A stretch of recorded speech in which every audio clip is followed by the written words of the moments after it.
I said, Mary, Mary, why you bugging?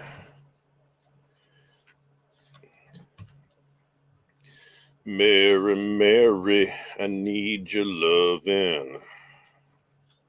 All right, let's see if I am actually live. Your channel? I'm live. What? Close. Channel? I'm live. What? Oh, sick. Now, there was something that I needed to do. Community defaults. No, there was something that I needed to do so that people could actually post links. Now, I went into my studio, and maybe I'm just completely incompetent because I went to settings, and then I went to community, and there's a box that says block links. It is unchecked. URL sent in live chat are already blocked. If you select this option, new comments with hashtags and URLs will be held for review. Wait, so if I check that box, it'll be held for review, and if I don't check that box, it won't. They'll just be blocked. I'm going to check the box so that you guys could potentially send me links if you need to. How about that? How about that? All right. So we are going to go over some. I'm assuming that everybody can hear me. So yeah, I just checked. I just checked. Thank you for asking. While we're getting into it, I did buy a horribly overpriced goat yesterday, and I bought a woodworking and metalworking project that a nice young man had made for the 4-H deal. So I spent quite a bit of money, but it's all for a good cause. I would recommend that if at all you have kids, get them into 4-H or FFA. It wouldn't let you drop a link. I don't know what to do. Internet God. Sorry, I've tried my best. Email me at the channel name at gmail.com if you have a link that you need to get to me. But anyway, I recommend if you have kids to get them involved in 4-H or FFA. And you're going to say, well, I don't have a farm. I can't do 4-H or FFA. And if you have a house, you could probably have chickens in your backyard, and they show chickens. And maybe you could even raise a turkey in your backyard. Just so you know, like some of these turkeys were selling for over $1,000. I saw one turkey sell for like $1,000 a turkey. Just a turkey, selling for over $1,700, and that, of course, didn't include any of the costs of the sale. For the fairgrounds, they tack on money, and they tack. Why? Because some kid for his college got $1,700, all for the low price of raising a turkey. That's why. So, and they also do. You could also do rabbit. So even if you're in an apartment, you could raise rabbits, and rabbits sell. I mean, they sell all this stuff for money. Pay equals post. I don't know what that means. Click on the 3 vertical dots beside anyone's name you choose in the chat. You will be able to make that person a moderator. Moderators can post links. Yeah, I'm not going to do moderators. I have a problem with that, but I appreciate the thought, Script Cat.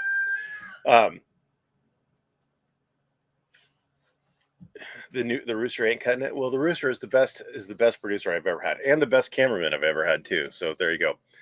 Yeah, there are a lot of different things in 4-H. They do woodworking, they do metalworking, and a lot of the woodworking, metalworking they're able to do at school, and they can even get like some of the woodworking and metalworking donated to them. So like the piece that I bought, the kid had like $20 into it, and I paid him $650 for it.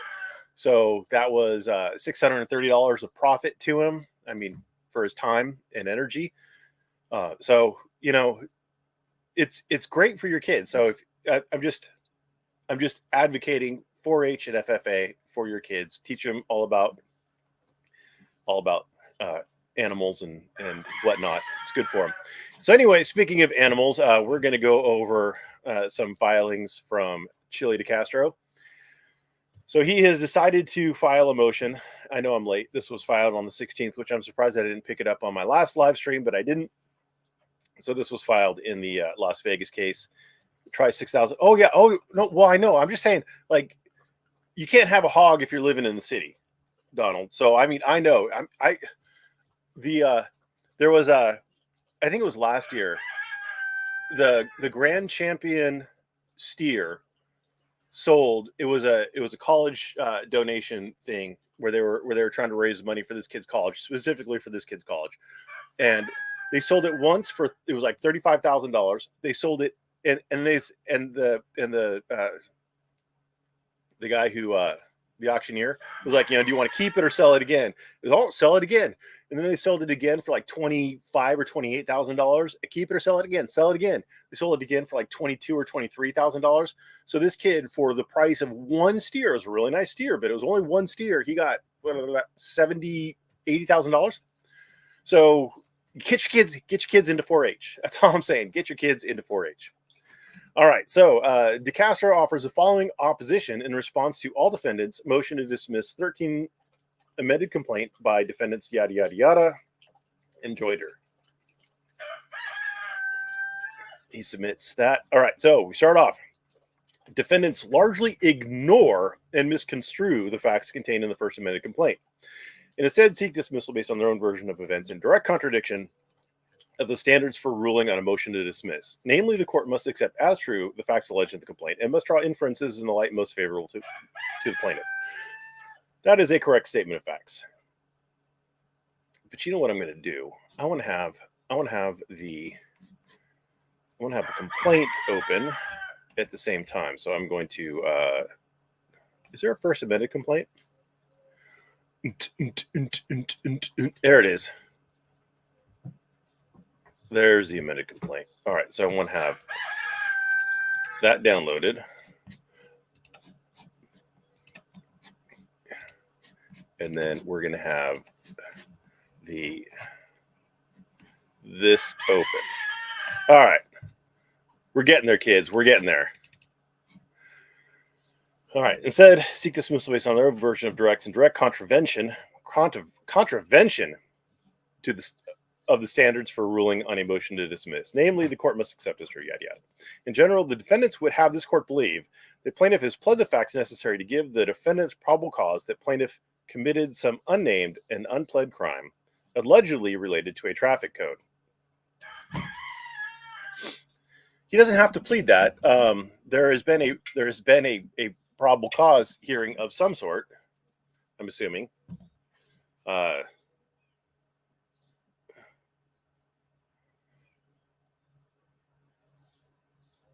Allegedly related to a traffic code. So they pulled over the gal for a traffic code, but they got him for obstruction and resisting. So I don't know what the fuck he's talking about.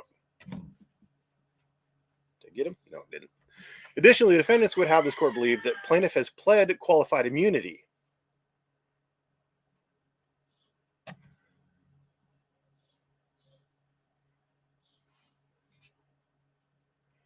Defendants would have this court believe plaintiff has pled qualified immunity.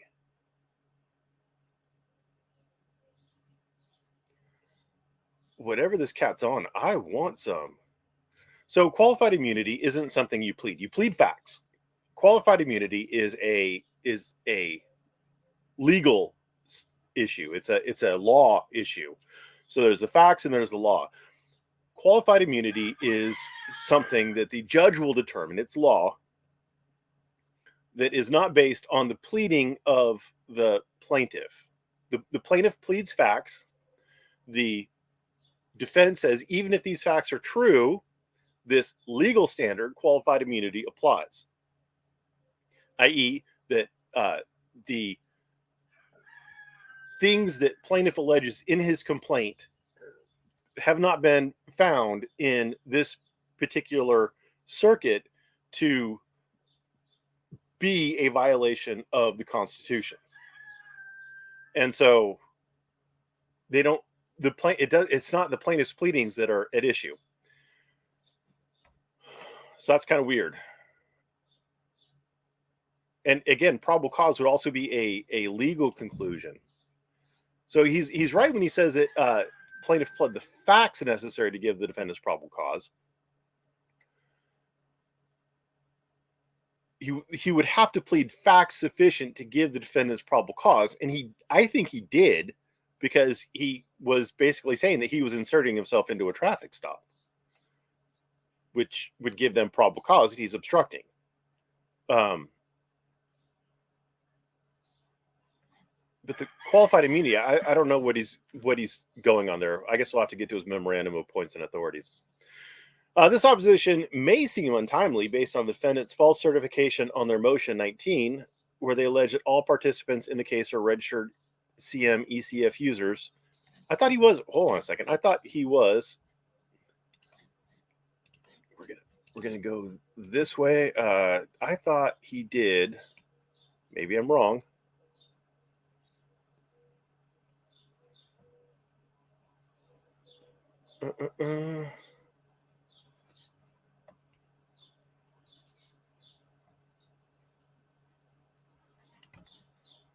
He got ordered electronic case filing rights on as document number 5, right? Document number 5. He applied for it and he got it. And he had to submit the consent for electronic service of documents on or before 5/18.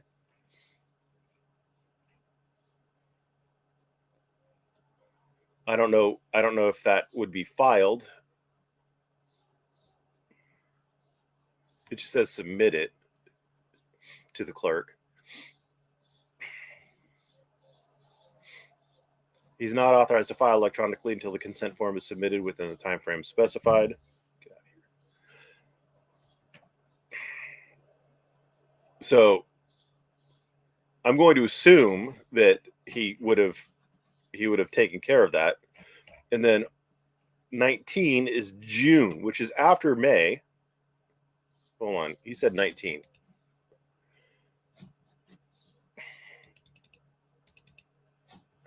Share this tab instead. Sorry, this is getting a little carried away.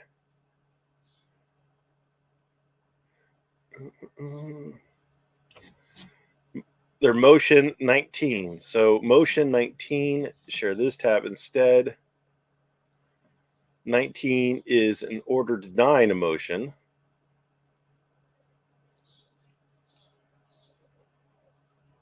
Motion to dismiss was 15. So the motion to dismiss was 15.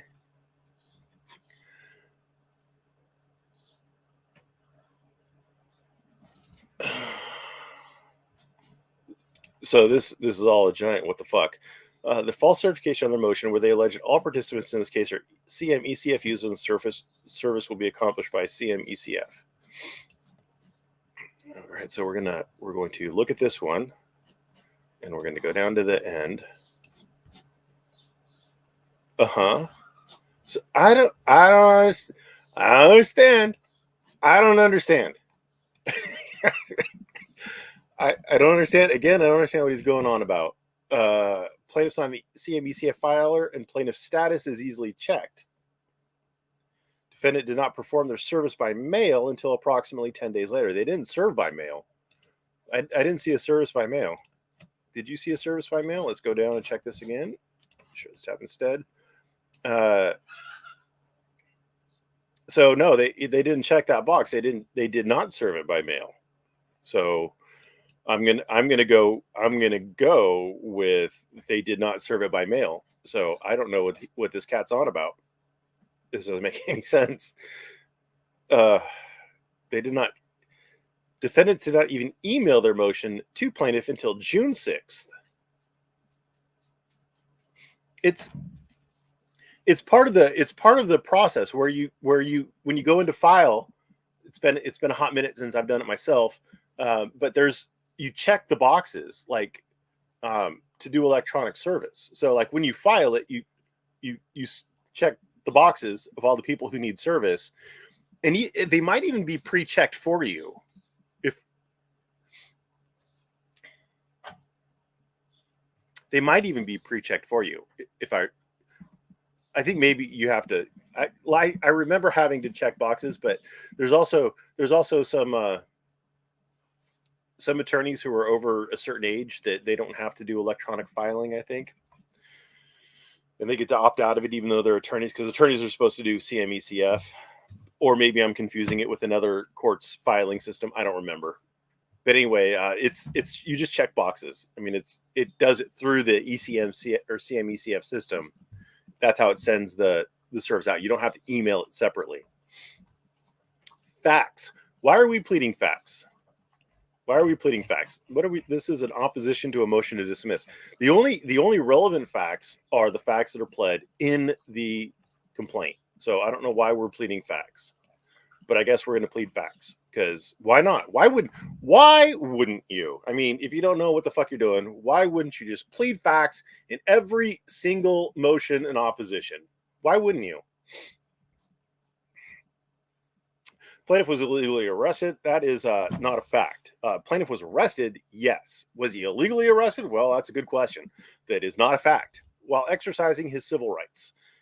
Again, that is a question that we don't know. So that is not a fact. In violation of his civil rights pursuant to this, again, that is a legal conclusion. That's not a fact. And similar rights under Nevada law, again, that is a legal conclusion and not a fact. And in retaliation of plaintiff's exercise of his civil rights, that is an allegation. So sure, you can allege that it was in retaliation. Sure. And you would include that in your facts. So what we have here is plaintiff was arrested by defendants in retaliation of plaintiff's exercise of his civil rights. That would be an allegation of fact.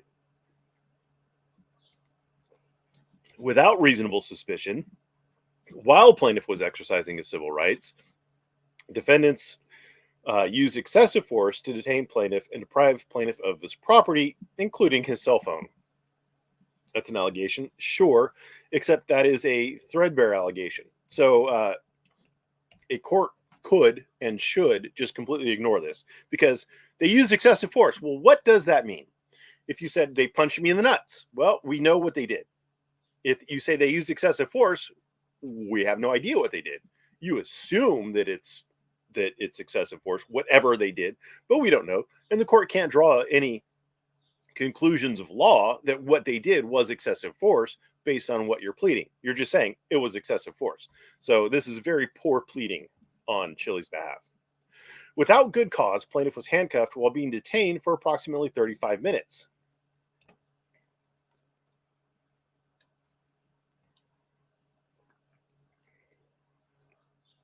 Was he detained or was he arrested? I thought he was arrested. While being detained, plaintiff's ulnar nerve was pinched by defendants for approximately 20 minutes, causing pain and leaving plaintiff injured and still under medical care as of the drafting of this pleading. What kind of injury was it? We just, okay, they pinched a nerve. Great. What kind of injury? Oh, we don't know? We don't know. And here's the fun thing for Chili. I think that Chili is completely fucking lying about this ulnar nerve shit. He is going to have to find an expert, a medical doctor, a qualified medical doctor who is going to have to review Chili's medical records and examine Chili. Because I doubt Chili has gone to the doctor for this ulnar nerve. So he's going to have to do those things. He's going to have to make a determination, a medically certain, as a matter of medical certainty or something like that, that whatever damage that he finds was due to Chili's ulnar nerve being pinched as of the date of the arrest.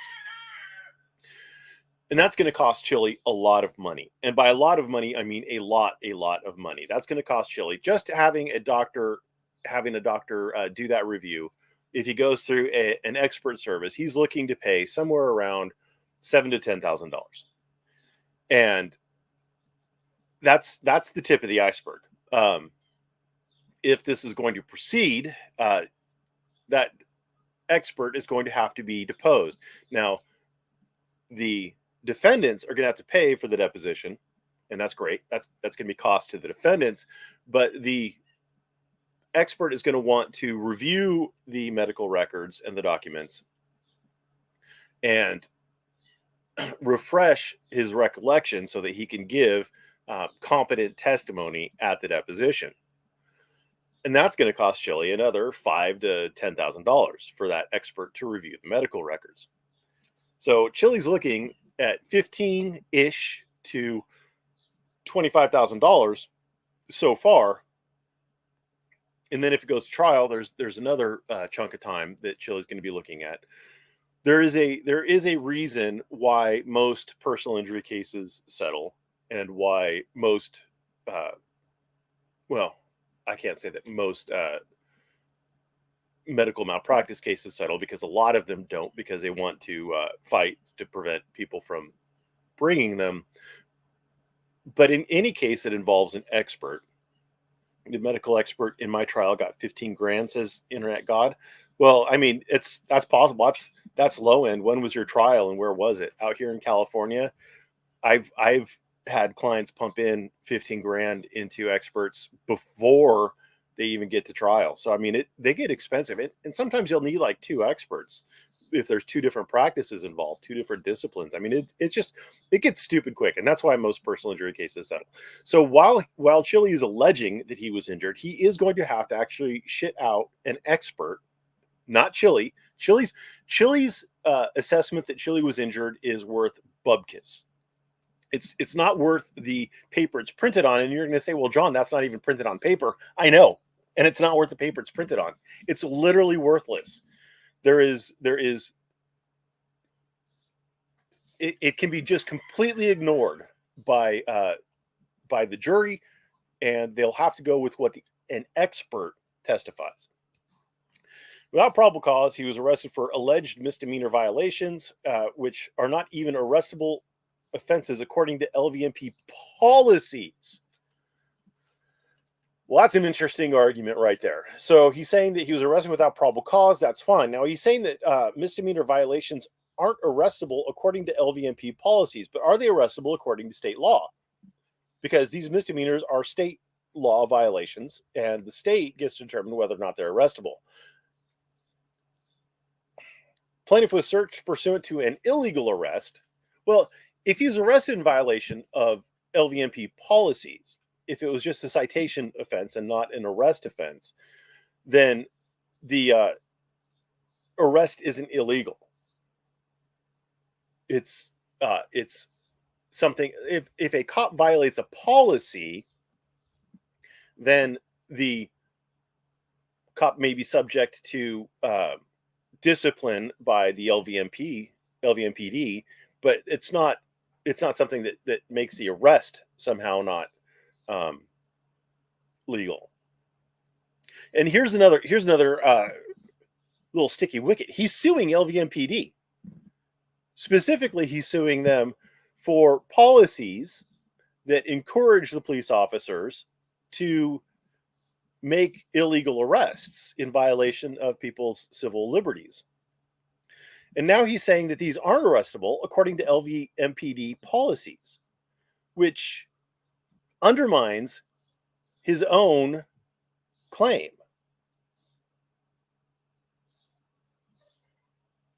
Like, I understand that he doesn't really think about these things. He just reacts and shits out words on a page.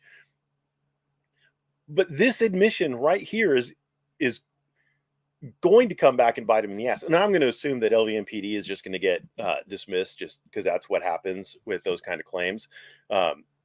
Chili did not plead specifically any policies that LVMPD has that justify the claims, and he hasn't shown any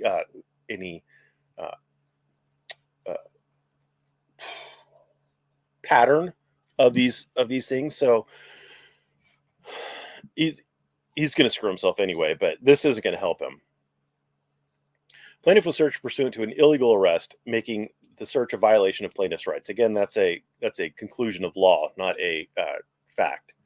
During the foregoing events, defendants made statements showing that plaintiff's detainment and arrest were based partially on the color of plaintiff's skin and plaintiff's political viewpoint. Like if the dude didn't have the name Chile Decastro, I would have no clue that he was of any sort of Latinx origin. No clue, zero clue. He looks white to me, but I'm racist, so what are you gonna do? He looks white to me. Like the dude looks like your average white bread boy. Like I don't know how. What are they gonna say? And I think that some of the officers, at least one of the officers, is Hispanic, right? Sandoval, that's a Hispanic name. So you got at least one of the officers that is Torre, might be Hispanic, but I'm just going to go with I'm not sure that there's a whole lot of and Las Vegas, there's a lot of Hispanics in Las Vegas. I mean, Southern California, Southern Nevada, there's a lot of Hispanics down in that area. I'm not entirely sure that anybody's going to be terribly racist against Hispanics down there, but maybe I'm wrong. A supervisor of the LVMPD is a defendant that participated in the injuries in this action. That doesn't establish a Monell claim. That doesn't establish a violation by the LVMPD. It would still be the supervisor, not the LVMPD. The supervisor said the illegal actions of the defendants was an established policy of the defendant organization. Well, you got this, and you got this. So either it was an established policy, or they were acting in violation of LVMPD policies. Either, and the court gets to determine which of those the court believes. If either, I mean, the court can disregard all of them. I mean, it doesn't have to believe a word that Chile says, but you have like I just don't even fucking get it. I don't even fucking get it. Defendants in their motion make many allegations about the reason of plaintiff's arrest that contradict defendants' First Amendment complaint, without defendants including any declarations or documentary evidence in support of their allegations. Well, so here's the fun fact. The fun fact is that their 12b6 motion to dismiss for failure to state a claim has to be based on the allegations made in the First Amendment complaint and or things that the court can take judicial notice of. So they, including declarations or documentary evidence, wouldn't be prudent. I mean, if you're really struggling to make your case for your 12b6 or a motion to dismiss, you might want to include declarations and documents that support your allegations along with your motion. You might want to do that just because it might, even if the court disregards it, it might still provide enough prejudice to the court to make the court rule in your favor on a teeter-totter kind of scale. But the court isn't supposed to use declarations or documentary evidence. It's supposed to be based on the allegations made in the complaint. The point of a 12b6 is to say that the pleadings in the complaint are insufficient to state a cause of action. And that's what qualified immunity is, saying that the allegations in the complaint are insufficient to state a cause of action.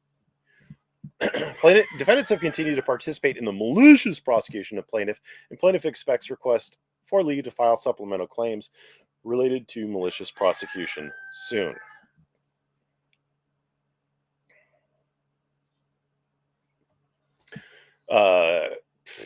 Well, here's the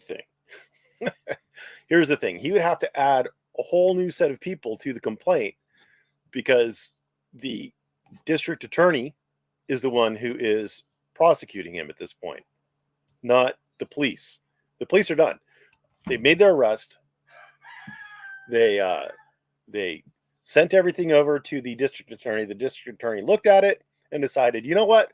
We have enough to go. Let's go. It's go time. A complaint was filed or an information was filed.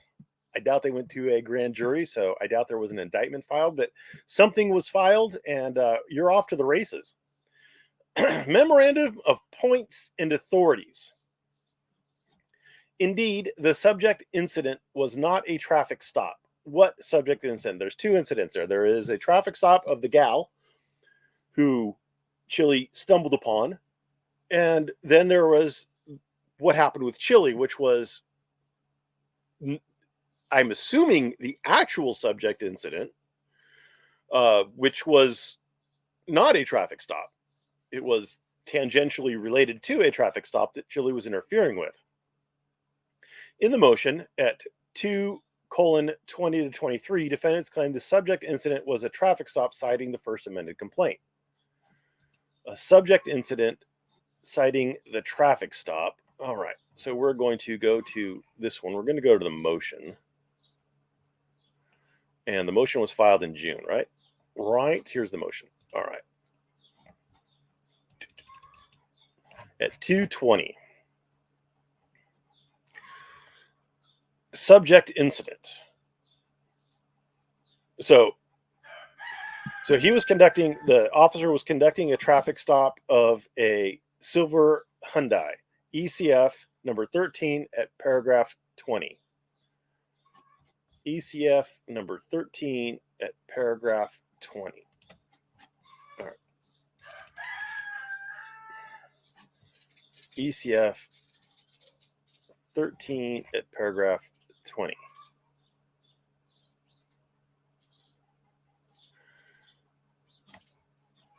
What am I missing?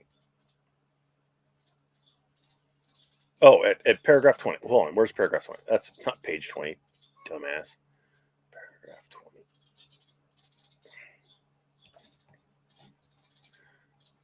So it was a police interaction between a woman sitting in a silver Hyundai Elantra and Bork, who was sitting in a Ford Interceptor.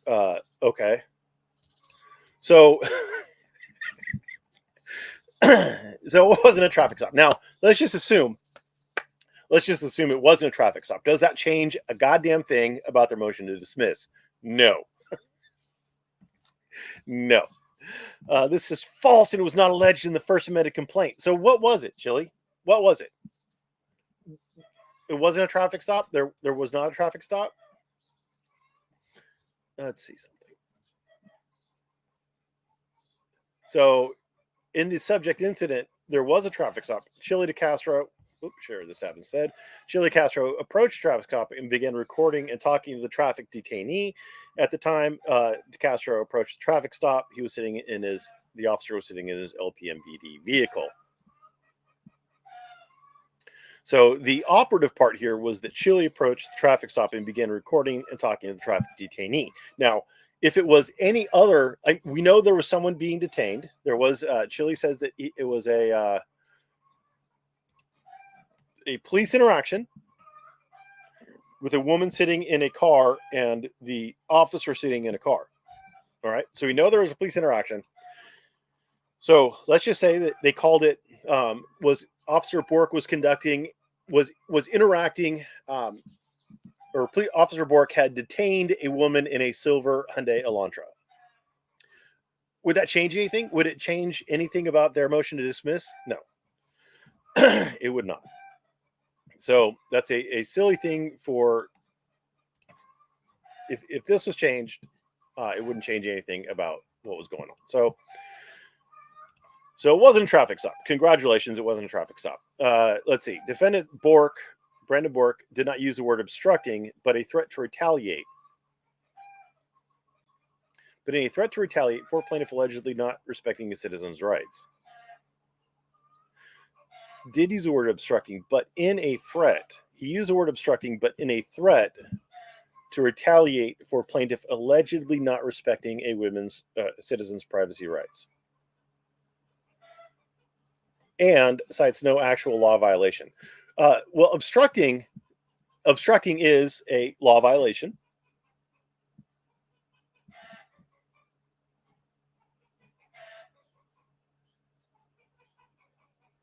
well, let's look at it. So in the motion, that's their claim. So let's look at. All right. So in the motion,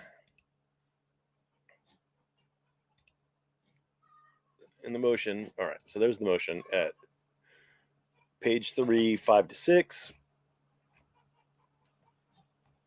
All right.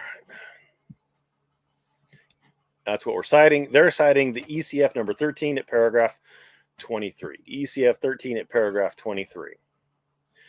Plaintiff or Bork told plaintiff to back up again, or he would detain plaintiff, at which time plaintiff began asserting his rights to record the interaction, yada yada. Bork threatened to detain plaintiff for obstructing. Yep. And said she deserves privacy. This is none of your business. So there's two things. Obstructing, detain him for obstructing. Like that's I don't. So he used the word obstructing, so exactly like they said.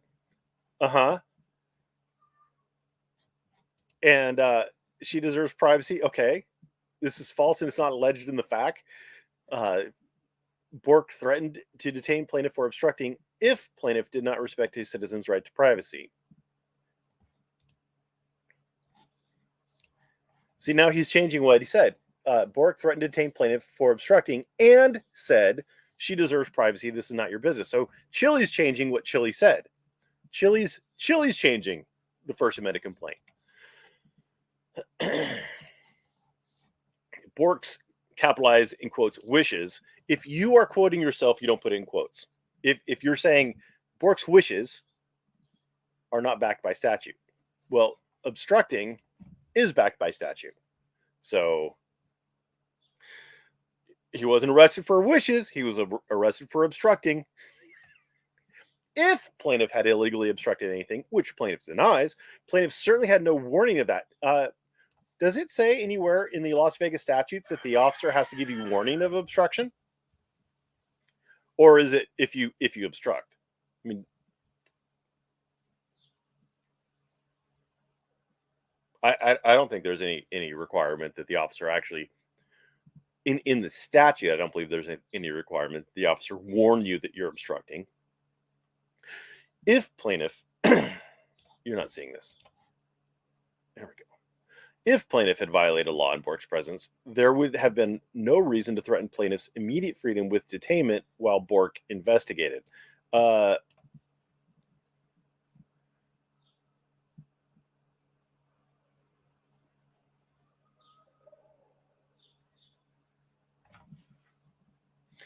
Did he allege that Bork investigated? Let's go to the First Amendment complaint, and we're going to see if it's word searchable first. So we know there's obstructing there. Yeah, so it is word searchable. All right. Investigate. All right. Bork never told plaintiff that there was an investigation or that he was interfering with it. Okay. Well, defendant was investigating, or hold on. Defendants retaliated for plaintiff. So he's saying the defendant's actions in investigating, detaining. Where did he say that they investigated him? To ignore, fail to improperly. So this is LVMPD in the Manel claim. Yeah. So they failed to investigate. They failed to investigate.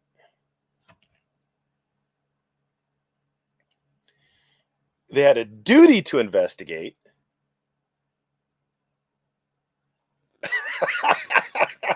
Defendants had a duty to carefully investigate. Defendants had a duty to carefully investigate any criminal activity. They had a fucking duty to investigate any criminal activity. No citation given, of course. And then, well, if I had violated the law in your presence, you wouldn't have any need to investigate. Pick one. Jesus Christ. I'm out of go juice. I think that is a crime. No duty to investigate. No, a duty to investigate and no reason to investigate. This is the sheer number of contradictions that Chile places into his pleadings should give you ample warning that Chile doesn't actually have any legal strategy.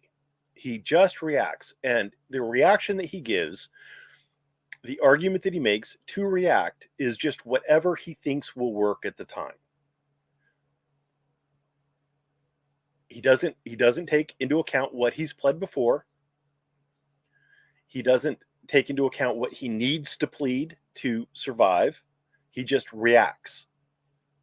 And he shits out stream of consciousness without citation. So like this is in his MPA. This is in his memorandum of points and authorities. In a memorandum of points and authorities, you'd expect there to be points, which are facts, and authorities, which are citations to statutes, to other cases, opinions, things like that, that support your legal interpretation of the facts in this case, right? So in the first one, there is no authority. In the second one, again, no authority. There's no law. In his memorandum of law, points and authorities, they're interchangeable. Memorandum of law, memorandum of points and authorities. He's not presenting a single shred of law so far. Rather, the immediate citation or arrest would have been appropriate. Immediate citation or arrest would have been appropriate, except, of course, for their duty to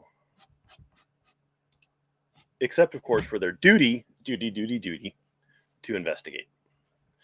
So, I mean, you got to pick one. Now, neither has a citation to it, so who knows if either is actually law, but you got to pick one and go with it. Defendants do not include any evidence that support their allegations that plaintiff was warned against simple obstructing. Well, simple, he's added. He was warned about obstructing, but now he's saying that they weren't warned against simple obstructing. Now, he calls it a threat. He says, you threatened to arrest me for obstruction if I didn't respect this woman's rights. Could that be a warning? Could the threat be a warning? Because it wasn't a legal threat. It was not a legally cognizable threat. You can't sue for that threat. The threat to enforce the law if you continue breaking it. Oop, really late. Time for 2 times speed. Yeah, you better get in there, Papa Sanser. And the second question is still, is a warning even required? And I don't think there is. I haven't seen one in any statute that requires the police to warn you before arresting you for obstruction. Normally they do, because it's a pretty pissant charge, and the cops don't want to deal with that. They have to go in on their days off and everything like that for all the hearings that they have to attend, and it's all a bunch of bullshit. And normally they don't want to push those shitty little charges, because it's paperwork, and people are inherently lazy. They continue, defendants also cite no statute where plaintiff was violating as obstructing. It would be the obstructing police officer. That'd be the statute. I mean, like, do they have to cite the statute? Does that change anything if they cite the statute or not? I mean, they have to go with what you were alleging in your first amended complaint. So you allege that you were arrested for obstructing. So they have to go with that. I mean, the court can take judicial notice of the charges that you have pending in the state court. So do they have to allege it? I'm not entirely sure. 3, plaintiff did not refuse to comply. In the motion at 3:12-13, they said that Decastro refused to comply, citing the First Amendment complaint. Well, let's check it out. We're going to go to here, and we're going to go page 3, 12-13.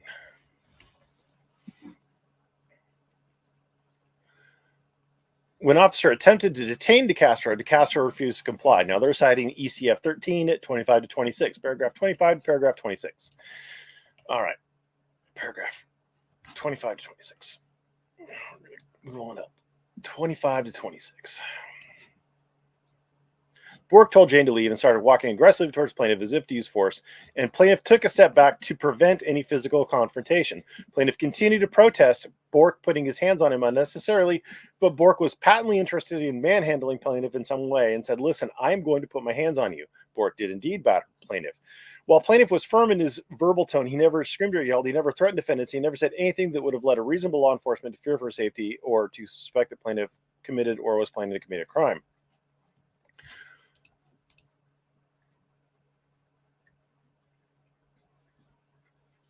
"25 to 26.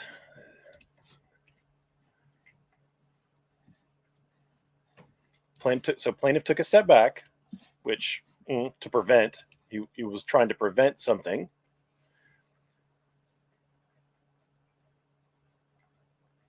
And then this, I guess they're just interpreting it as Bork arresting plaintiff.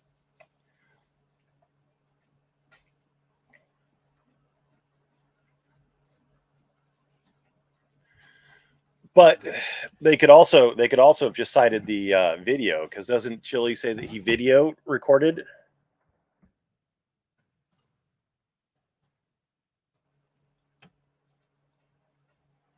So that he cites video evidence that could be included in the complaint. The video footage, again, that could be included in the complaint. The court can construe this as the video footage being merged into the complaint. All right, so he didn't refuse to comply, yada, yada. Again, no law cited. Defendants admit that illegal detainment, false arrest, and excessive force are within their policy endorsed by their supervisor. What? 318 to 25. Okay, share this tab instead. Decastro alleges that one of the defendant officers repeatedly squeezed plaintiff's elbow, placing pressure on Decastro's ulnar nerve and causing Castro severe pain. Decastro then threatened to sue the officers on the scene.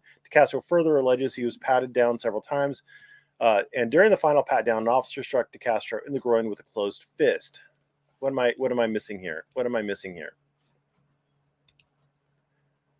They admit that it's within their policy endorsed by their supervisor. 318 to 25. I guess I got to keep going. Eventually, Torrey arrived at the scene. Torrey authorized the officer's behavior as being within policy and said Decastro should be arrested.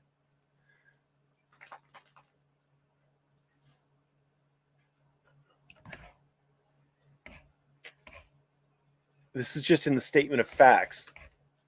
For the purposes of this motion only, defendants assume that all facts asserted in the first amended complaint are true. I guess Chili didn't notice that. I guess, whoop, I didn't mean to do that. Shiza.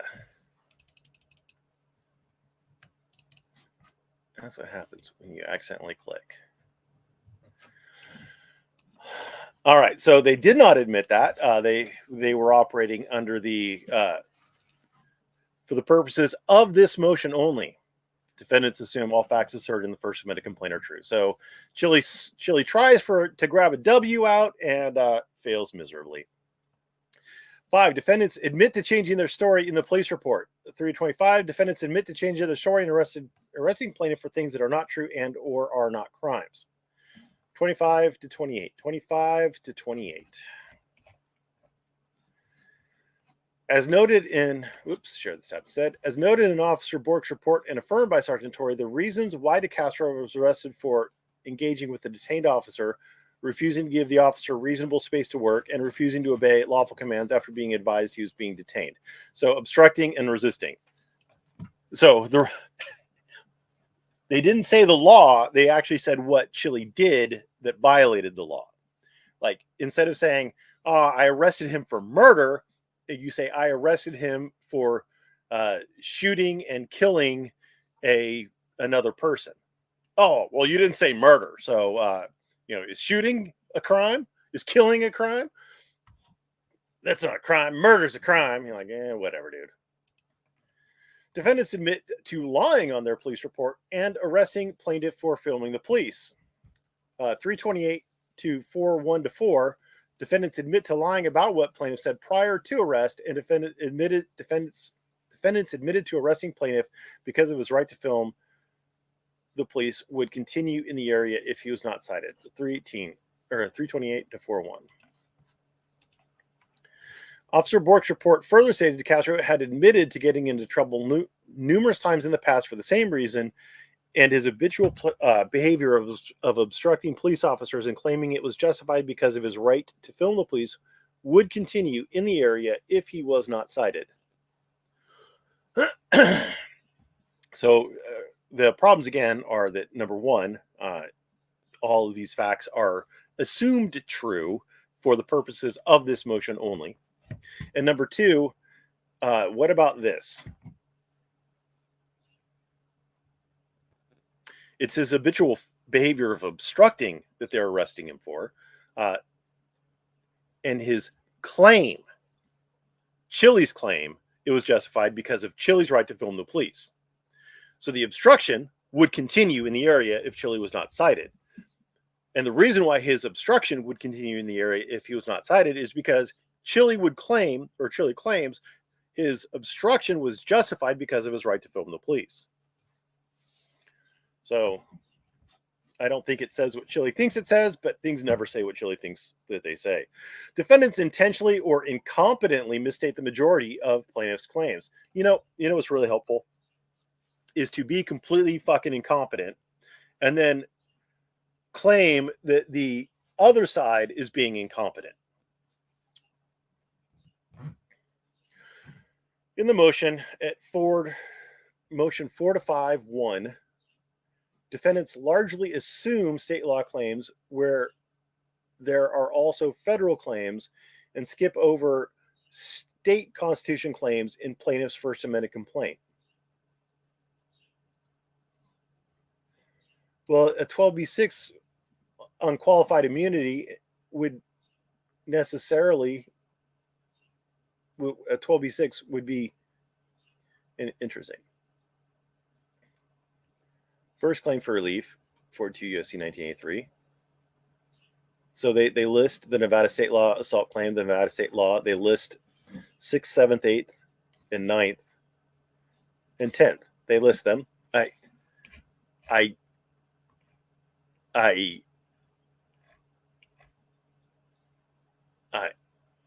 don't understand.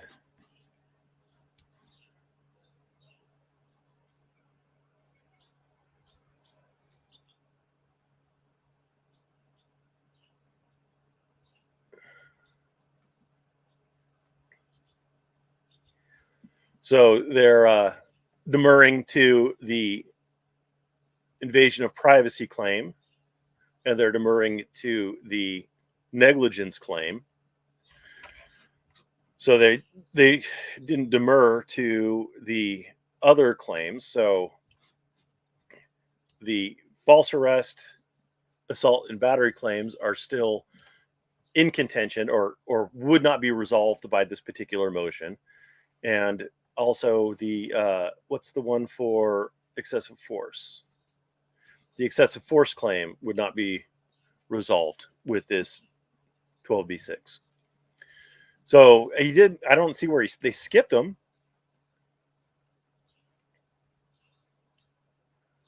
They assume state law claims where there are also federal claims. So, all right. So the 6th, 7th, 8th, 9th, and 10th. Let's see what we got here. This is the First Amendment complaint again. 6th, 7th, 8th, 9th, and 10th.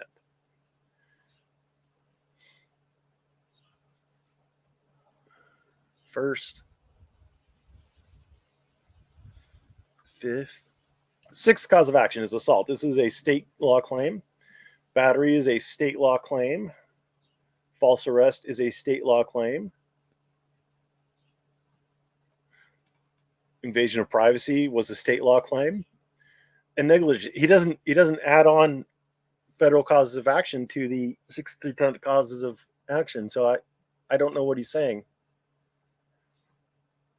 Defendants largely assume state law claims where there are also federal claims and skip over all state constitution claims.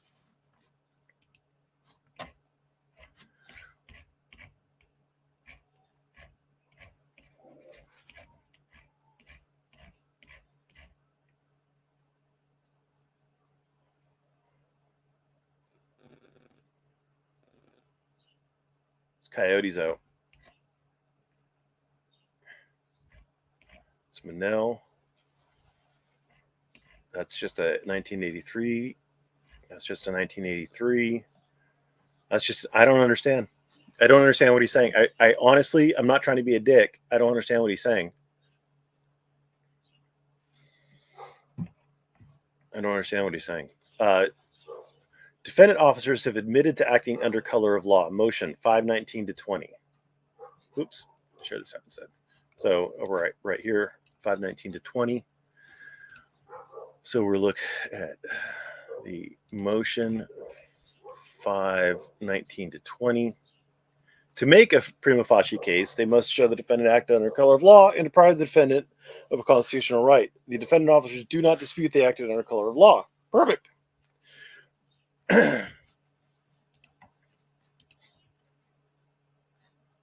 Congratulations, Chili.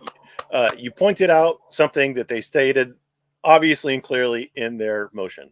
So great job on catching that. Great job on catching that. You got something right, Chili. Phenomenal. Qualified immunity is more appropriate for summary judgment than for dismissal.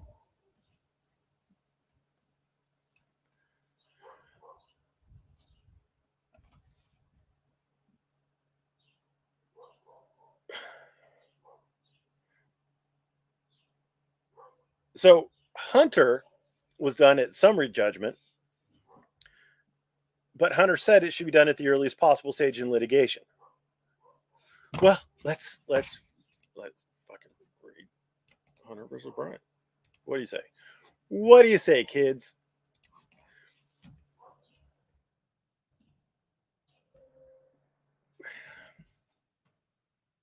Moreover, because the entitlement is an immunity from suit rather than a mere defense to liability, citing Mitchell versus Forsyth, a U.S. Supreme Court case, we repeatedly have stressed the importance of resolving immunity questions at the earliest possible stage of litigation, citing Harlow versus Fitzgerald, Davis versus Schur, Mitchell Supra, Marley versus Briggs, and Anderson Supra.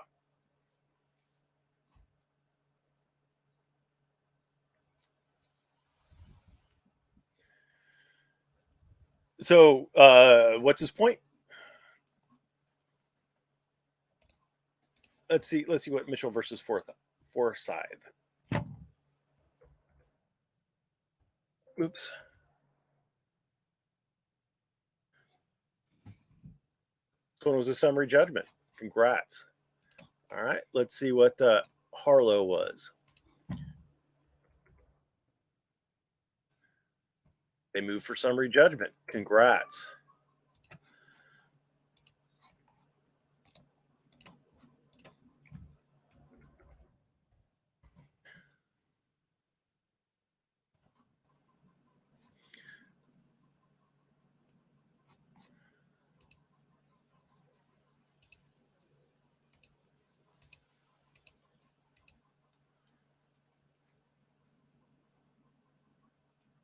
So in Davis, it was resolved on summary judgment. Well, this is looking pretty good.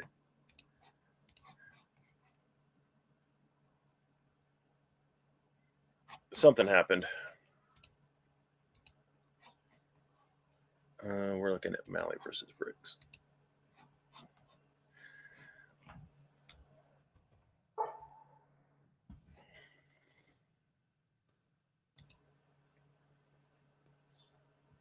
So Malley versus Briggs was summary judgment. And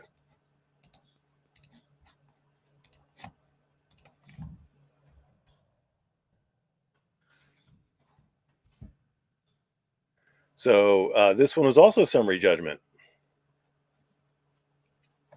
Pretty sweet. Now,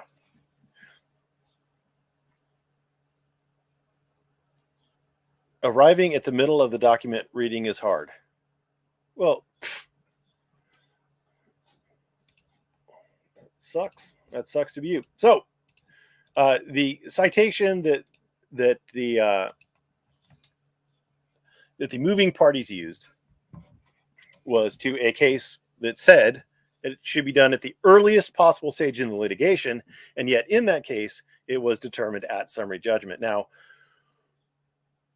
what he needed to show, if he wants to say that it needs to wait until summary judgment, which would be stupid, if they could do it on the and they have done it. I've seen them do it on apparently it's never made to the Supreme Court, but I've seen them do it on the initial pleadings on a 12b6. What he would need to show is a court case saying from the Ninth Circuit or from the Supreme Court saying that it is improper to do a qualified immunity 12b6, that it'd be improper to do a qualified immunity 12b6.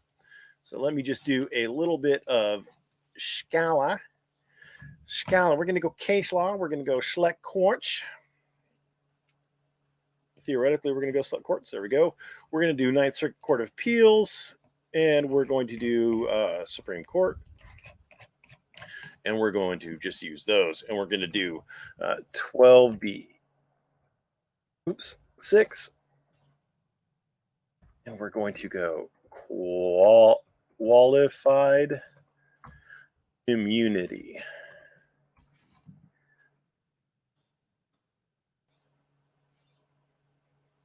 All right. Oh, okay. All right. 12b. B. 6. All right.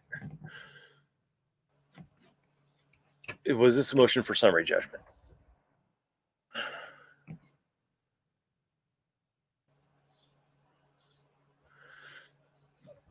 No, this wasn't a good case probably for it.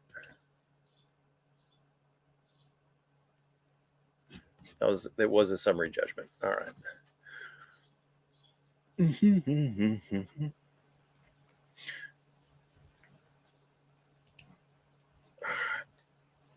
All right. What do we got here? Dismissing their First Amendment complaint. 12b6. They were entitled to special punitive damages, color of state law, yada yada. They failed to federal facts, was protected from liability under absolute and qualified immunity. All right. 12b6 motions are reviewed with disfavored. Dismissal without leave is only extraordinary, yada yada. The state actor is entitled to qualified immunity in action filed, yada yada.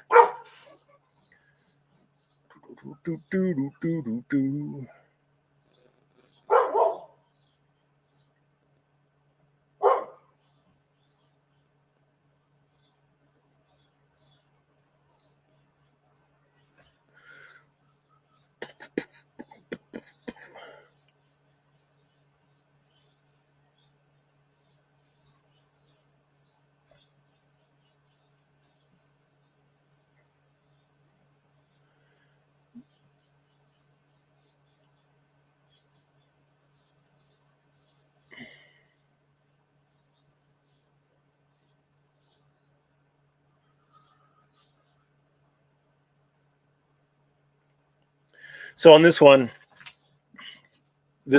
was the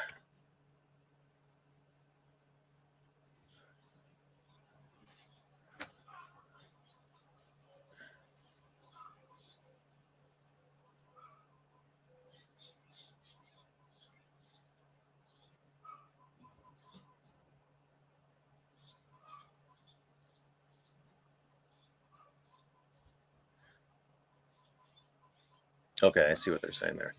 So in this particular case, Brome versus Bogan, a Ninth Circuit Court of Appeals case from 2003, the court did not hold that it was inappropriate to 12b6 it. So they sent it back to well, it was okay for the 12b6, but they get an opportunity to amend their complaint.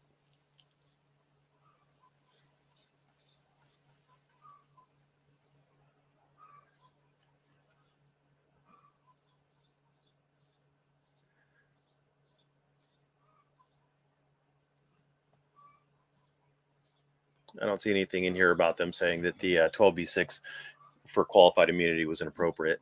So I'm going to go with you can't. I've seen it done. I mean, I don't want to spend too much time trying to find a case that deals with it specifically, but you can definitely do a 12b6 for qualified immunity in the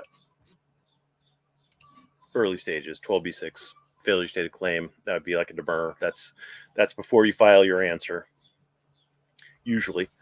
Defendant's false arrest legal argument fails. Motion cites original complaint at ECF 1 instead of the active first amended complaint at ECF number 13 and makes arguments about that now irrelevant document.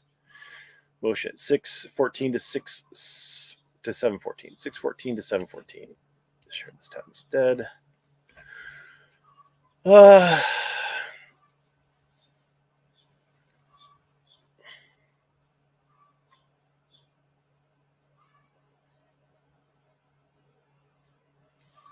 Does say ECF number 1, but what does the current one say?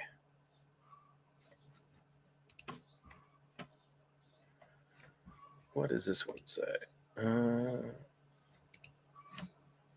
36 to 49, paragraph 36.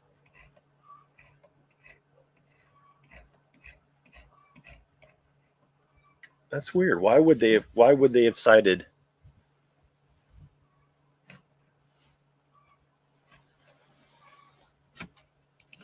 That's weird. Why would they have cited the first amended or the first complaint, not the first amended complaint?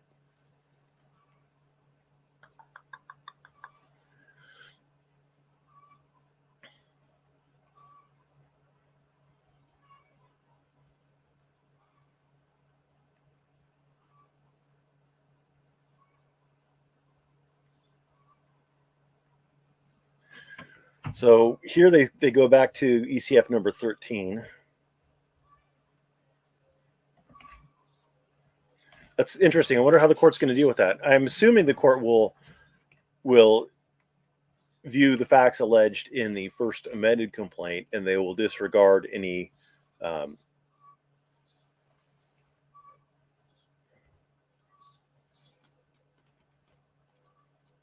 he didn't allege any facts in this section. So it's just his allegations of facts that are going to be at issue, and the facts that they allege are in ECF 13.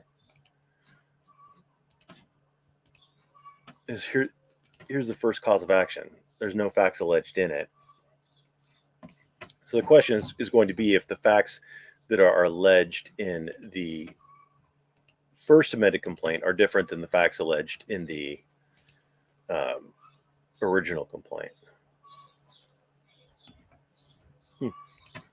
Plaintiff properly alleges false arrest. Plaintiff was arrested. Defendants did not have probable cause. Are those the only requirements for false arrest? Let's see. NRS false arrest. NRS 200-460.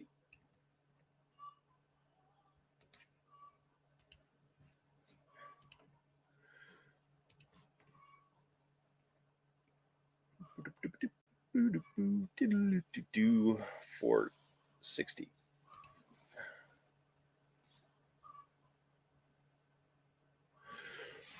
Unlawful violation of the personal liberty of another and consists in confinement or detention without sufficient legal authority. The person convicted of false arrest shall pay yada yada.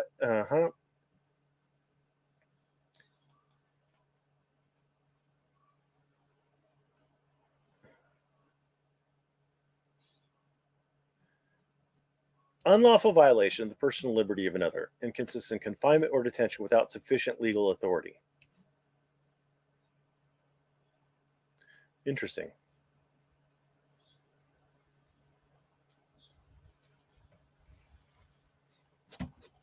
Interesting.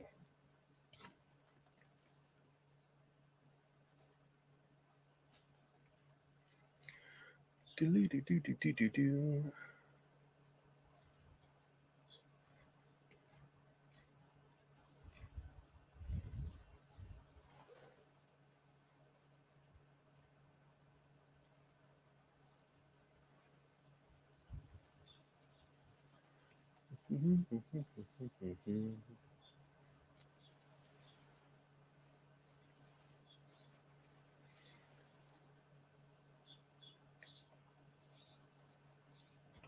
Interesting. All right. Let's go to I'm sure this tab instead, and we're going to go to Scholar, and we're going to look up NRS. Oops, not case law, select courts. I'm going to go to Nevada.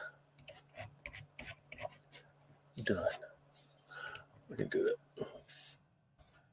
false imprisonment probable cause.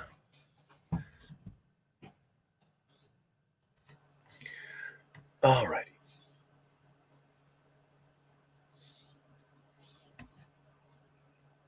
Uh-huh. Uh-huh.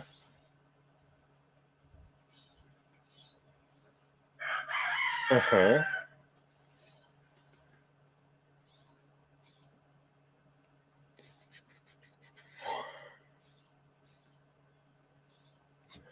If he acts in intending to confine the other or a third person within boundaries fixed by the actor,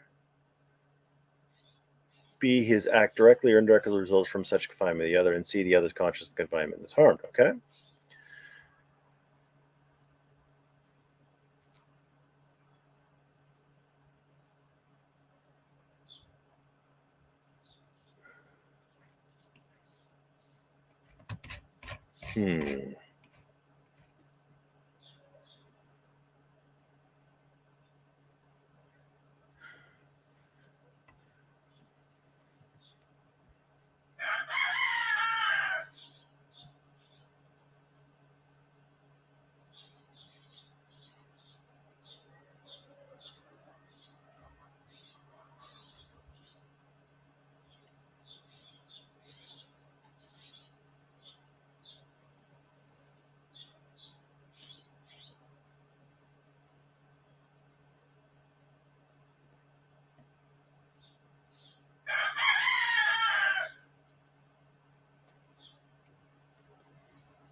They had probable cause here.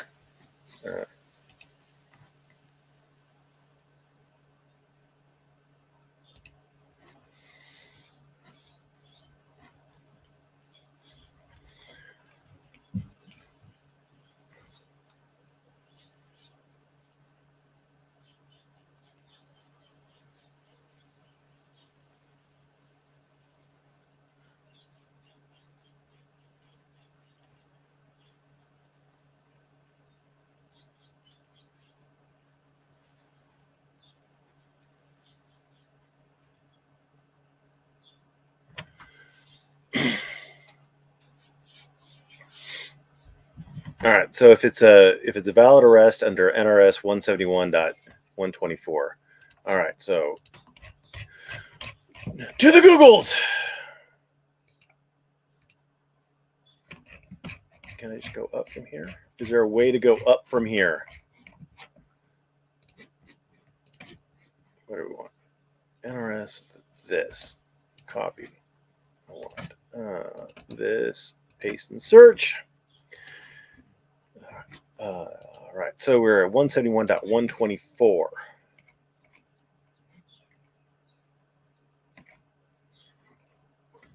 Arrest by a peace officer or officer. Okay. All right. Let me make an arrest for a public offense.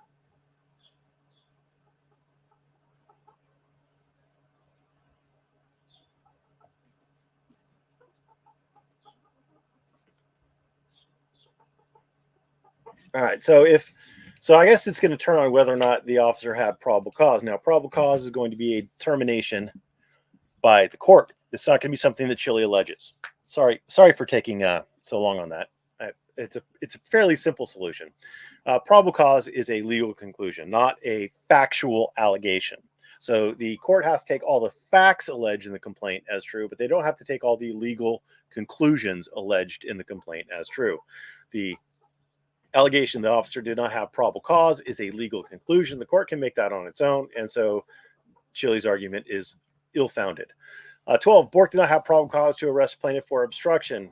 Again, this is going to be a factual, not a factual conclusion. This is a legal conclusion. Probable cause requires a code and evidence of its violation, neither of which have been alleged. Well, we're only operating based on, well, first of all, that's citation needed. That is a huge citation needed right there. In this memorandum of points and authorities, I see my first references. I see the first references to actual codes down below. But we're not a 12b6 motion to dismiss based on failure to state a claim is only and solely based on the allegations of fact made in the complaint.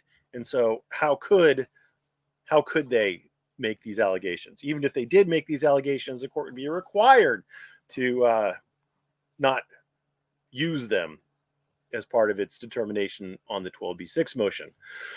Defendants failed to allege, they haven't alleged anything, how plaintiff obstructed, what statute prohibits obstructing, how the officer was obstructed due to plaintiff's behavior, and could have taken alternative actions that didn't violate 1981, 1983, or 171.1233. Oops, you weren't seeing any of that. There we go. Now you're seeing it. Thank you. And we're going to now look at 1233 here. Recording of law enforcement activity. A person who is not under arrest or in the custody of a police officer may record law enforcement activity and maintain custody and control of that recording and any property or instruments used by the person to record law enforcement activity. A person who is under arrest or in the custody of a peace officer does not, by that status alone, forfeit the right to any such recordings, property, or instruments maintained and returned to him or her. This subsection may not be construed to authorize a person to engage in actions that would interfere with or obstruct law enforcement activity or otherwise violate any other law in an effort to record a law enforcement activity. Okay, yada yada. Peace officer, record, yada yada. Okay. So they didn't arrest him for recording, they arrested him for obstructing. Further, defendant cites Spencer versus Rao out of the Western District of Texas, a Texas case that couldn't have been enforcing a Texas statute.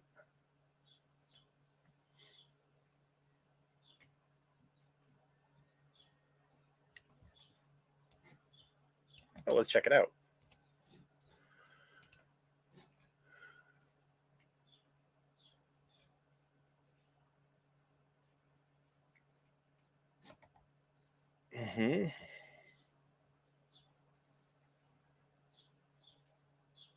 Well, first of all, before we go into that, let's look at the Spencer. All right. So this is their motion. So generally, police officers have the right to control bystanders at the scene of a police activity. If a bystander refuses an officer's lawful order, probable cause exists to arrest for obstruction.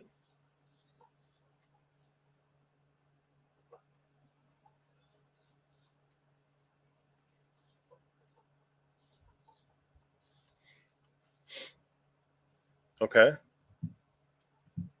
Why did they go to the Fifth Circuit?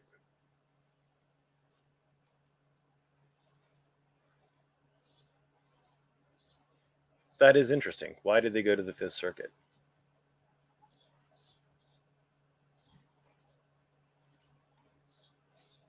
That is interesting. That's a good question. So perhaps the point they're making is the probable cause, although probable cause would be based on the specific state statute. So that's a valid point. I hate to say this, but Chile has a valid point. And then he cites this particular case. Let's check this case out. Tsao versus Desert Palace. All right, let's check this out. And what is he citing this for? Where Tsao gave false information while being legally detained and was not participating in the exercise of her constitutional rights. Hold on. TSAO. Oh.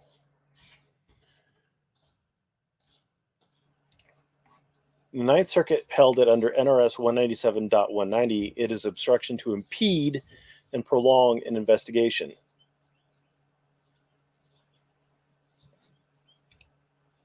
What is he saying here?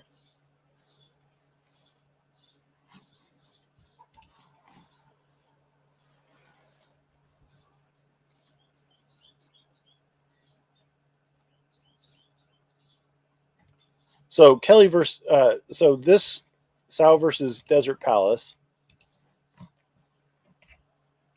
is out of Las Vegas. So I don't understand what his argument is on. I don't understand what his argument is. So the Spencer versus Rao is a weird citation. I'm not sure why he went there. Why the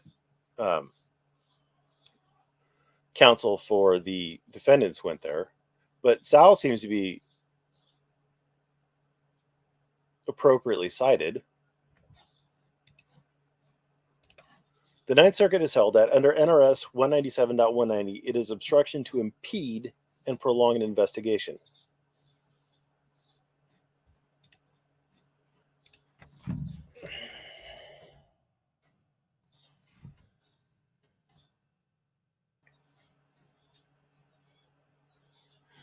So yeah, the probable cause to believe that Tsao was willfully delaying his investigation in violation of the statute. So it's the delaying through which her identity as a person previously trespassed can be confirmed or disproved. Tsao was not lying when she gave her married name Chang, which does appear on her passport, but by doing so, she did impede her arrest for some time while Desert Palace security and police looked in her car and checked her other identifying information.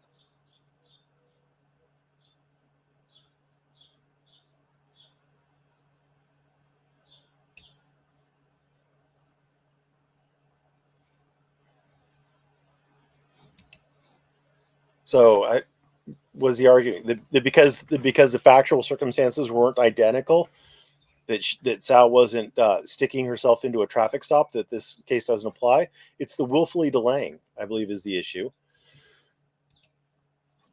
And then Kelly versus Las Vegas Metro Police Department, an unpublished district court case with a pro se complainant where an officer gave orders related to public safety to an armed suspect, where that suspect was not participating in the exercise of his constitutional rights. Well, carrying a firearm, I believe, would be a Second Amendment right.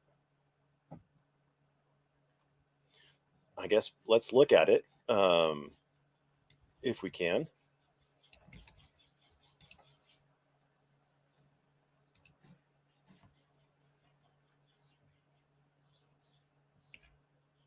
That's a discovery order.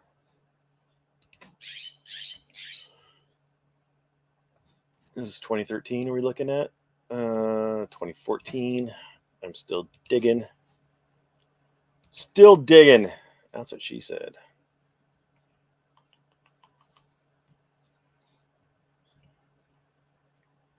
Here's the 2014 one. All right. Boom. 8-hour detention. Yada yada. Domestic disturbance during the arrest. He claims he suffers injuries. Is eventually called for release. Yada yada. Therefore, at various times, he filed administrative release. Yada yada. 2 years.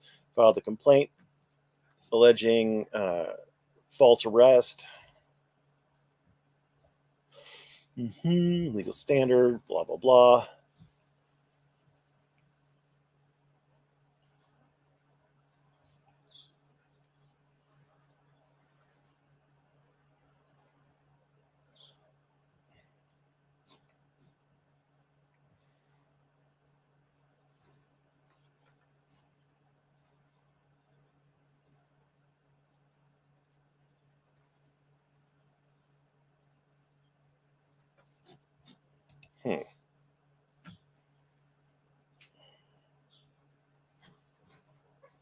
Gave orders related to public safety.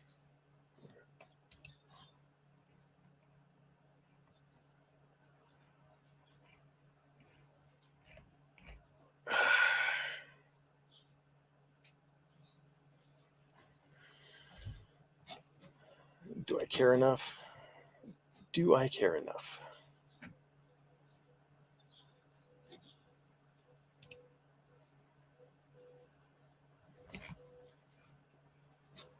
Apparently it's in here.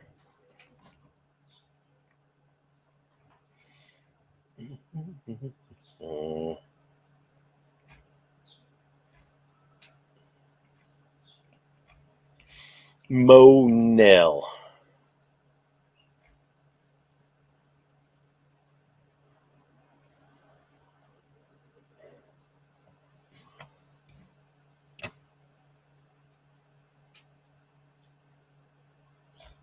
They're all over the place. They are all over the place. I guess I don't care enough to keep looking. You're welcome. Close, close, close. So the issue is not in apparently what they're citing these things for is that they're citing these for the obstruction. And so the question is this obstruction? If it's obstruction, you don't see this. God damn it. God damn it. Share screen. Is it this one? I think it's this one. Share. All right. So the question, all these are published for, or all these are cited for whether or not you can nab someone for obstruction. And obstruction is not necessarily related to whether or not you're exercising your constitutional rights. You can exercise your constitutional right by like screaming in the face of an officer, and he might still be able to arrest you for obstruction. Just because you're saying something while you're obstructing doesn't necessarily mean that it is somehow not obstruction. Defendants only allege that Baruch had probable cause, not the rest of the defendants. Well, only one arresting officer needs to have probable cause. The rest of the people don't. So I don't understand why it would even matter. If you're being arrested for obstruction, if one of the officers involved in the arrest has probable cause, then there's probable cause. More misconstruing of facts by the defendants. Does he cite any law ever? They say that it's undisputed that Bork noticed plaintiff approaching the traffic stop and cites the First Amendment complaint. That is not alleged in the First Amendment complaint. So we're going to the motion 8.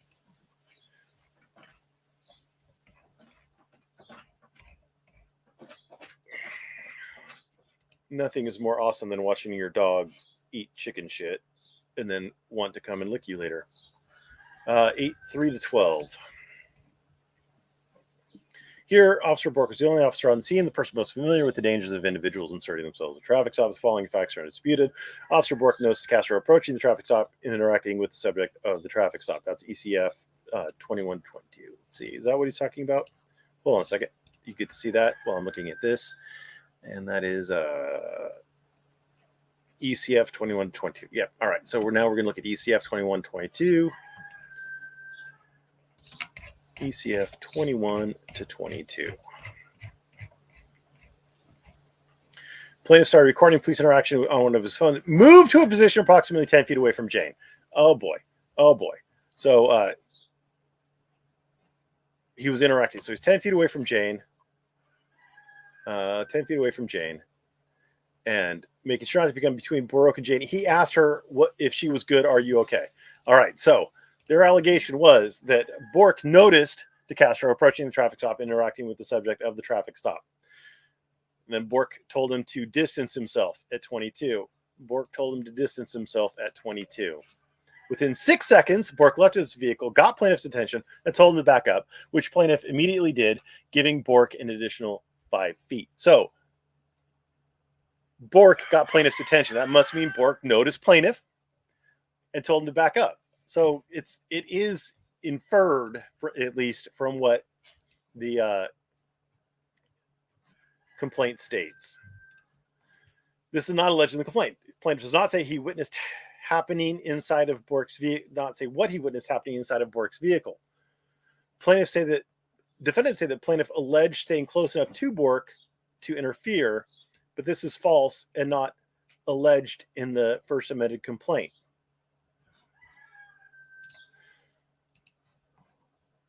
And remain in a position close enough to interfere. So the backed up 5 feet is a statement of fact. Remain in a position is a statement of fact. Close enough to interfere, is that a statement of fact or is that a statement of law? Because we're talking about interfering with the traffic stop, obstruction of justice, obstruction, interfering, whatever. ECF 13 at 22, ECF 13 at 22. So he gave an additional 5 feet. So he was within 10 feet. Now he's 15 feet away from Jane.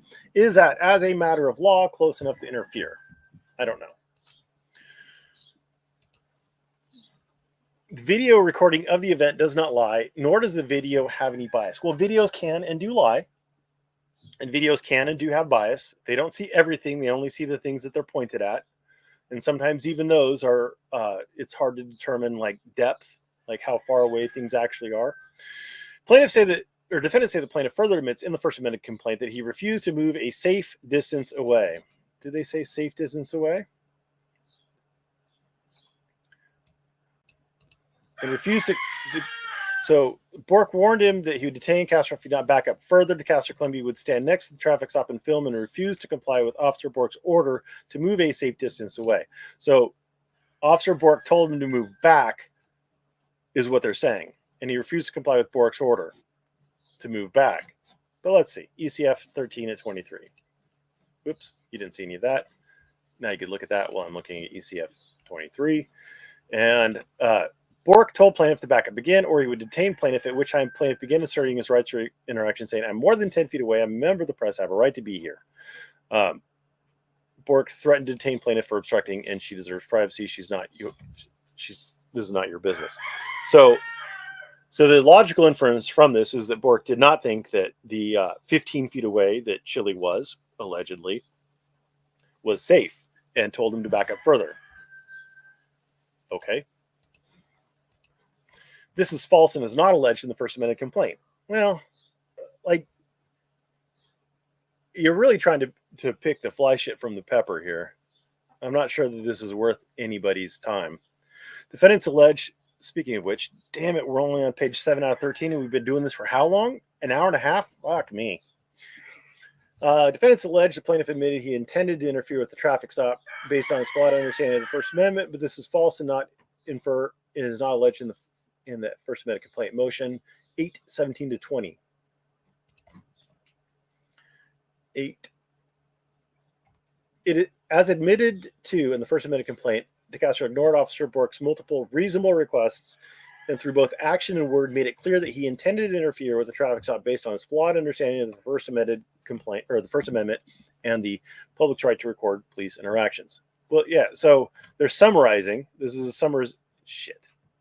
summarization of what Chile was saying. Remember, Chile was saying that Chile said, I'm more than 10 feet away. I'm a member of the press and I have a right to be here. That implies that he has a flawed understanding of the First Amendment and his rights to record there. And you could also infer that he intends to interfere from that. You could infer that. Now, I don't think the court will, but you could infer that. I don't know that the court will. I'm not saying the court won't. I'm saying that the court very well might.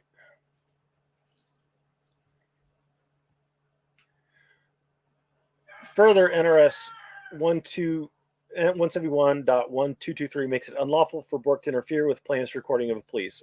It doesn't. Oops. It doesn't. You have the right to record police, but that does not extend to obstructing the police.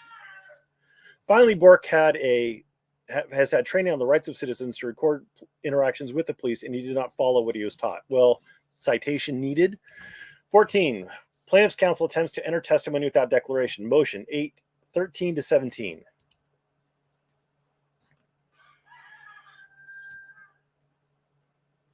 All Officer Bork was attempting to accomplish was to control the scene and ensure the safety of himself and the subject of the traffic stop by separating Decastro from the scene of the traffic stop. Further, the traffic detainee never asked to speak with Decastro, and because she was detained, was unable to avoid his filming of her and attempting to talk to her.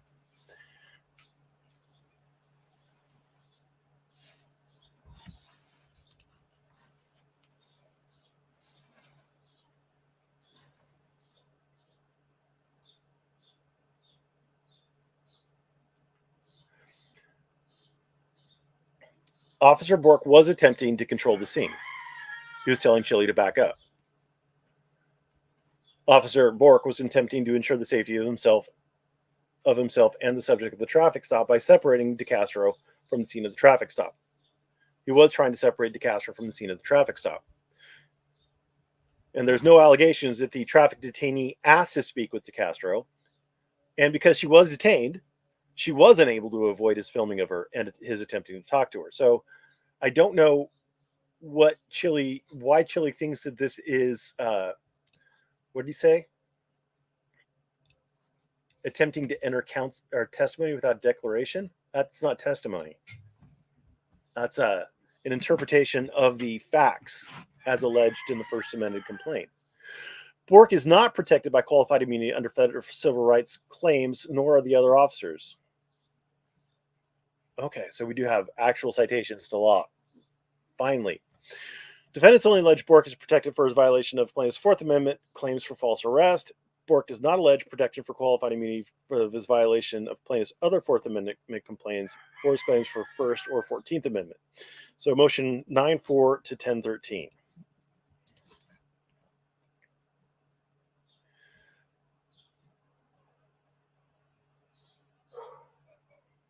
False arrest claim, yes. Discretionary immunity on the states. So that's state law claims,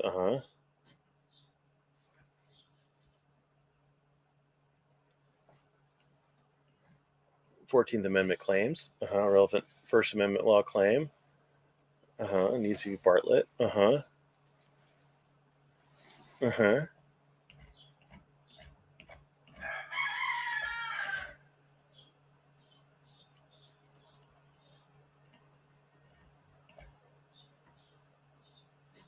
'So they do only allege qualified immunity for some of the Fourth Amendment claims.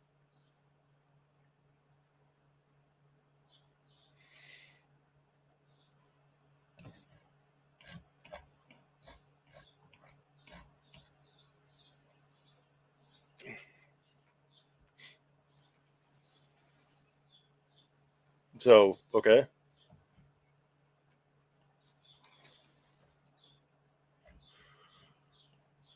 Hmm.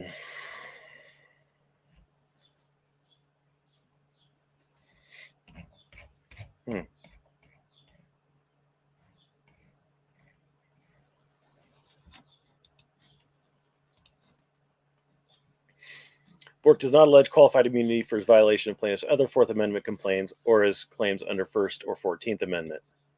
I think they're just saying that those fail outright. None of the defendants plead qualified immunity. None of the other defendants plead qualified immunity, right?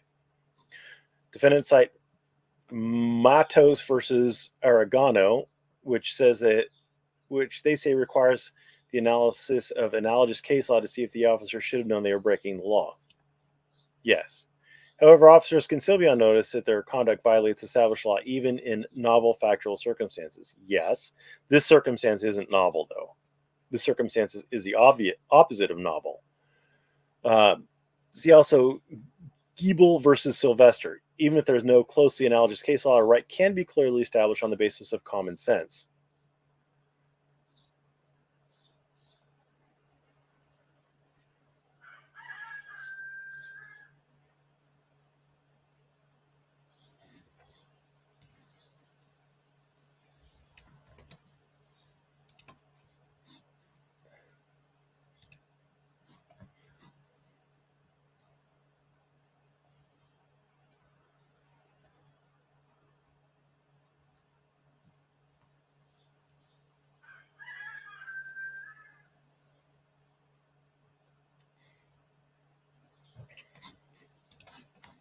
This is Giebel versus Sylvester. Sorry.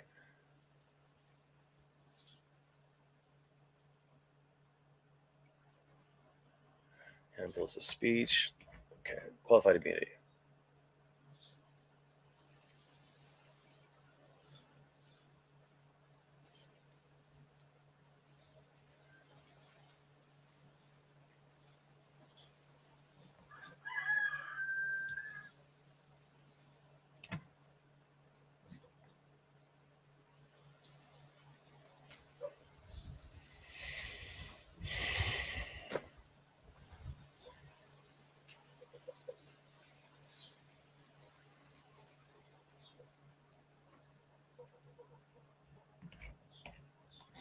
Both common sense and closely analogous case law lead us to conclude.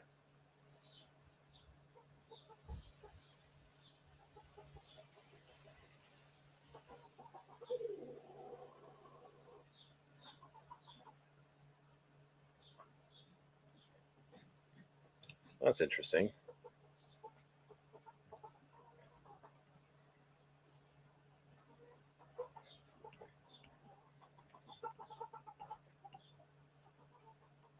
Now, I'm not saying he's wrong. I'm just I do believe that there are circumstances like there was a recent Supreme Court case where there was a prisoner who was tortured by not he was kept in a cold cell without adequate clothing. He basically had to shit on the floor and piss on the floor. And in that case, the Department of Corrections that was doing that to him said, well, qualified immunity, there's no specific case law on point. And the U.S. Supreme Court said, well, you should have known. You can't just torture people. And that was just torture. All right. So we're looking at DeBoer.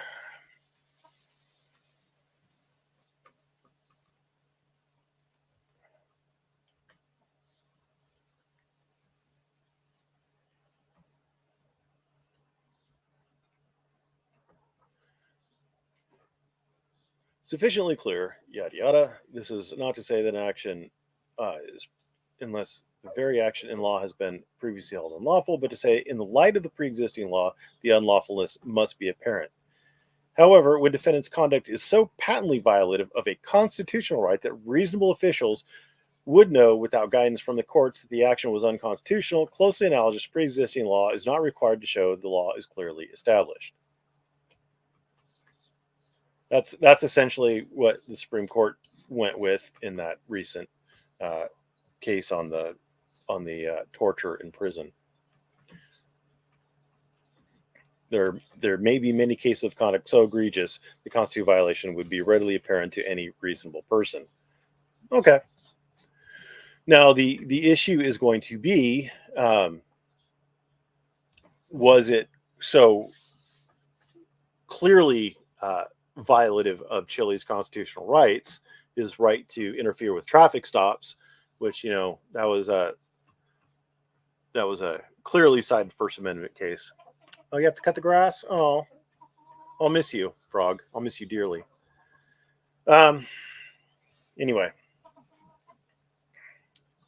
in novel factual circumstances, are not entitled to qualified immunity in obvious or egregious cases. Okay. Put simply, qualified immunity protects all but the plainly incompetent or those who knowingly violate the law. Yes, that works against him. Qualified immunity protects all but the plainly incompetent. These officers weren't plainly incompetent. I mean, he might think they were, but that's Chile's interpretation. Or those who knowingly violate the law. Did they knowingly violate the law? Even if the court concludes that what they did here was protected by the First Amendment, or what Chile did was protected by the First Amendment, I don't think that it is clearly established. You'll notice how far they've gone to find citations relevant to this. The defendants had to go to a case, that Sao case, where she refused to give her ID. They had to go to a Texas case. They had to go to another case where there was someone who had been involved in a domestic violence dispute and was carrying a firearm. So I don't think that this is going to be clearly established in case law to the point in a wobbler kind of case, and I don't really think it's a wobbler, as much as I love the First Amendment, I don't think that this particular one was a wobbler.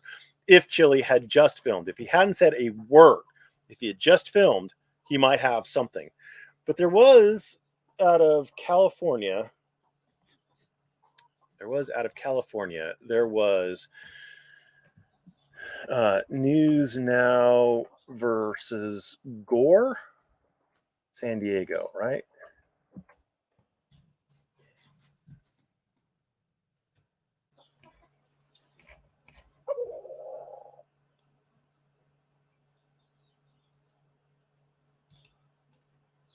There's like News Now San Diego.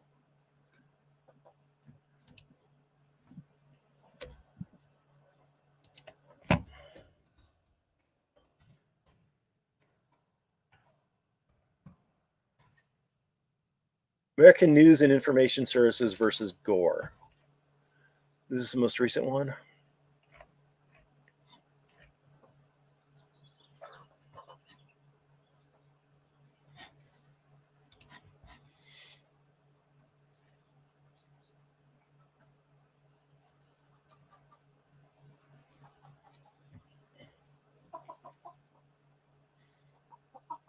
So he alleged he was arrested in retaliation for his exercise of the First Amendment.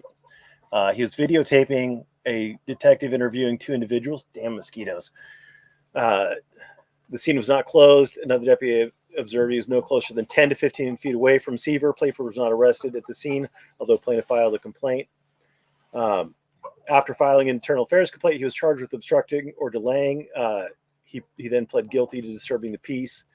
He turned out to be all these things went through. It stopped being against Gore and it turned into somebody else because he went through. It was so long, and they ended up waiting on the results of Jesus. What was that case? But anyway, all of this News Now San Diego bullshit, or News Now this one. And we're going to go this, Control X. We're going to go to Scholar. And we're going to go case law, federal courts. We're going to do this in quotes. And we're going to sort by date. Share this tab instead. All right. This is from 2019.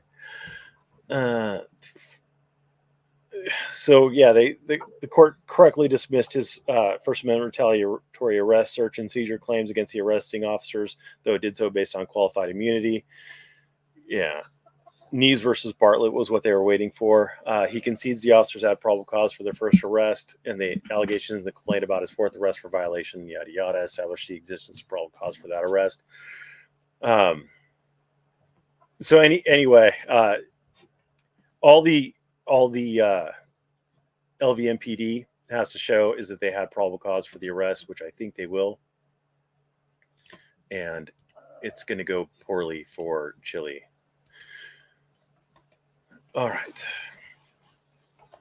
So the defendant then cites two Washington state cases that obviously weren't enforcing a Nevada statute. They cite many cases, tried to prove probable cause, but still failed to state what obstructing law plaintiff violated. Probable cause is a question of fact. So they don't have to. So if they could show any probable cause for any crime in Nevada, if they can allege facts sufficient that if any of the facts are true, if Chile alleged facts sufficient that if any of the facts are true, that there's probable cause for any arrest. It doesn't matter what they arrested him specifically for. Did they have probable cause? Maybe. For what they arrested him for? No. But for something else? Yes. The arrest is valid. It's pretty stupid. Probable cause is a question of fact. No, it's not.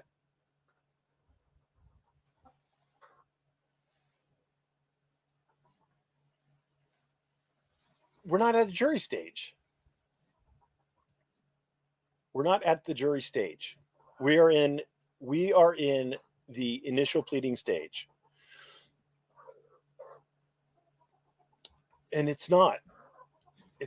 The court determines probable cause.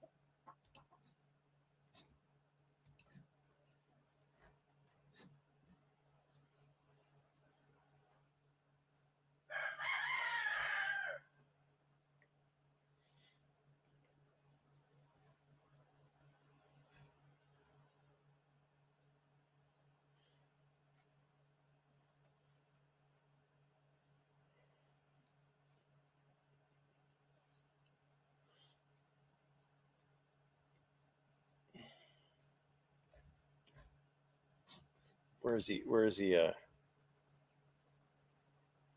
1391. Oh, you want to see this? 1391. We're looking for 1391.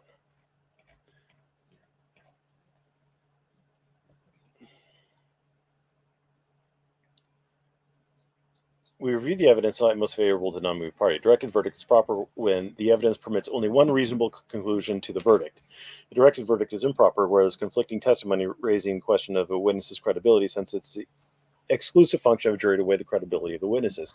In this particular case, there was two officers who made an arrest. They each had slightly different accounts of what happened, and then the plaintiffs in this case had a completely different account. So they have to show they acted under color of law, yada, yada. It's undisputed they're acting under color of law. Similarly, arrest without probable cause violates the Fourth Amendment. Where the facts or circumstances surrounding an individual's arrest are disputed as they are here, the existence of probable cause becomes a question of fact for the jury. Here, it was entirely within the jury's prerogative to find more credible the plaintiff's version of facts surrounding the arrest than the version corroborated by a seemingly disinterested third party. So what the court is saying here is not whether. So it's the facts that give rise to the probable cause. The jury in our judgment would be entitled to conclude probable cause for the arrest was non-existent. I don't like that. That doesn't sound right. I don't like that. It doesn't sound right. I know a grand jury gets to determine whether or not there's probable cause in felony cases, but judges determine probable cause. Like so in California, I know there's a probable cause hearing, and at the probable cause hearing, there's no jury there. There's a judge, and a judge makes a determination of whether there's probable cause. But that's criminal. So maybe in civil, it's going to be a different standard. Maybe in civil, it's a different standard. In criminal, there's a probable cause hearing, and it's not in front of a jury. It is like a mini trial in front of a judge, and the judge makes a determination of whether or not there's probable cause.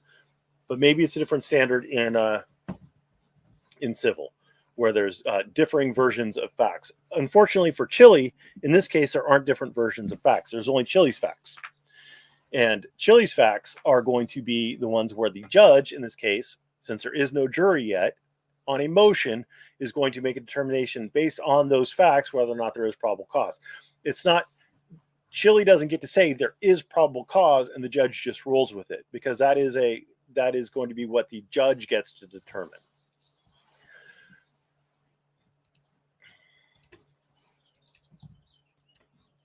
Additionally, Borks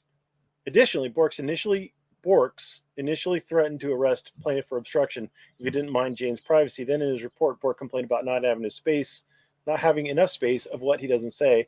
And now apparently Bork is making the typical yet vague arguments of officer safety. There's no arguments being made about what Bork said or didn't say.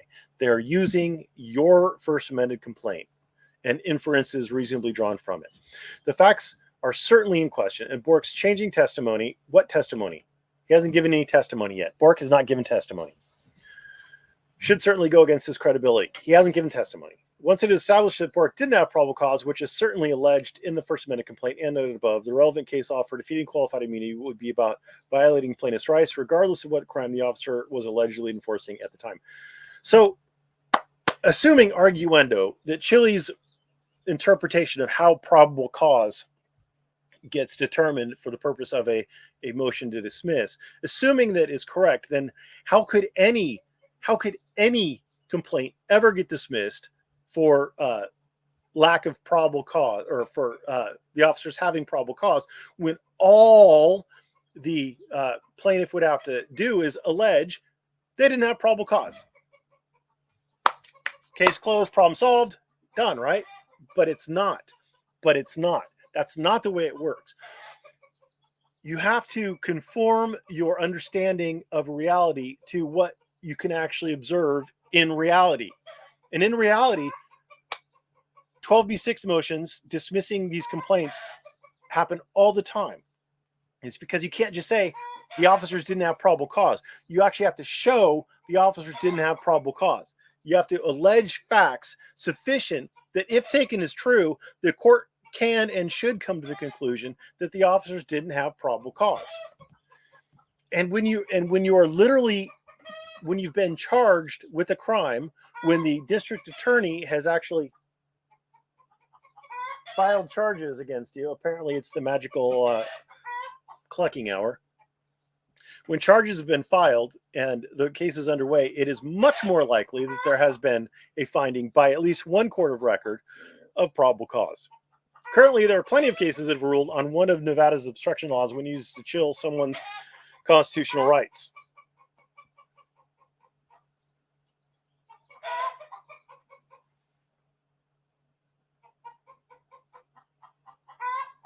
What he just shits them out there?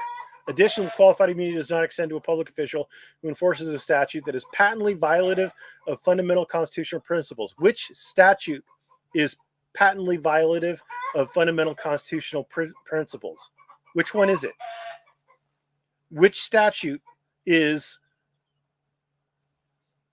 which statute? Is he saying that the NRS obstruction statute violates constitutional principles? If so, where's the argument for it? Moreover, obstruction and resisting are two crimes most often included in a contempt of cop charge. Who is he citing?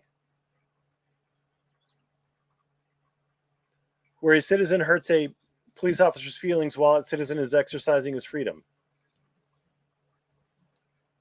You know, Chile likes to talk about unpublished cases.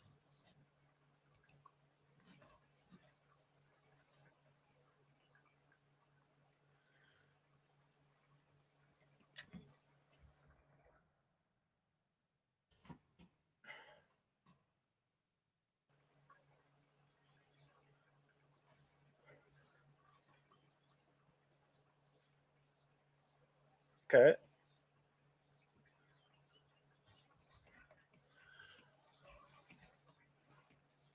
So we're in the state law claim. Okay. No liability, excessive force. 1983 claim. So the contempt of cop issue is in the state law claims.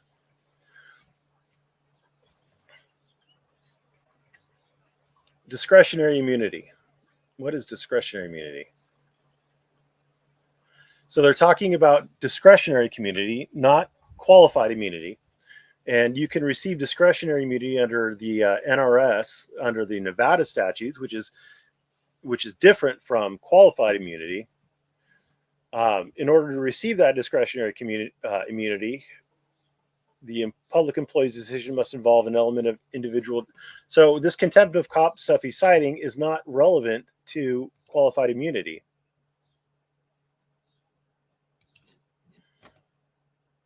So he's talking about qualified immunity in here, and this is not.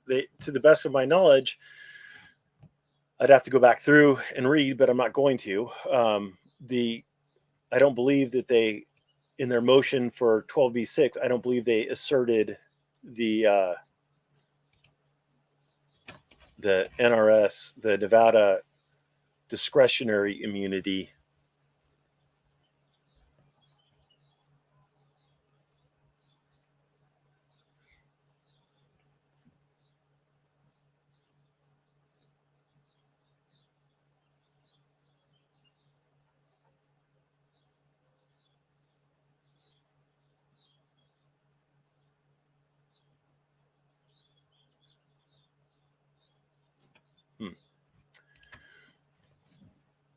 State law false arrest claims do not qualify for immunity. State law false arrest claims do not qualify for immunity. State law false arrest claims do not qualify for immunity.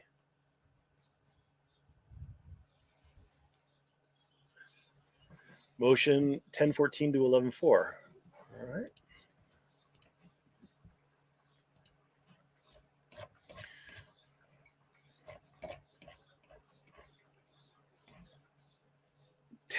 State law claims. Defendants are immune from liability on the basis of, oh, okay, so they do argue it. Nice. All right. Holding officer's decision to arrest based on a match description in a facially valid warrant was entitled to discretionary immunity. Did we go over that earlier? The Nevada Supreme Court evaluated. Oh, yeah, we did look at that one. We accidentally looked at that one in our research. That was the one where the guy was arrested because his stuff matched, and then they sent him over to Salt Lake City, Utah. They extradited him to Utah, and then when he got there, it turns out he didn't match.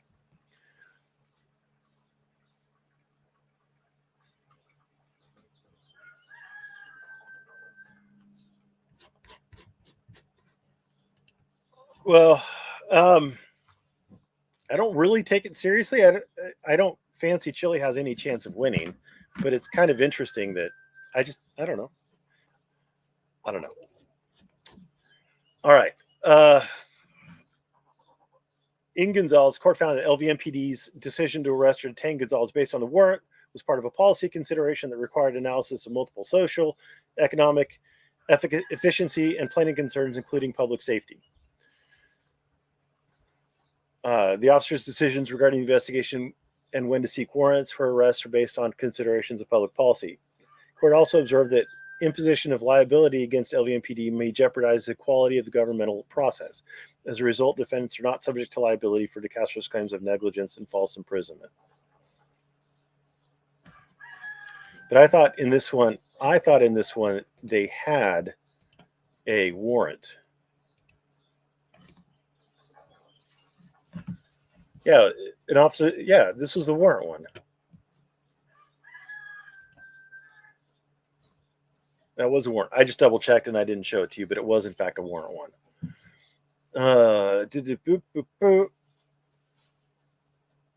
Yeah, so based on a warrant.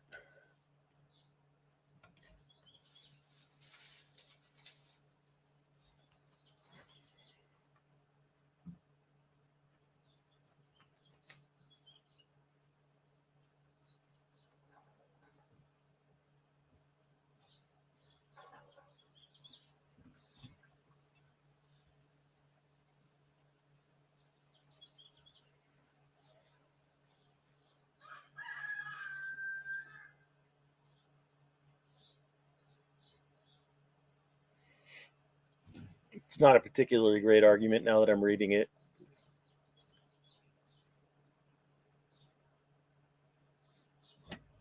So I wonder what Chile has to do to overcome it. State law false arrest claims do not qualify for immunity. They cite Gonzalez for discretionary immunity when they're aware that Gonzalez is inapposite due to its warrant issues, which make it distinguishable and fall under the second element of Martinez versus Marushzak. Well, let's figure this one out.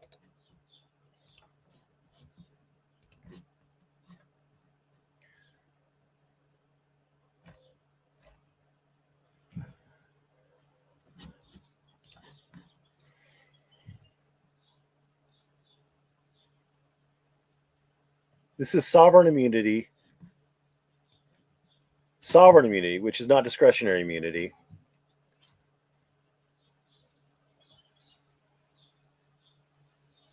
Medical malpractice.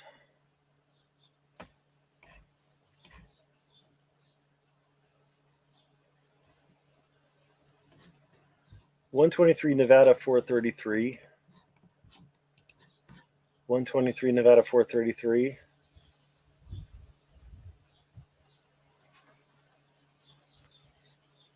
I have no idea what the fuck Chile's citing this case for.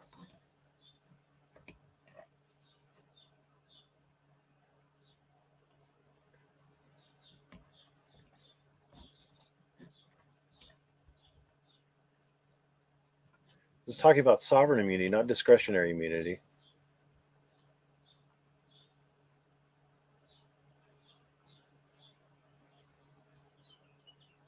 One exemption is set forth here. One exemption of the general rule. Discretionary, okay. Dr. Martinez claims that as a public employee, he's completely immune from the estate's absolute immunity, claims his damages are capped. In response, the estate asserts practice of medicine is not a governmental function protected by notions of sovereign immunity, and he was an estate employee.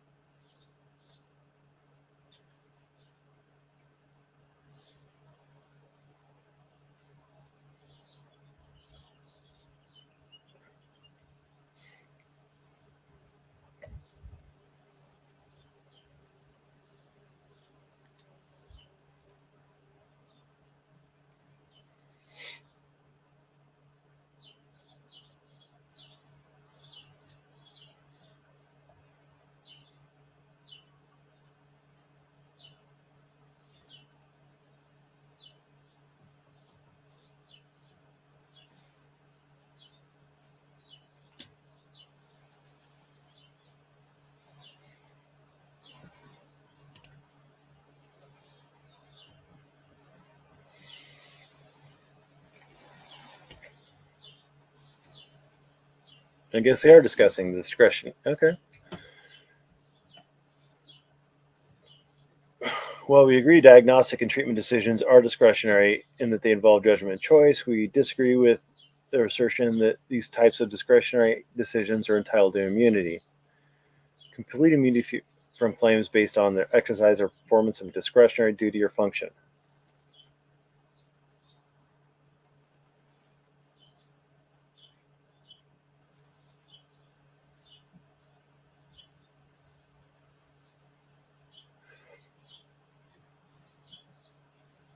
An officer's decisions or acts are immune from liability so long as they are made using personal deliberation, decision, or judgment.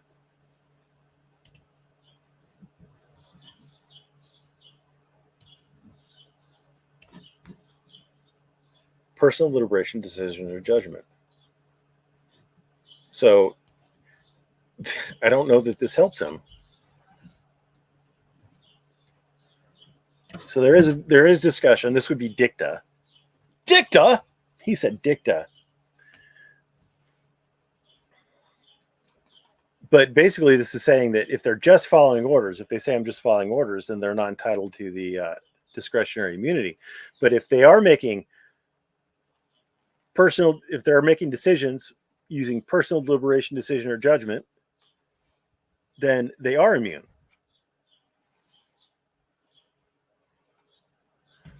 And there's a citation here to this. Despite they place him in a police vehicle, he complained of pain, claims of yada yada. The issue presented was whether protected by governmental immunity based on the failure to exercise or perform a discretionary function, whether or not the discretion was abused. The question of governmental immunity is usually considered by the courts in terms of whether the acts in question are regarded as discretionary or quasi-judicial in character. The officer's choice in this case was one requiring personal deliberation, decision, and judgment rather than the performance of duties in which the officers were left no choices, demonstrated by the language of the manual under which they were conducting themselves. The officers had no discretion when it came to handcuffing Maturi. They had no choice here. They did have a choice, however, as to whether they would handcuff Maturi in the front or the back, a judgment call, if you will. If the officers had concluded it was impractical to judge Matari behind his back, they had the power and discretion to make this decision. Whether to make the allowable decision to handcuff a prisoner in the front is a decision that could involve a large degree of discretion based on the consideration of the prisoner's high strength and the judgment of the officer, potential for escape or violence. The expression, unless impractical, as stated in the regulation, necessarily invests the officer's choice as to whether the circumstances surrounding the arrest are such that safe custody in a police vehicle can be maintained for a prisoner with handcuffs in front rather than the back. Although it can be argued that the officers in this case made the wrong choices, whether rear handcuffing was impractical, it's clear they were making a choice and that they were exercising discretion. So it appears to me,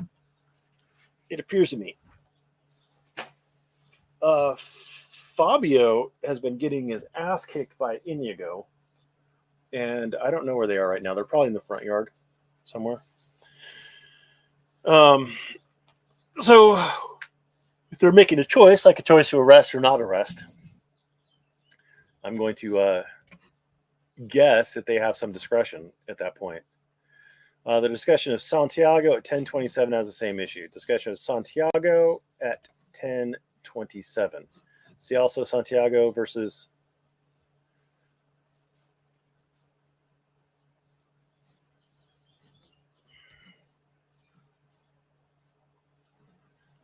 This looks like a Massachusetts case.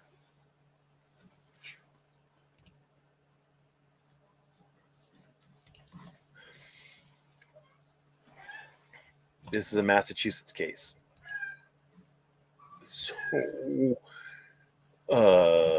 So maybe it's a similar statute. I don't know.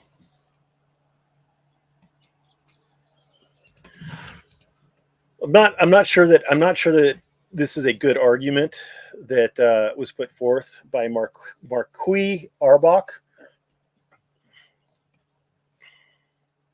But then I haven't done a lot of research to try to find a better argument, so I'm going to go with probably better than what Chili's arguing. Additionally, Mack versus Williams established there is no qualified immunity under Nevada law. Well, we're not talking about qualified immunity, so let's see if there's discretionary immunity in Mack versus Williams.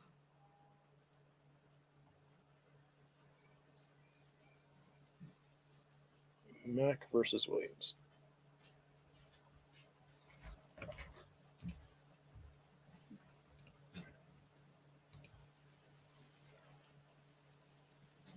That's not it. Scholar.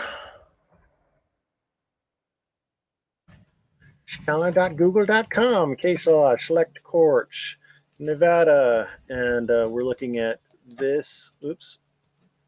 This. Copy. And we're going to do done. Maybe I don't need to have the quotes around it. Let's just do that. Survey says nope. Let's just do that.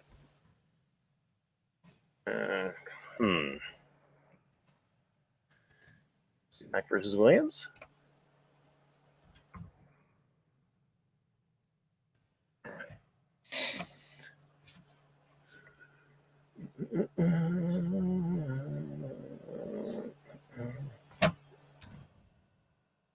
Oops, I didn't want that.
So the court here is just dealing with an argument that that qualified immunity could be a thing under Nevada constitutional law. The court is not saying that there is no discretionary immunity under Nevada law. The court recognizes there is discretionary immunity under Nevada law. The court is just saying there's no qualified immunity for Nevada state law claims. So Chili's argument is irrelevant. I don't believe that the defendants were claiming that there was qualified immunity under Nevada law for the Nevada state claims. They were arguing there was discretionary immunity. Words are hard. Plaintiff properly alleges an equal protection claim.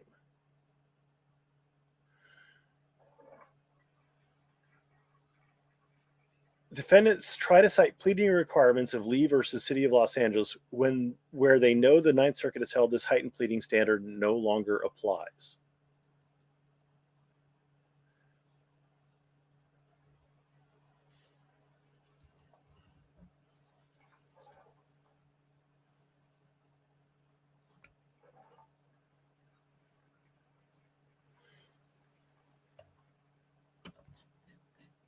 Hmm.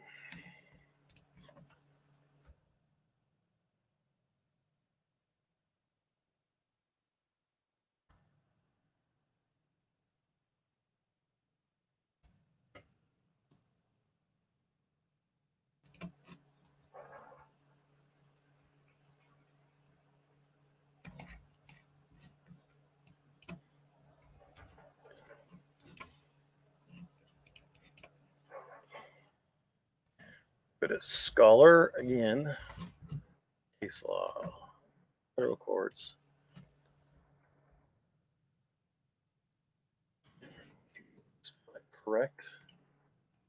Correctly. Mm-hmm.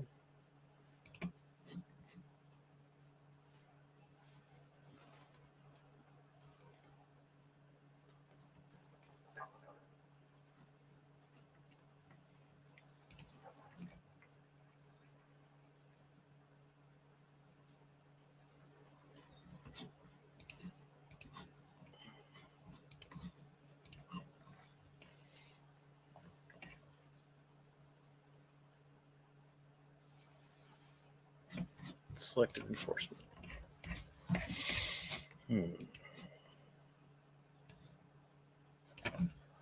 I thought there was a recent Supreme Court case on this. So there's a recent Supreme Court case on this.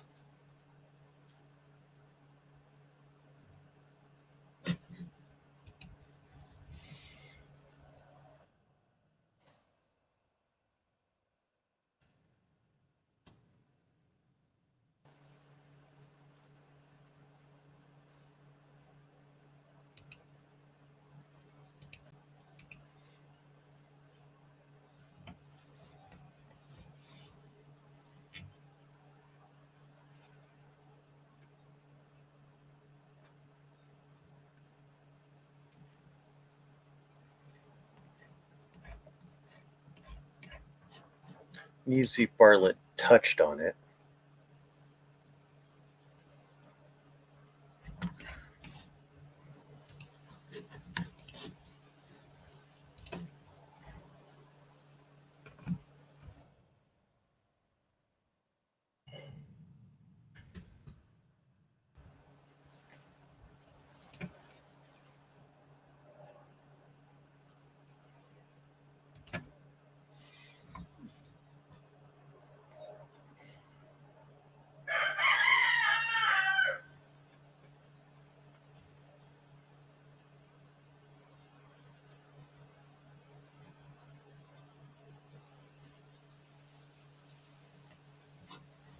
Hmm.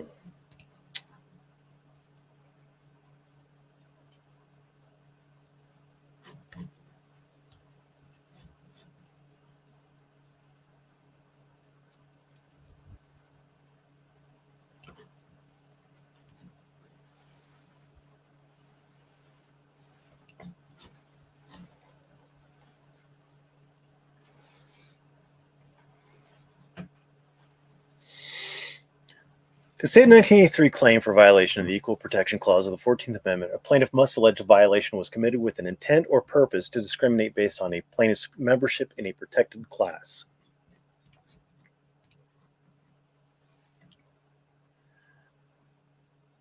Try to cite pleading requirements of Lee versus City of Los Angeles.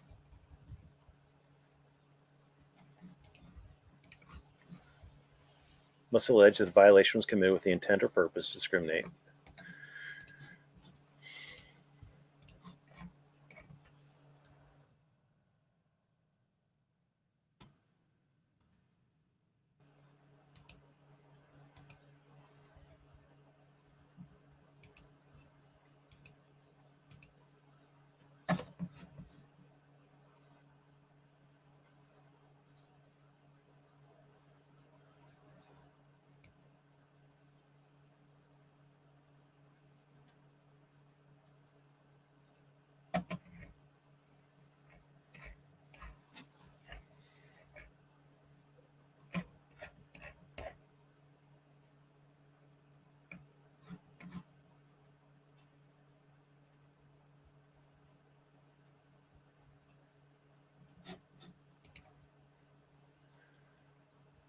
with an intent or purpose to discriminate based on a plaintiff's membership in a protected class. Intent.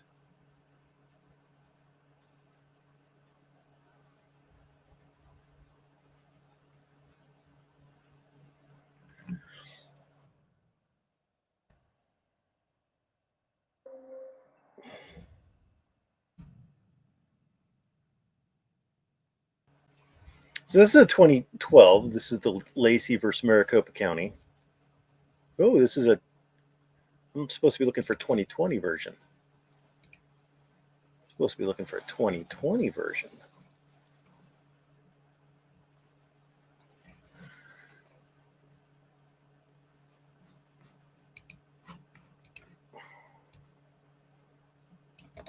'2020 version. Or is there a 2020 version?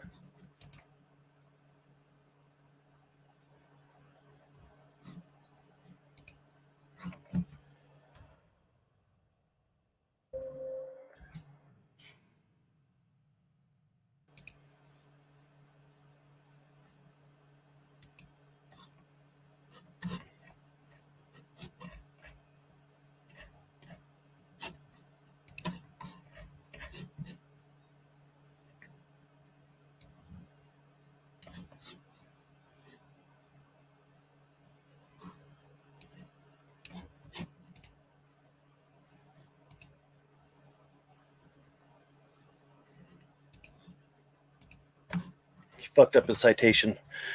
It happens. Fucked up the citation. So it is a 2012 case. And the plaintiff must demonstrate that the enforcement had a discriminatory effect, and the police were motivated by a discriminatory purpose, discriminatory effect, discriminatory purpose, discriminatory effect based on a member of the protected class with purpose. The purpose to discriminate based on a protected class. Yeah, discriminatory effect and discriminatory purpose. I don't understand what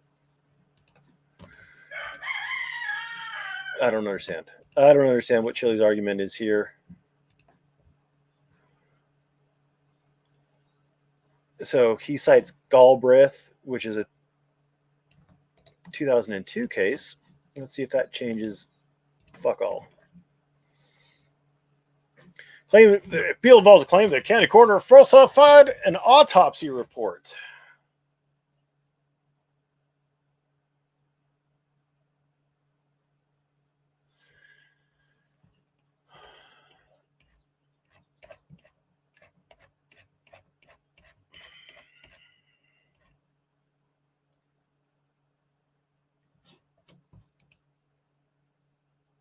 At 11:21. At 11:21. All right. He says it's 11:21 is what he's citing.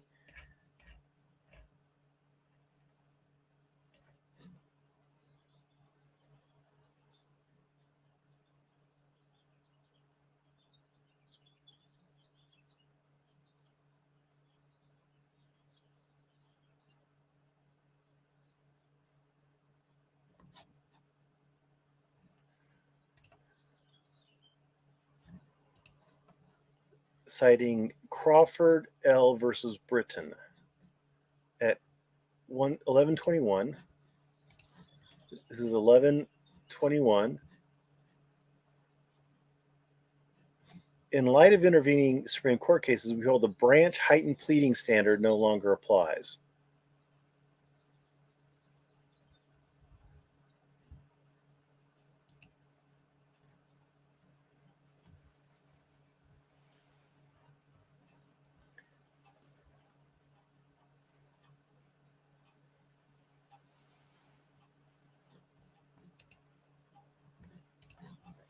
Does this have anything to do with equal protection? No. Branch had nothing to do with equal protection. Does this have anything to do with equal protection? No, it doesn't have anything. I have no idea. I don't know why he's citing any of those cases.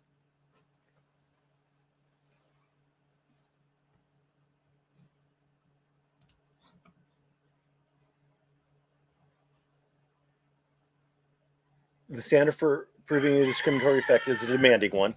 Chili's citing the case that they cited.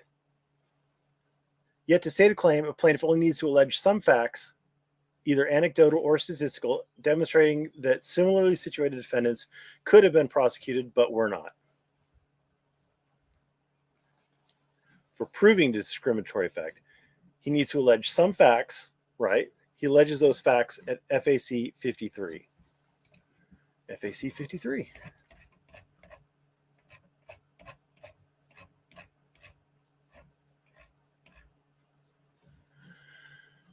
Violated his rights.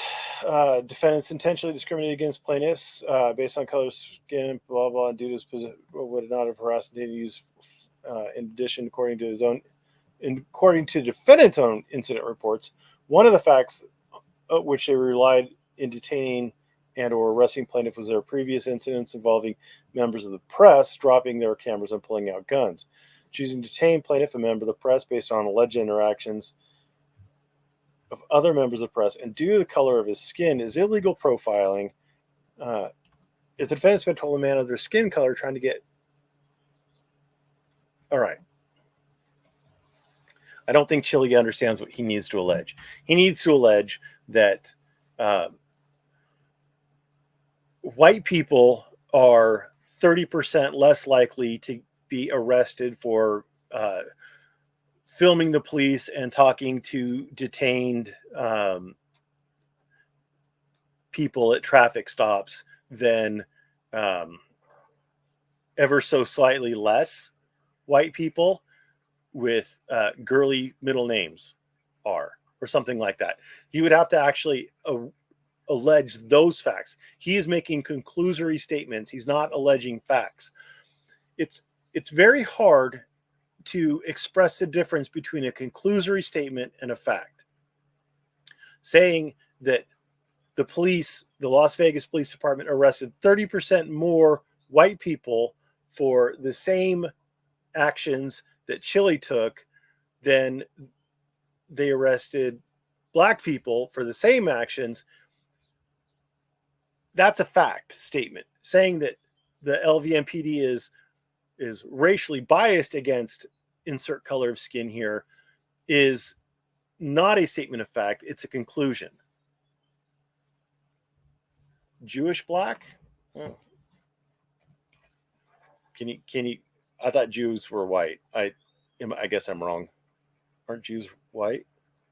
But Chile is Latinx because surname and reasons.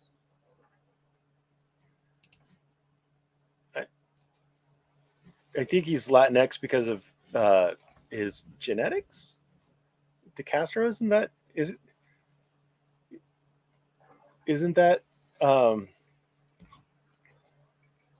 sounds pretty I mean, maybe no, he says he's from Colombia, so he's Colombian, right? So that's Latinx. I'm gonna go with that.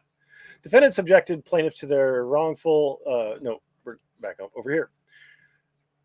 To fit a class of one claim under Village of Willowbrook versus Olek. To fit a class of one claim under Village of Willowbrook versus Olek. Plaintiff is a member of an identifiable class. To fit a class of one claim under Village of Willowbrook, plaintiff is a member of identifiable class.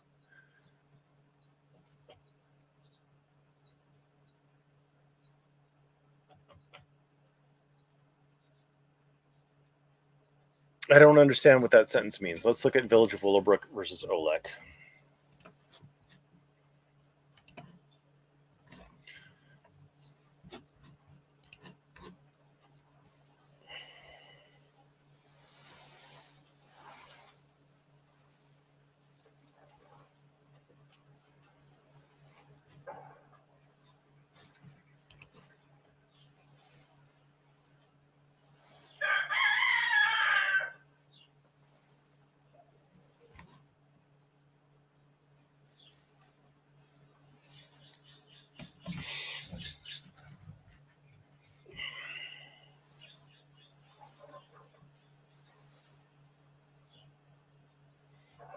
Okay, I think I see what he's trying to say. He's a class of one, I'm guessing. So Chile's his own special snowflake. First amendment complaint 28, 47, 53, and 69.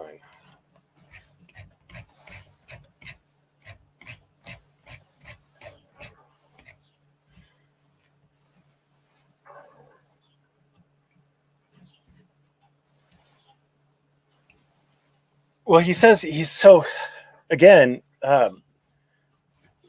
plaintiff accused plaintiff of being on drugs based on the color of his skin. That is, I mean, if did Bork say you're on drugs because you're whatever color of skin Chili has under the makeup? I don't know. I don't recall him saying that. I don't know if that's what Chili's trying to say here. I don't know if that's what Chili's trying to say there.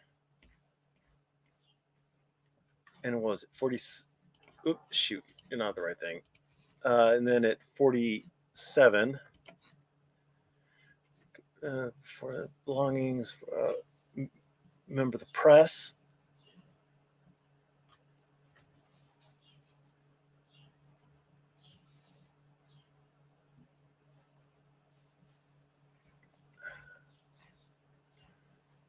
Okay.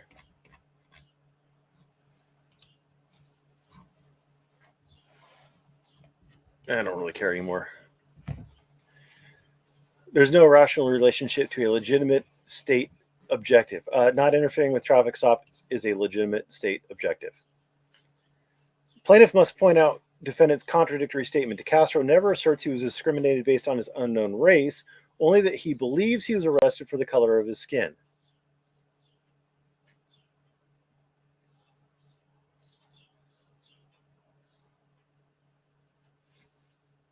Why is that contradictory? Decastro never asserts he was discriminated based on his unknown race, only he believes he was arrested for the color of his skin.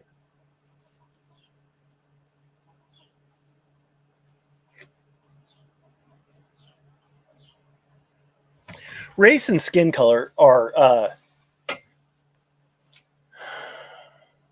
not necessarily 100% related.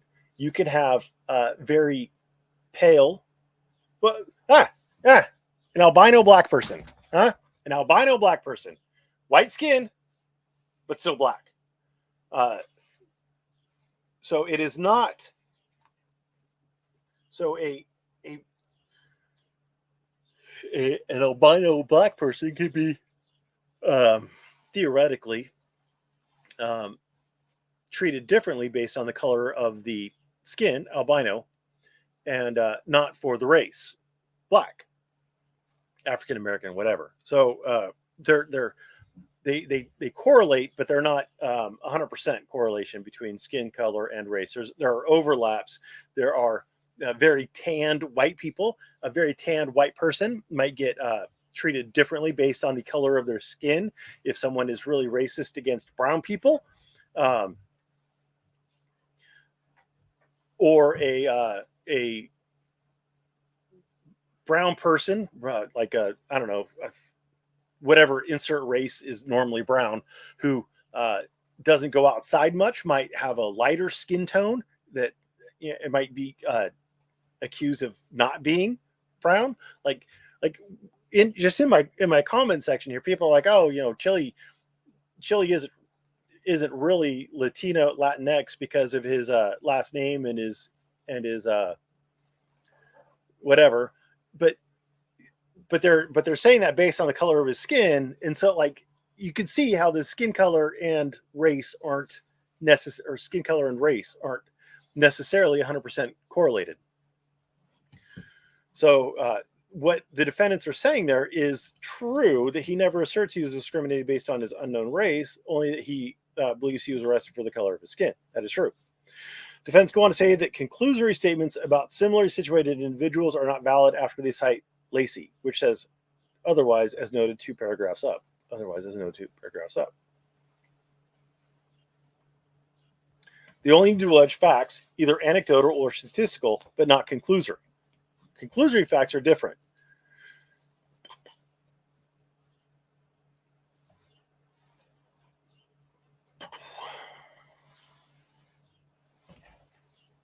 Well, that's interesting. They cited Willowbrook.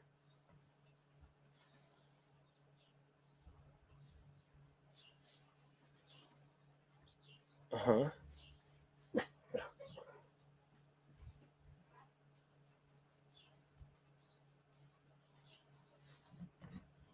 So Ashcroft versus Iqbal, a United States Supreme Court case from 2009 that says threadbare recitals of elements of cause of action supported by mere conclusory statements do not suffice. That is an accurate statement, as opposed to Decastro never.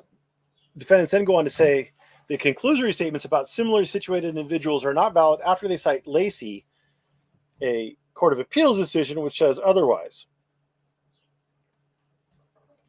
So Lacey, a 2012 Court of Appeals decision, or a 2009 U.S. Supreme Court decision, I'm going to go with the Supreme Court decision as being the controlling status of the law. And I'm also going to suggest to you that knowing that Ashcroft and Iqbal existed in 2009, that the Ninth Circuit Court of Appeals knew and understood Ashcroft existed. And so you have to read this alongside of Ashcroft. So it has to be some facts, either anecdotal or statistical, demonstrating that similarly situated defendants could have been prosecuted but were not. But it can't just be merely conclusory statements. You can't just say similarly situated defendants could have been prosecuted but were not. That does not suffice. You're going to say, again, that's a fact, but it's not. It's a conclusion. You have to say, this many people of this race were cited, and this many people of that race did the same thing, but weren't cited. And so, racism. Plaintiff properly alleges a First Amendment retaliation claim. Motion 12-7 to 27. 12-7 to 27. Well, let's get to his argument. Plaintiff was arrested when other similarly situated individuals engaged in the same sort of protected speech had not been. Again, that's a conclusory statement, not an allegation of fact. In general, defendants fail to recognize the right to record plea stems from the First Amendment, and plaintiff's claims for First Amendment retaliation aren't simply based on his protests. I don't understand that, but okay. Defendants try to enter contradictory facts again. Motion 12-22.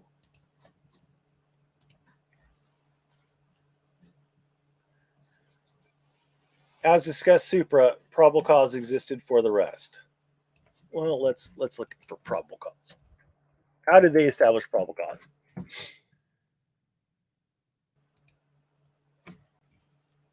So relevant false arrest law to determine whether they had false arrest for a claim. They examine the events leading up to the arrest and decide whether these historical facts, viewed from a standpoint of an objectively reasonable police officer, amount of probable cause.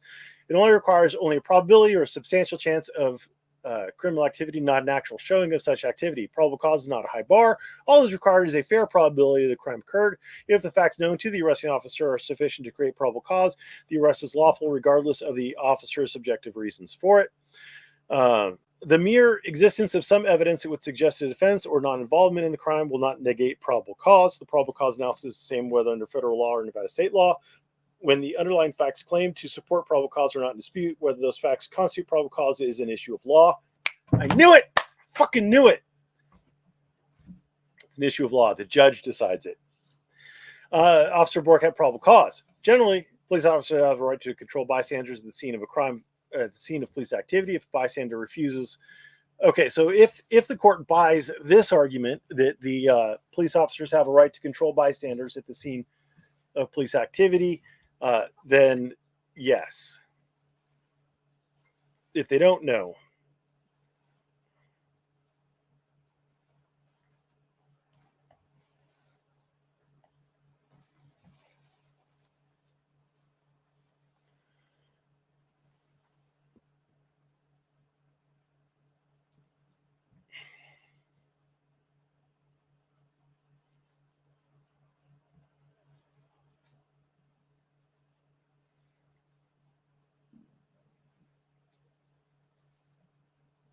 So it's an obstruction to impede. It is obstruction to impede. Okay. And held that an individual is obstructing when The individual is given several opportunities to comply with defendant's orders but fails to do so. Yeah, sounds like they've established probable cause to me. Plaintiff properly alleges a Monell and supervisor liability claim. Specific injury relates to a specific unconstitutional policy. Which policy? All right, 60 to 67 on the first amended complaint.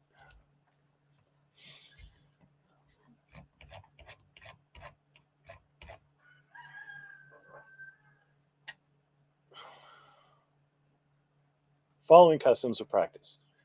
To carry out or tolerate unlawful detentions without reasonable suspicions.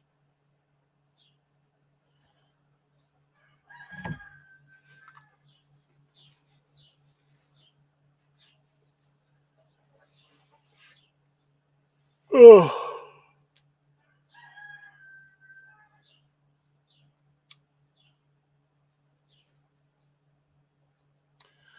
These are again threadbare conclusory statements. I don't know why he thinks that those will suffice. Defendants try to cite. No, they do cite. They cite City of Oklahoma versus Tuttle as requiring more proof of a single incident. But this other case says otherwise at 168. Okay, Leatherman. Yep, let's do this.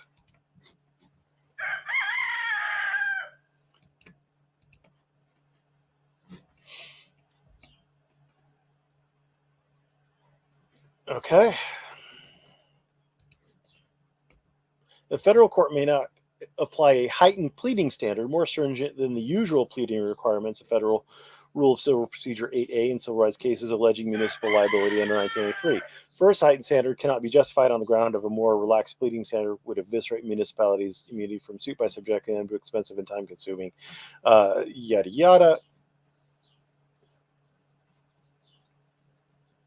Okay, so there's no heightened pleading standards. Great, but you still have the Twick ball. You have to be able to allege specific facts that take it, if true,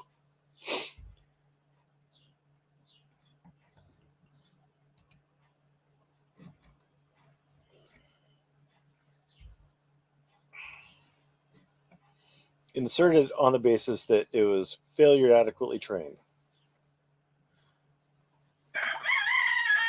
Cock-a-doodle-doo.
Well, let's look at City of Oklahoma versus Tuttle. Let's try to square this circle. Try to square the circle.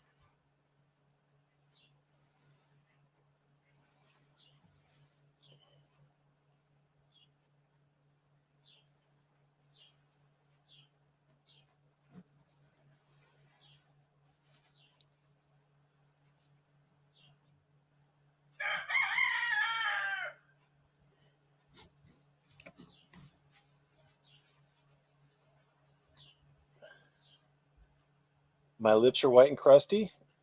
Why don't you just come over here and kiss me?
The policy was deliberate indifference.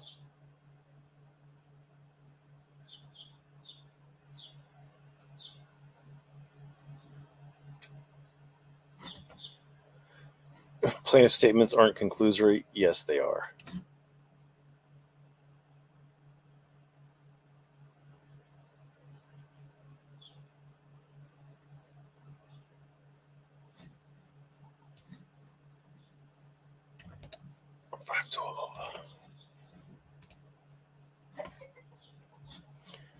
$512.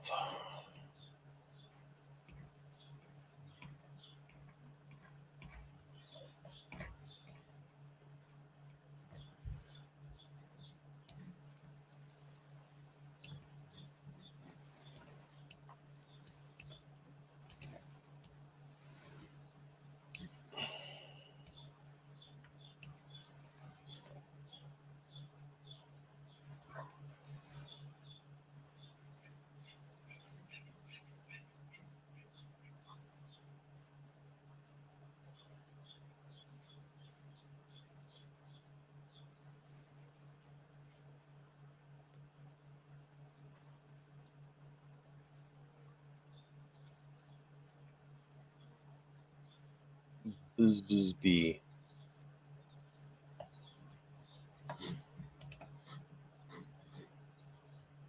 Conclusory.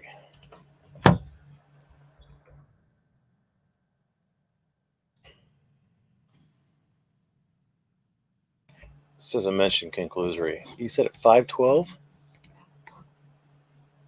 Says otherwise at 512. Says a description of a policy can't be conclusory. It says otherwise at 512. We're on 512. Survival motion must. This seems incongruous to require a plaintiff in order to survive motion to plead more facts they may ultimately need to prove to succeed on the merits if direct evidence of discrimination is discovered. Moreover, the precise requirements of a prima facie case can vary depending on the context whenever intended to be yada. The specification of the prima facie proof required from respondent is not necessarily applicable. Knowing this court did not intend to purport to create a flexible formulation to measure a plaintiff's complaint against a particular formulation before discovery is unearthed relevant facts and evidence. It may be difficult to find the precise formulation of the required prima facie case in a particular case. Given the prima facie flexible evidentiary standards shall not be transposed into a rigid pleading standard for discrimination cases. Furthermore, imposing Court of Appeals heightened pleading standard in employment discrimination case conflicts with 882, which provides the complaint must include only a short complaint statement. Such statement must give a defendant fair notice of what the plaintiff's claim is and the grounds upon which it rests. The simplified notice pleading standard relies on liberal discovery rules and summary judgment motions to find disputed facts and issues and dispose of unmeritorious claims. So it doesn't say anything in there about discovery, or I'm sorry, about conclusory statements.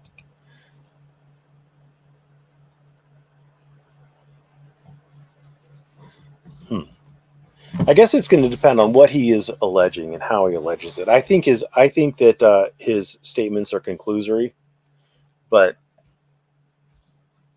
I could see a court might give him more opportunity. The court might allow this to get to discovery. Plaintiff properly alleges a 42 U.S.C. 1981. They largely misunderstand the 1981 claim. They're alleging that police services provided to plaintiff were not provided. Plaintiff is alleging that police services provided to plaintiff were not provided in an equal way, nor is plaintiff able to enjoy the services at the barbecue in an equal way, including the use of, what the fuck are we talking about, a barbecue? Motion at 16? Oh, I'm sorry, I was looking at this. He's talking about some sort of a barbecue?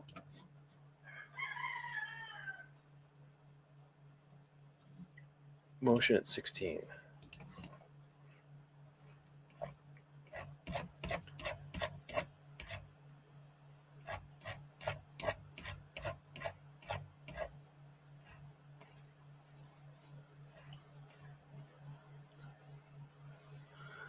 (1981) prohibits discrimination in making and enforcement of contracts. Let's look at 1981. Shall have the same right in every state and territory to make and enforce contracts, to sue, be parties, give evidence, and give the full and equal benefit of law and proceedings for the security of persons and property as enjoyed by white citizens, and shall be subject to like punishment, pains, penalties, taxes, license, and extractions of every kind, and no other. For the purposes of this section, to make and enforce contracts includes making, performance, modification, termination of contracts, and the enjoyment of all benefits, privileges, terms, and conditions of the contractual relationship.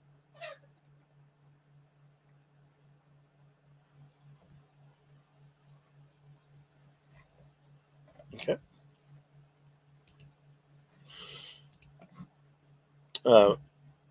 Prohibits making, discrimination in making enforcement of contracts. Yeah. They have to establish that he's a member of protected class. He attempted to contract for certain circumstances, and he was denied the rights to contract for those services.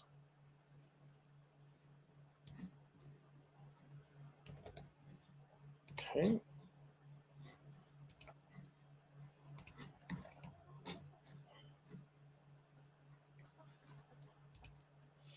And we're looking at 1148.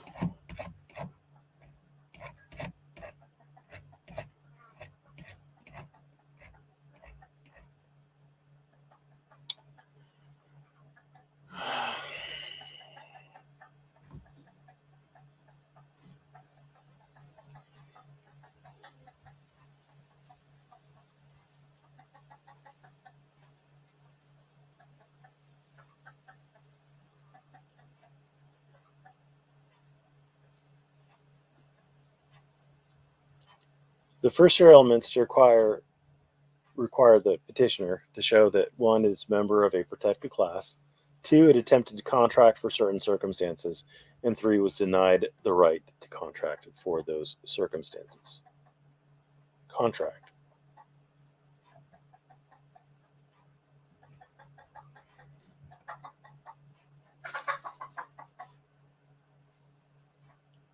The Sixth Circuit alters it to require plaintiff was deprived of services, while similarly situated persons outside the protected class were not, and plaintiff received services in a markedly hostile manner in any manner. Okay.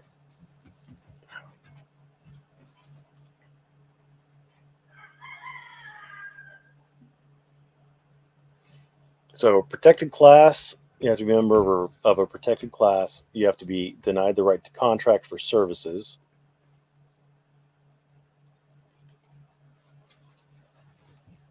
So they're distinguishing between use and the right to contract.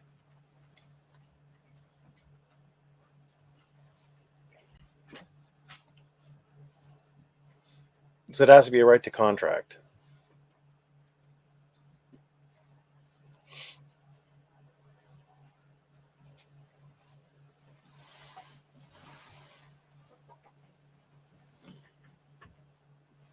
And they have to have if they have a non-discriminatory reason for its decision in the right to contract, then I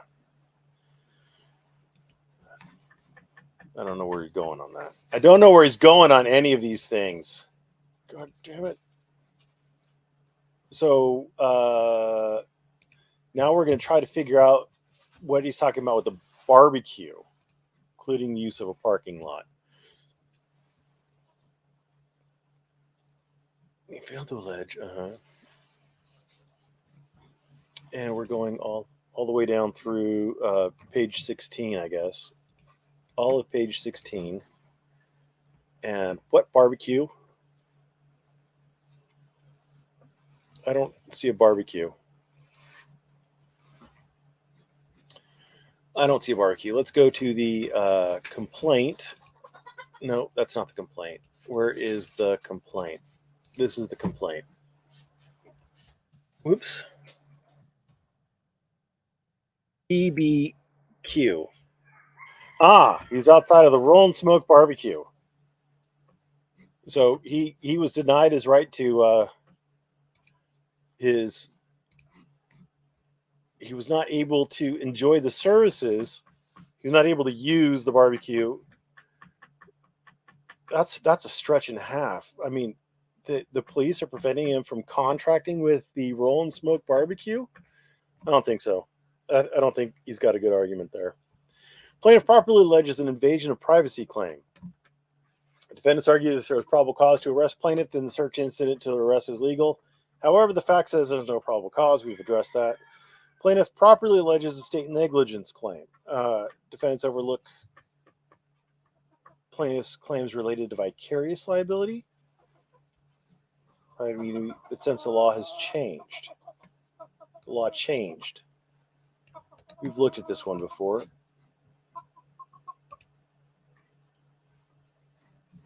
All right. So they cited Ortega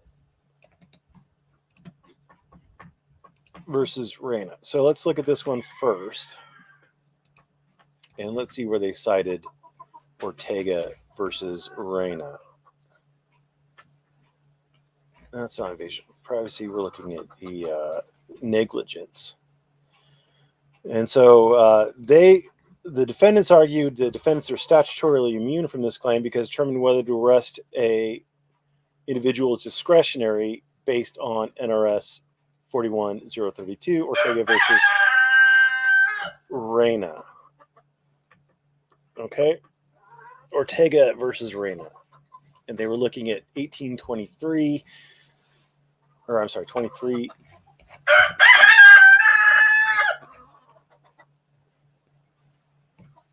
State immunity is defense to claims made under state law. The state waives its immunity under NRS 41.031, but retains immunity under NRS 41.032 for officials exercising discretion. The discretionary act exercise personal deliberation, decision, and judgment. Record shows he used his judgment in stopping appellant and concluding the appellant refused to sign the traffic citation and taking the appellant to jail and arresting her.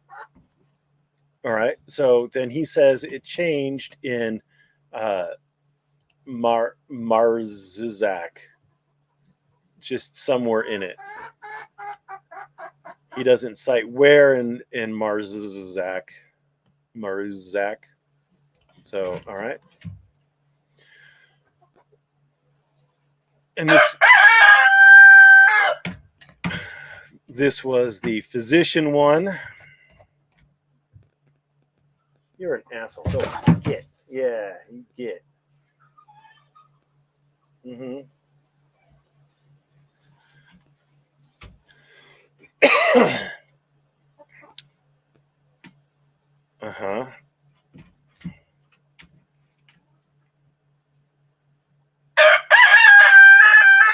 You're an asshole, Fabio.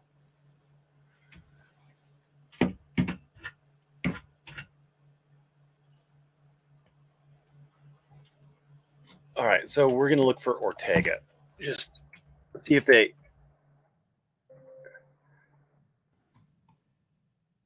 Ortega. 28. All right. Therefore, when considering whether law enforcement officers were entitled to discretionary function immunity for their decisions or acts, we applied a discretionary versus ministerial test. Under the test, an officer's decisions or acts are immune from liability so long as they are made using personal deliberation, decision, or judgment. In contrast, ministerial decisions amounted only to obedience to orders or the performance of duty in which the officer is left no choice but his own were not immune under that particular statute. Citing Ortega, concluding no civil yada yada. They also cite other various cases. They don't overturn it. And so he's saying that the law has changed. The law change would be that Martinez versus Marizak would have overturned it and did not. Merv needs another host. This one doesn't shut up. You know what? Fabio's a good bird. If the court, all right. If the court grants the motion to dismiss, it should allow leave to amend. It probably will. It probably will. Defendants can't correct deficiencies in their motions. They can respond to things raised by the opposition. All right, and that concludes that particular one. But wait, there's more. All right.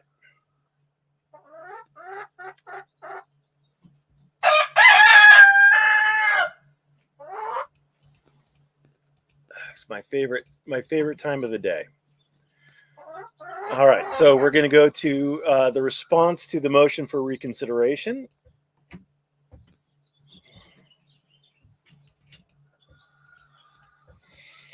Defendants respond as follows, yada yada. Memorandum of points and authorities. He filed his emergency motion for preliminary injunction. Court denied it. He filed his emergency motion to reconsider. They now respond to it. Federal law states reconsiderations are only permitted when there's substantially new evidence or the decision is clearly erroneous. Clearly erroneous is a term of art. Get away from here.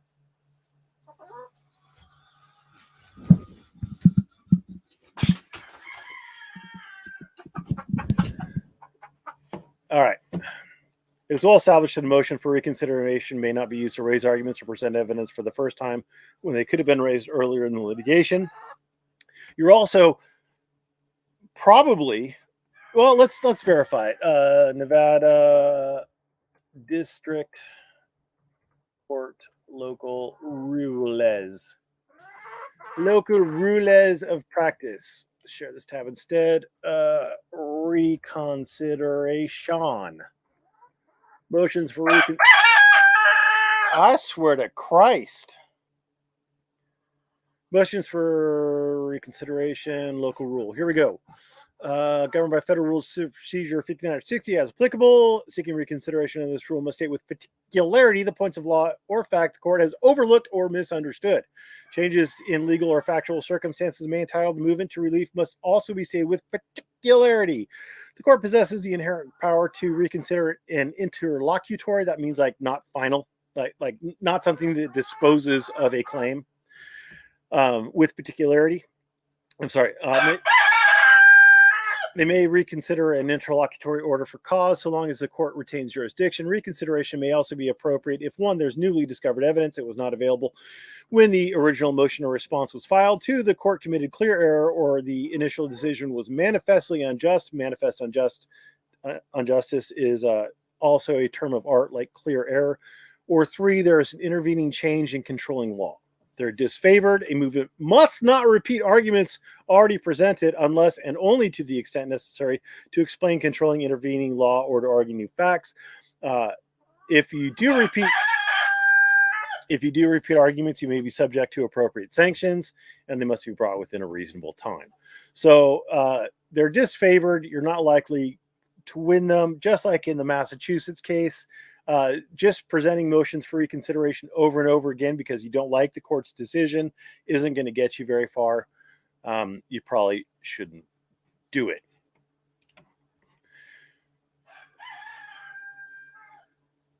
Plaintiff has failed to articulate in his emergency motion to reconsider motion for preliminary injunction to stay state proceedings that there's substantially new evidence present that would require the court's reconsideration, or fucking Christ, which one is this? That is Inigo. That was loud, dude.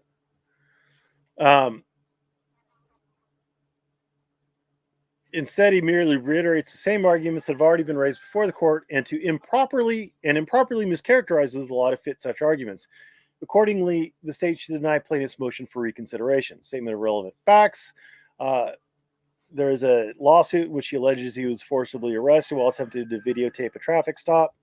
The state criminal proceedings are pending in state court. According to plaintiff, a preliminary hearing on the state charges was held on June 13th. Prior to that hearing, he filed the emergency motion. The court's order, court issued its order denying plaintiff's motion for preliminary injunction, drawing on the younger abstention doctrine, which requires courts from interfering with state court criminal proceedings absent exceptional circumstances. His requested relief was to stay the hearing. At this point, plaintiff's first hearing in the state criminal proceeding is passed, and yet it appears his ability to assert his constitutional rights remains intact. As this court has recognized in its order, plaintiff makes continuous, unsubstantiated claims that he will be subject to excessive force and even death in a corrupt jail, which plaintiff claims would make it impossible to raise constitutional challenges in his state case. Specifically, the court notes the plaintiff gives no reason to suggest he will be jailed or why excessive force would be used against him if he is. In his motion for reconsideration, he still fails to provide a sufficient basis as to why his constitutional rights would be chilled in a state court, or why he should be subject to excessive force or even death if he were to be imprisoned. Instead, he continues to make conclusory statements that are not based on fact, but rather on his assumptions. As such, his motion for reconsideration should be denied. The legal standard, Rule 60B, permits the district court to reconsider and amend a previous order. However, the rule offers an extraordinary remedy to be used sparingly in the interests of finality and conservation of judicial resources. A motion for reconsideration is not the proper vehicle for rehashing old arguments and is not intended to give an unhappy litigant one additional chance to sway the judge. Absolutely. A motion for reconsideration should not be granted absent highly unusual circumstances. Agreed. Reconsideration is appropriate if the district court, number one, is presented with newly discovered evidence. Two, committed clear error, or the initial decision was manifestly unjust, or three, there's an intervening change in controlling law. Plaintiff has failed to satisfy his burden. So they should usually abstain from interfering with state criminal proceedings. In particular, courts should not act to restrain a criminal prosecution when the moving party has an adequate remedy at law and will not suffer irreparable injury if denied equitable relief. In other words, there should be no interference except where the danger of irreparable loss is both great and immediate. The standard to allow interference in a state court criminal proceeding because the standard to allow interference in a state criminal proceeding because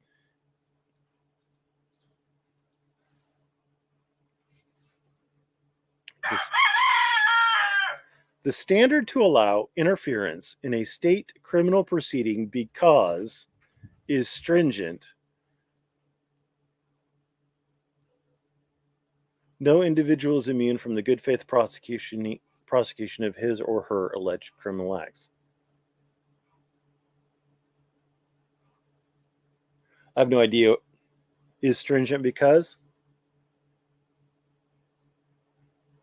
Sure. The standard to allow interference in a state criminal proceeding is stringent because no individual is immune. Sure. Plaintiff's reconsideration motion includes the same arguments raised in its initial briefing and merely cited back to his original motion as the sole evidentiary support for the motion for reconsideration.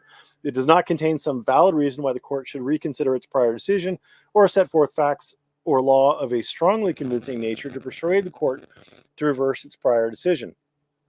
The reconsideration motion does not include newly discovered evidence, designation of clear error, or intervening change in controlling law. Here, plaintiff's motion relies entirely on his prior arguments already made before the court. Additionally, plaintiff misstates the law throughout his motion. Surprise!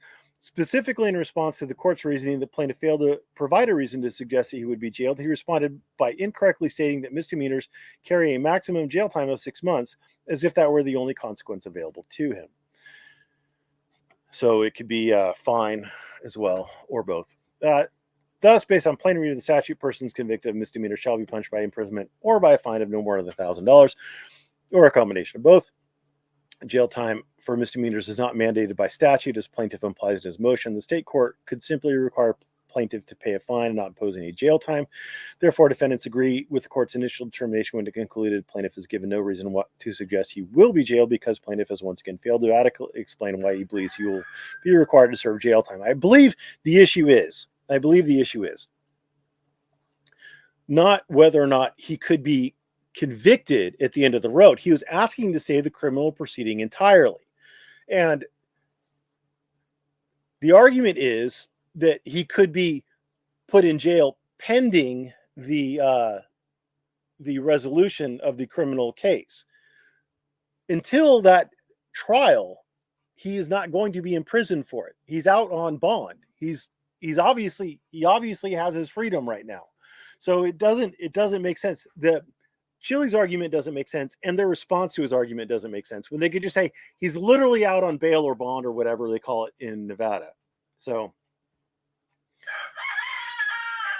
in order for the court to issue a preliminary injunction, the plaintiff must show that he would suffer irreparable injury that is both great and immediate if such equitable relief is denied.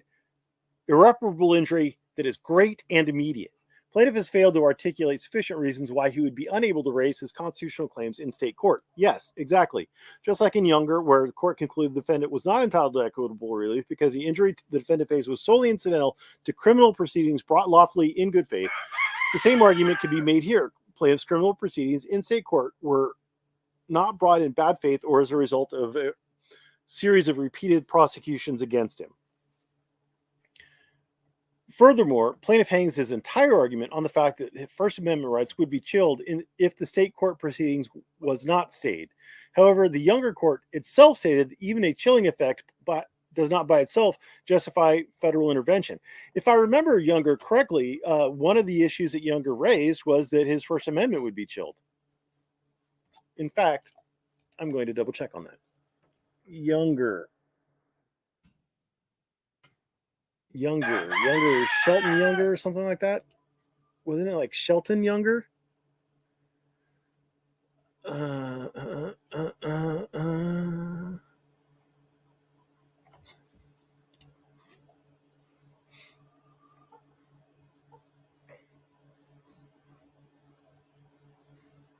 Younger versus Harris. There we go.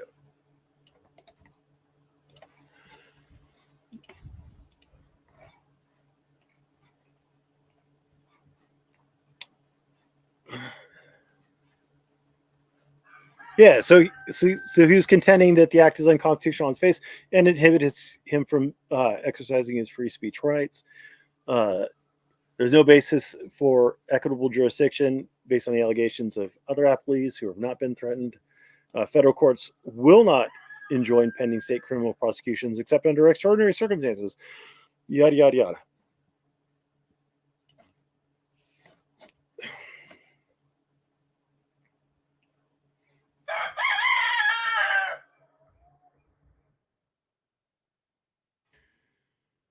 Criminal prosecution under statute regulating expression usually involves imponderables and contingencies that themselves may inhibit the full exercise of First Amendment freedoms. But this sort of chilling effect, as the court calls it, should not by itself justify federal intervention. In the first place, chilling effect cannot be satisfactorily eliminated by federal injunctive relief.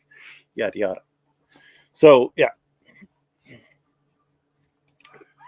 Not a good argument there, Chilito Bebito. Moreover, even that the existence of a chilling effect in the area of First Amendment rights has never been considered a sufficient basis. Hold on a second. We're taking a timeout, kids.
I decided to go see a man about a horse while I was had to do something else.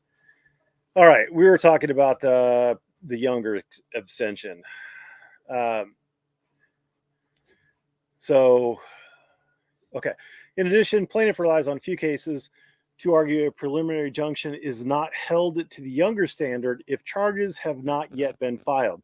Plaintiff further argues his criminal action is not pending, and therefore his case should not be held to that standard. However, this is incorrect, as his case is pending in state court because he does have formal charges against him for obstructing an officer and 2, resisting a public officer, which plaintiff himself has acknowledged. See ECF number 18 at 2, 7 to 8. Let's look at that. 18 at 2. Yeah, so he shows he was cited there for it. So yeah, pending charges. Sorry, kid. All right, where are we at now? Jesus Christ.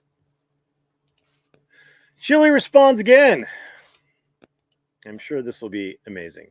This is his reply in support of motion to reconsider motion for preliminary injunction to stay state proceedings and request for judicial notice. All right. Filed the motion, spelled out criminal proceedings were meant to show it. That's a conclusory statement. And he feared excessive force. Cited his case law, the court sua sponte argued the court did not argue the younger doctrine. The court concluded as a matter of law, younger doctrine applied.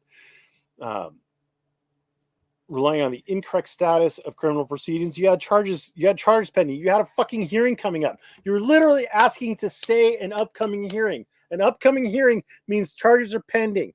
It means the prosecution is in motion. You have a hearing date. You don't have a hearing date if there is no criminal case pending. Hearing date means there's a case pending. Plaintiff filed a motion to consider, point out the error court made when it incorrectly applied the wrong law due to mistakenly assuming the criminal charges were pending. Yada yada. The hearing ended up being a status check on negotiations the prosecutor had never reached out to conduct. There is no status check hearing on negotiations. It was an arraignment. I'm going to conclude it was an arraignment. And prior to the arraignment, the state was offering a plea. Because at the arraignment, what they do is the court asks you to plea. And so before that, if you make a deal to plead guilty, you have to know about it. It started 3 hours ago. Jesus Christ. I talk too much. Plaintiff was later told by his counsel the offer was they want you to plead guilty.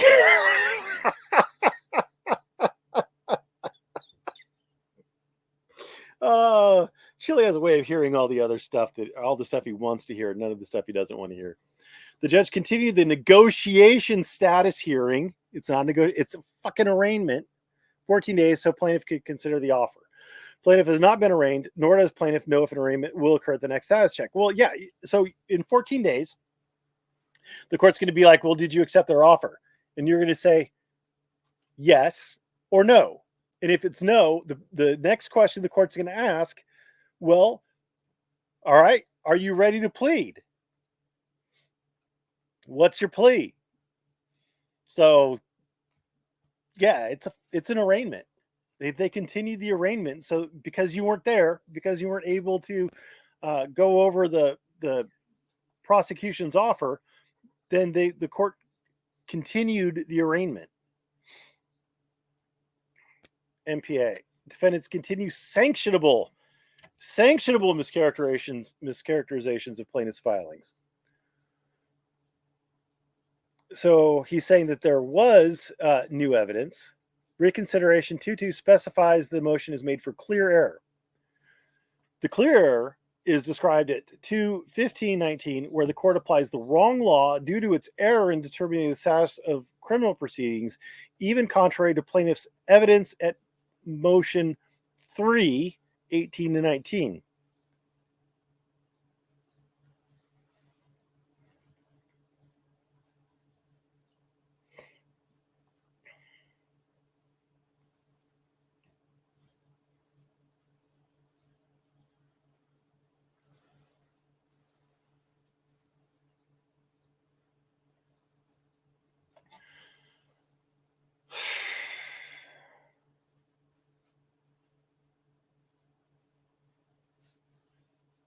I'm not going to open those up and look at them.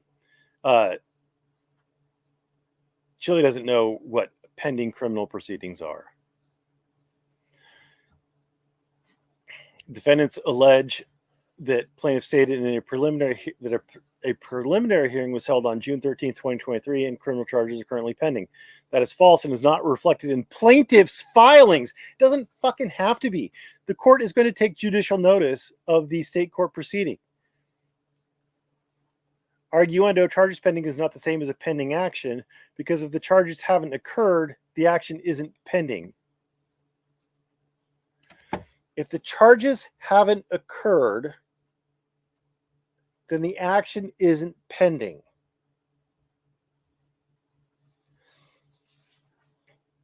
If the charges haven't occurred, then the action isn't pending.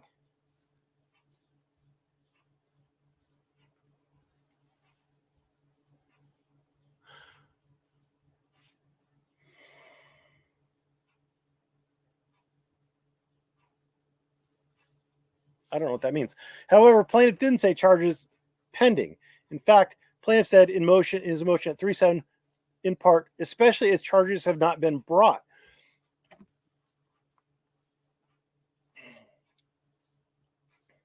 In the complaint, or in the indictment, or in the information, there are going to be the charges listed.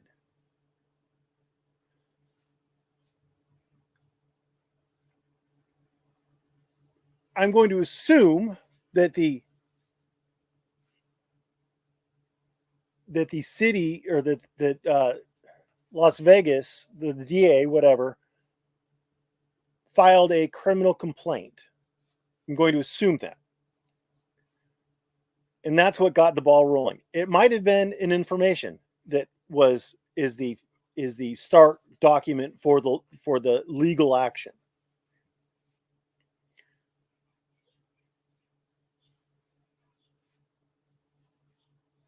But as soon as there is that legal action pending, the charges are pending. They've been brought. You haven't necessarily haven't pled guilty or not guilty to them, but the charges have been brought. I think he's confusing I think he's confusing the formal reading of the charges with when the charges are brought. I think he's saying the charges have not been formally read to me, therefore they're not pending, I think is what he's arguing. But that's stupid. That everything is in place. There's already documents filed. There are already documents in the court file. There's a case number assigned to it well before the charges are read and you enter a formal plea. Defendants continue to allege that charges have already been brought, but they offer no evidence. Just from your fucking motion, there's evidence. I have a hearing coming up. That means charges are brought. If you don't have a hearing coming up, then no charges have been brought. If you do have a hearing coming up, charges have been brought. The case has been initiated. There are charges against you. There are criminal charges against you that are going to be resolved in court at some point in time if there's a hearing. I mean, theoretically, it could be kicked out at that arraignment if the court says that this isn't a crime, or if the court says that the complaint doesn't allege facts sufficient to bring a cause of action against you. But you have a hearing.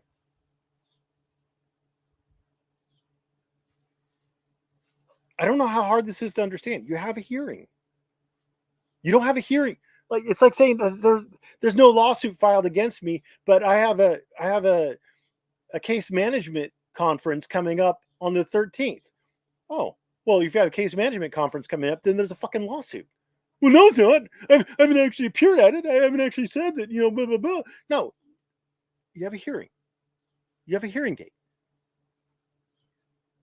It's done. I don't know. I mean, if he cited some court case that said, charges aren't pending until X, or charges haven't been filed until Y, then maybe we could like work with something. But it's just so stupid. Like, he's just making these declarations, these allegations of this is the state of the law, and he doesn't understand that the facts he's alleging completely contradict what he's saying. Yeah, for no evidence. And it doesn't. Oh, Jesus Christ.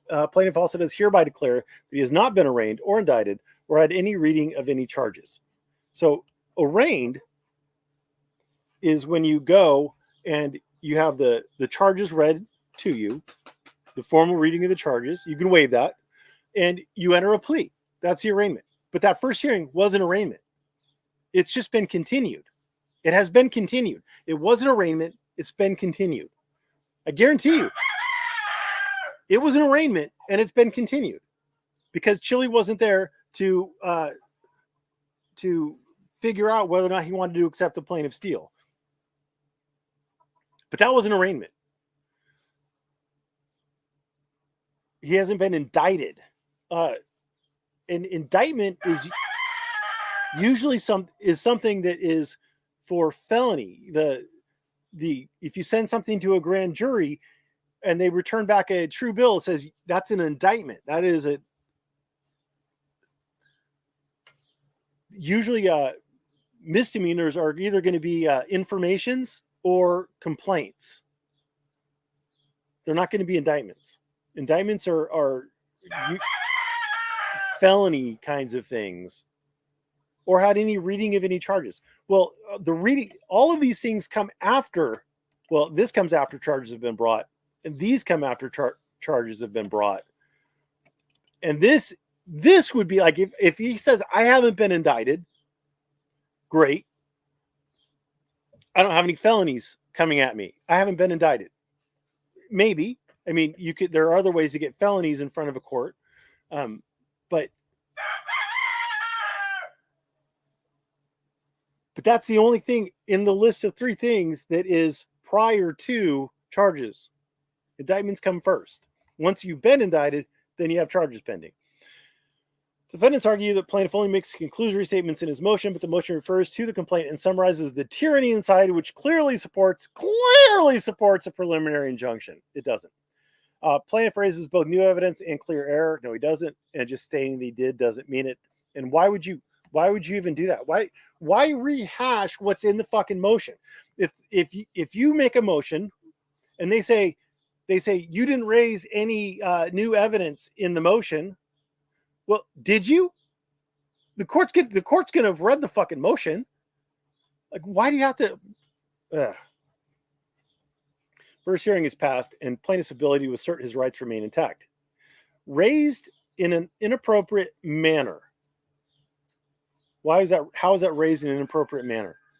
Still, defendants raise a good point. Plaintiff only wishes to stay anything that would interfere with his constitutional rights. Well, obviously, everybody would like to say everything that would interfere with their constitutional rights. Going to jail interferes strongly with their constitutional rights. You no longer have the right to liberty. You no longer have the right to free association. You no longer have the right to free press, etc. All of these rights get stripped from you. You no longer have the right to bear arms, right? So you all of your constitutional rights have been interfered with.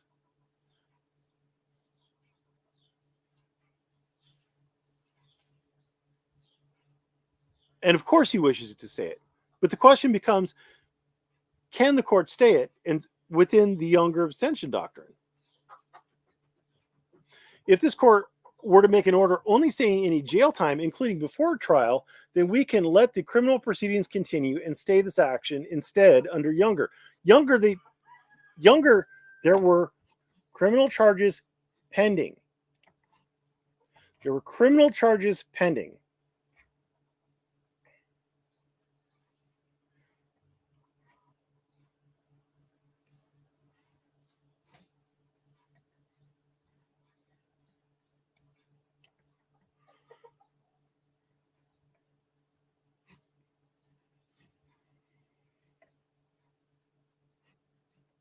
The threat to the plaintiff's federally protected rights must be one that cannot be eliminated by his defense against a single criminal prosecution in order to be irreparable.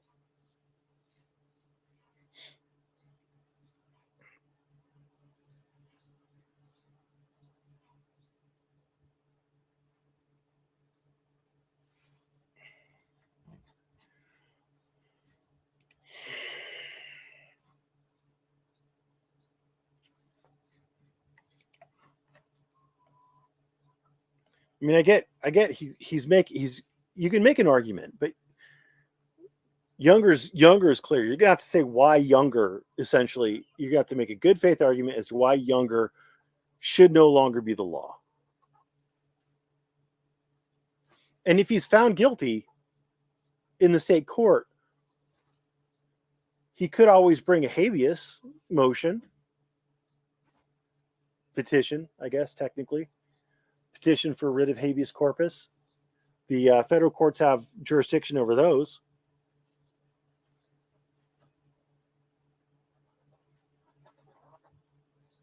It's not the kind of, just getting jail time isn't irreparable injury as figured out as construed under Younger. So what he's suing for right now is he's suing for dollars. And irreparable injury means something that basically dollars can't make whole. And you're going to say, well, there are lots of things that dollars can't make whole, and I agree with you. But one of the things that dollars can make whole is jail time. There's a dollar amount you could apply to jail time.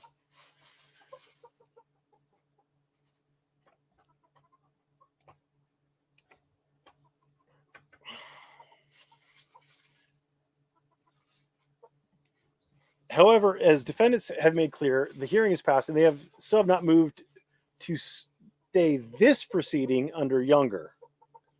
Well, they don't have to say this proceeding under Younger. The court has already issued a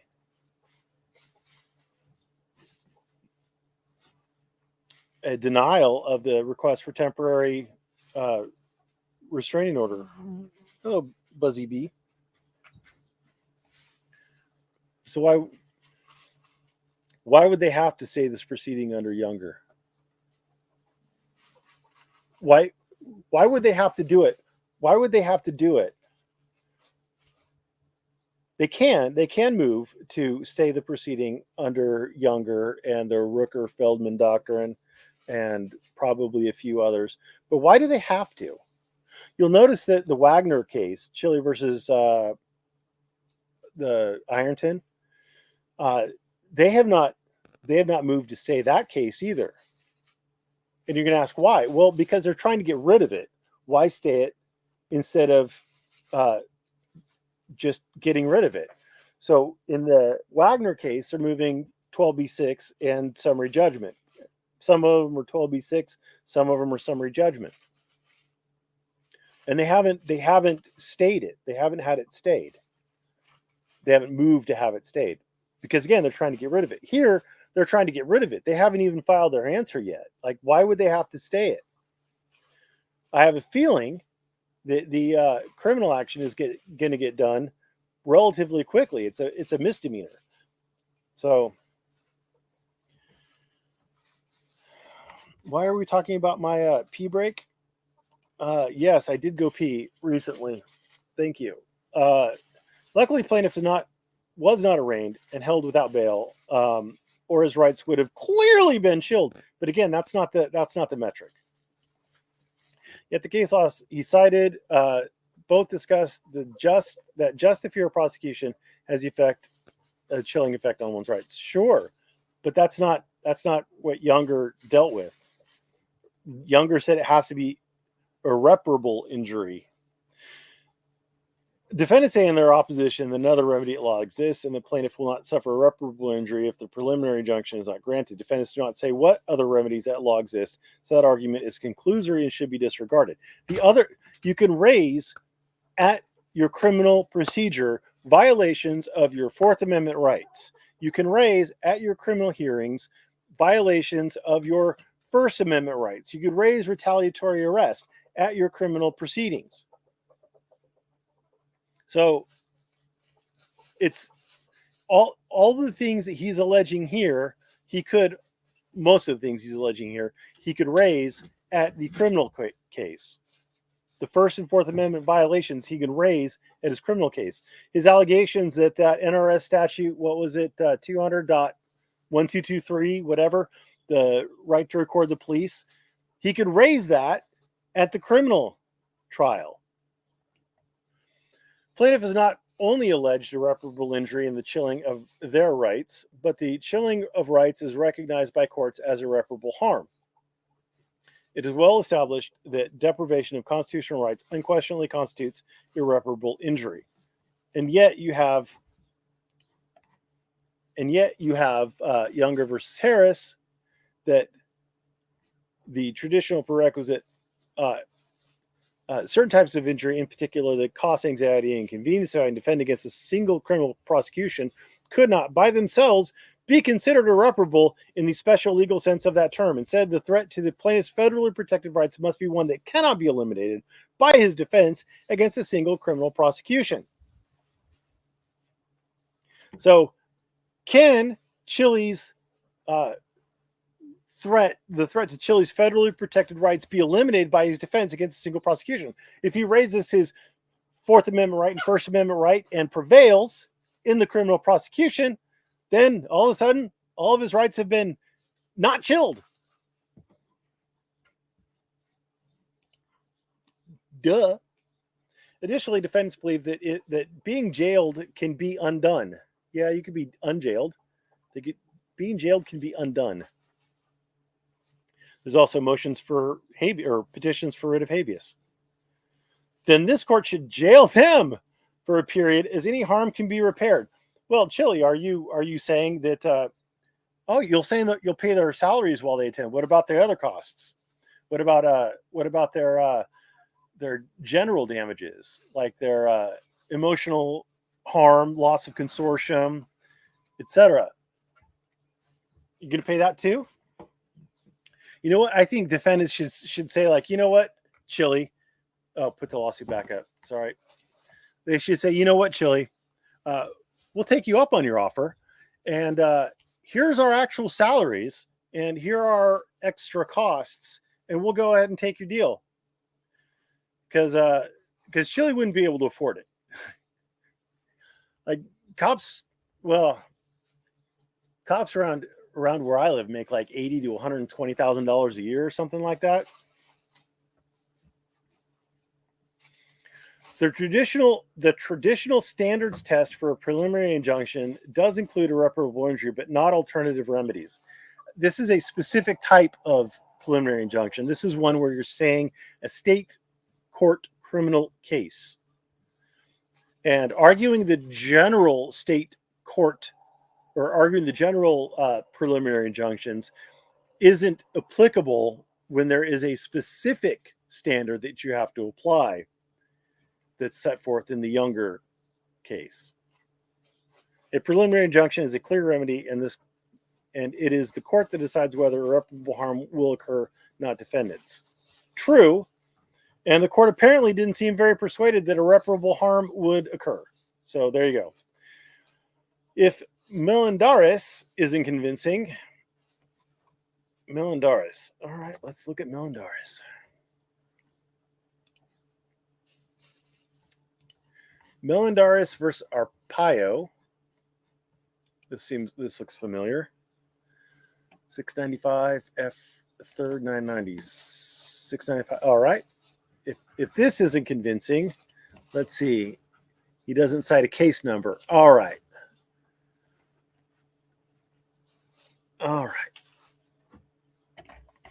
What's the summary on it? Holding that Latino plaintiffs had standing to pursue class-based injunctive relief on their claim the defendants had a practice based on racial profiling of detaining persons on a suspicion of being unlawfully in the U.S.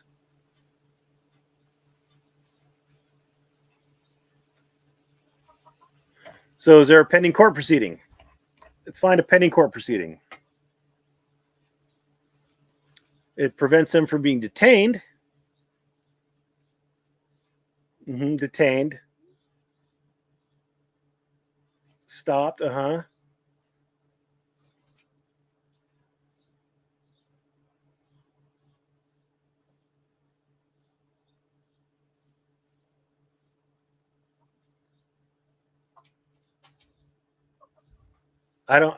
don't see them having been charged. So Younger wouldn't apply here because this particular one has a injunction against detaining people of Hispanic ethnicity or something like that.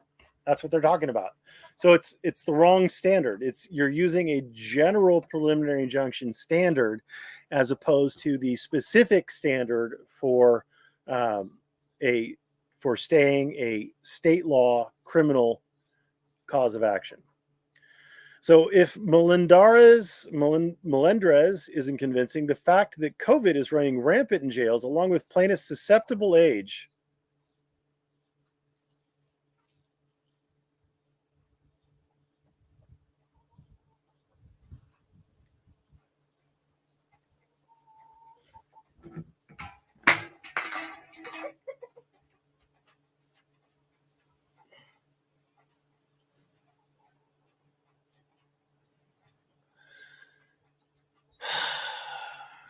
let's look at Doe v. Barr.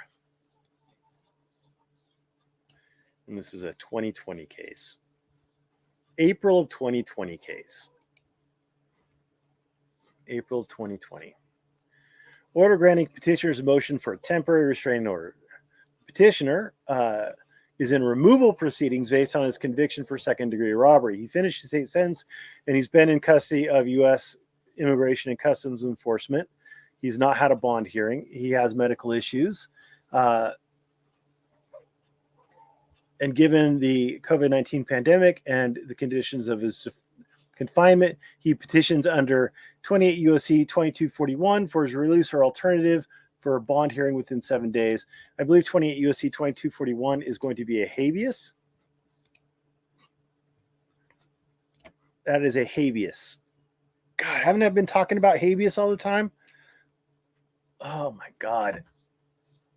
So we're going to...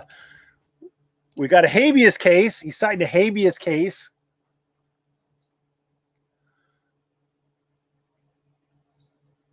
He also moved for a temporary restraining order, TRO, to obtain the same relief.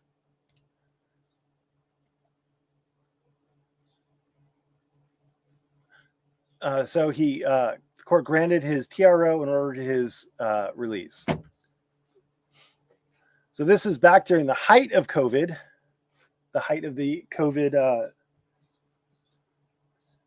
concern. And this is a guy who's going to be extradited, theoretically. Jails and prisons are dangerous for the spread of the virus. Susceptible. 65 and older. COVID has determined that certain people are more susceptible. 65 and older. Chile's now 65 and or older. 65 and or older. People who live in a nursing home or other long-term care facility. That would also, I guess, reflect on Chile. Oh, shit. People who are homeless. Well, it applies to Chile. Sorry. He is susceptible, not due to his age, but he is susceptible based on being homeless. Holy Christ. The petitioner...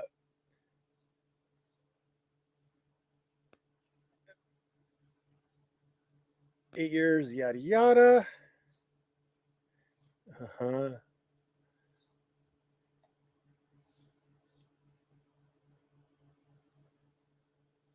He was groped. He's been diagnosed with tuberculosis. Nice. He has nightmares.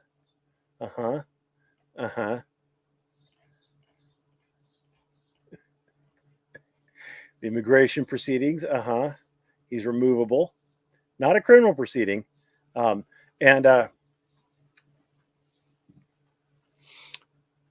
This isn't a state law case. This is not a state criminal prosecution.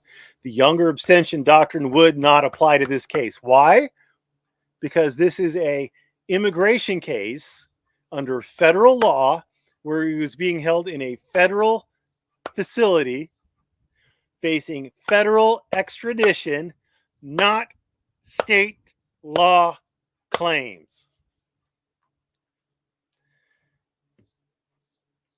He has a fixed address at court. Well, yeah, I mean, a P.O. box is a fixed address. It doesn't mean you live there.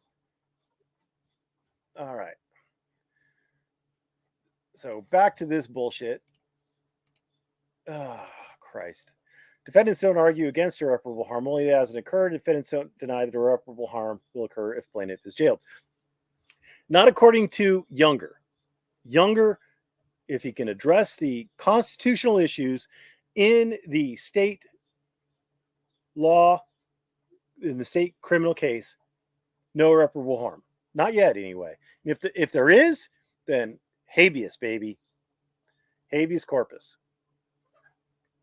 Preliminary injunctions are necessary to maintain the status quo. Again, he's still arguing just vanilla preliminary injunction. He's not arguing a specific kind of preliminary injunction that Younger was designed to address.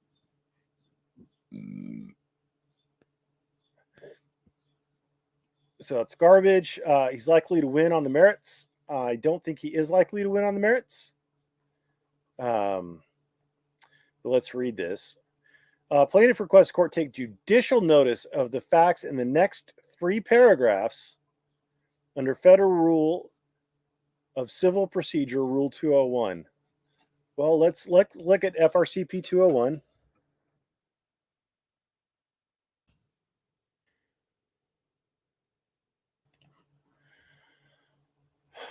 Judicial notice of adjudicative facts.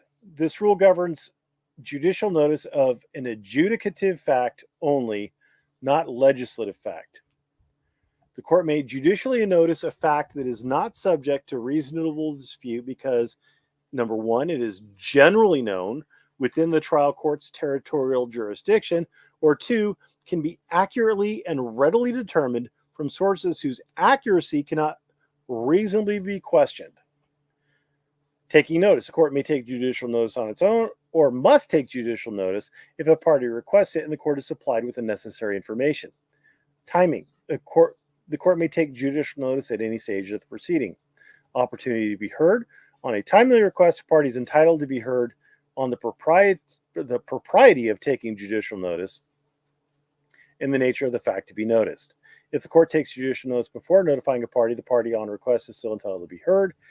In a civil case, the court must instruct the jury to accept the notice fact as conclusive. In a criminal case, the court must instruct the jury that it may or may not accept the noticed fact as conclusive. So the issue. So what these are designed to do is like, if you're going to say like Austin is in the city of Austin lies within Texas, that is a judicial fact. Am I giving a CLE class for Nevada attorneys? No. Was that a burp? Probably.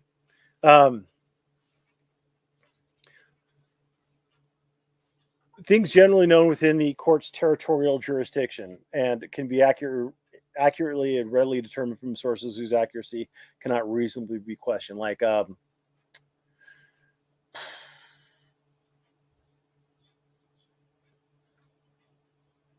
Wikipedia could probably be questioned, but like if you want to take judicial notice of who the president is, things like that, you can probably do. So what does he want to take judicial notice of?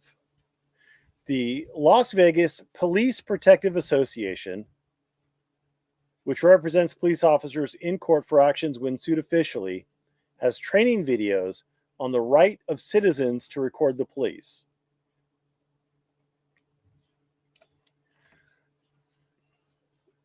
I don't think that right there is either, I don't think that is either generally known within the court's territorial jurisdiction or can be accurately and readily determined from sources whose accuracy cannot reasonably be questioned. I think you'd have to show that. I don't know why you would care, though.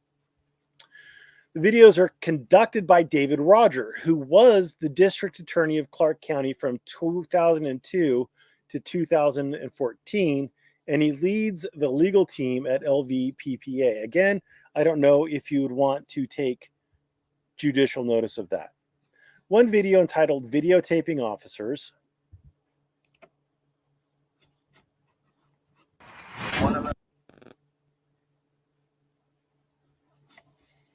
It's a YouTube video.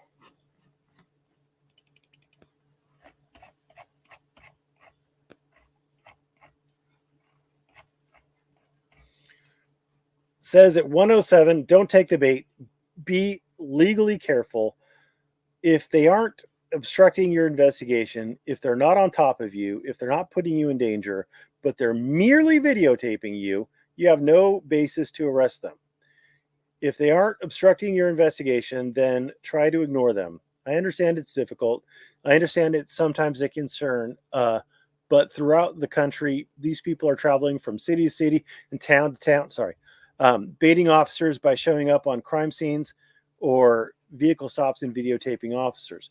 You have an absolute right to tell them to stay out of the immediate area so they are not a distraction or danger to you. However, if they walk a distance away and they continue videotaping you, there's nothing you can legally do, and if you force the issue and arrest them, you can be sued civilly.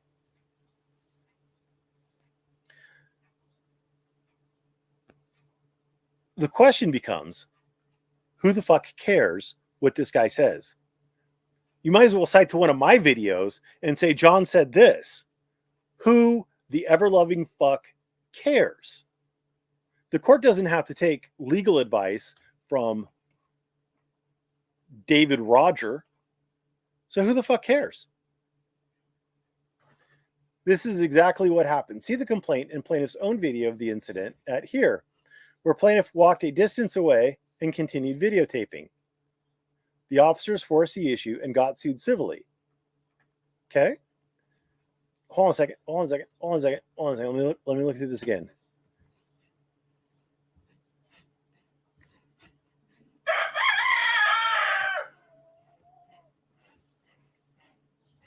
Doesn't say you'll win, Chili. David Rogers doesn't say you'll win. So, yeah, you got sued civilly. Sure, you can be sued civilly. I could sue Chili civilly right now for punching me in the nose. He didn't punch me in the nose, but I could sue him for it. You can sue anybody for anything at any time. Now, whether or not you prevail is a completely different story. I transcribed the foregoing video from the LVPPA's website on June 21, 2023, and it is a true and correct copy of a transcription of an LVPPA training video for LVMPD officers published October 3rd, 2018. Additionally, the LVPPA provided an even stronger message in an additional video they published after Nevada Rev Stat 171.1223 recording of law enforcement activity went into effect. I don't think the court's going to take judicial notice of that. Or it might take judicial notice of the fact that it exists, because it's easily verifiable that it exists and what it says, but as to the truth or falsity of the things that were stated in the video, I don't think the court has to or will or even could, without committing error, take judicial notice of that. Because again, it's up to the judge to determine, not David Roger to determine what the law is or what the meaning of it is. Now, furthermore, likely to win on the merits. So if plaintiff is likely to win on the merits, then why doesn't he just win on the merits at the criminal action? You know, why does he need the federal court to step in and issue an injunction if Chili is likely to win on the merits? I don't think Chili understands what he's arguing there. Public interest clearly lies in the protection of civil liberties. Sure, there's no public interest in jailing plaintiff for asserting his civil liberties, and defendants have argued none. What if there is a public interest in jailing plaintiff for obstructing the police? Is there a public interest in jailing plaintiff for obstructing the police? Is there a public interest in enforcing Nevada criminal statutes?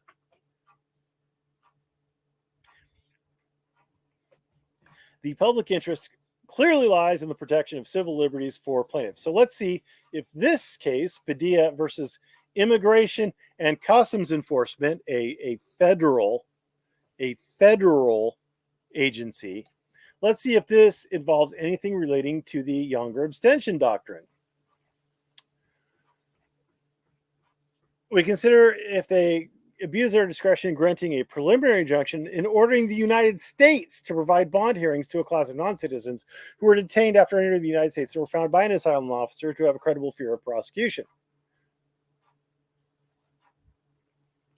They were non-citizens detained pursuant to federal law.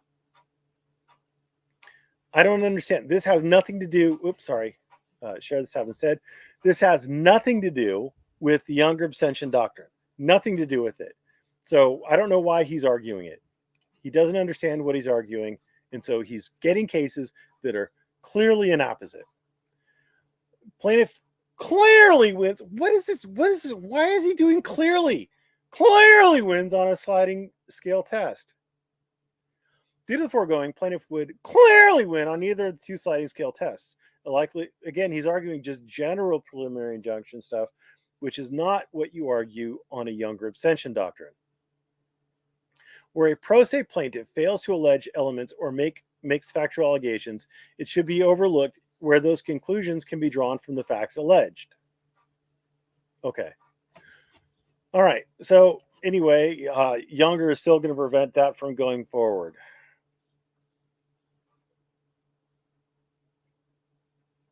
All right, now let's see if there's any Abrams stuff going on.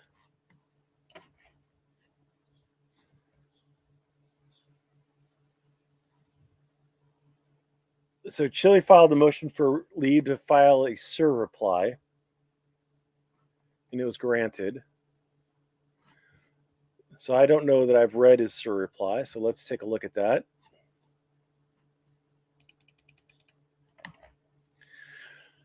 Surreply in opposition. All right. It was filed with many defects and failed to raise arguments. So he's suggesting that there are arguments that Google could have raised that would have supported their motion.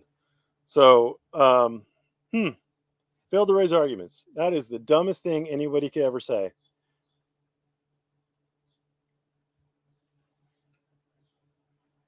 In that motion, YouTube asked the court to do its work for it by vaguely asserting that plaintiff's complaint had glaring pleading failures, but the court need not even look at those because they were only going to raise two issues. One, plaintiff filed in the wrong court, and two, plaintiff didn't have any works in the complaint registered.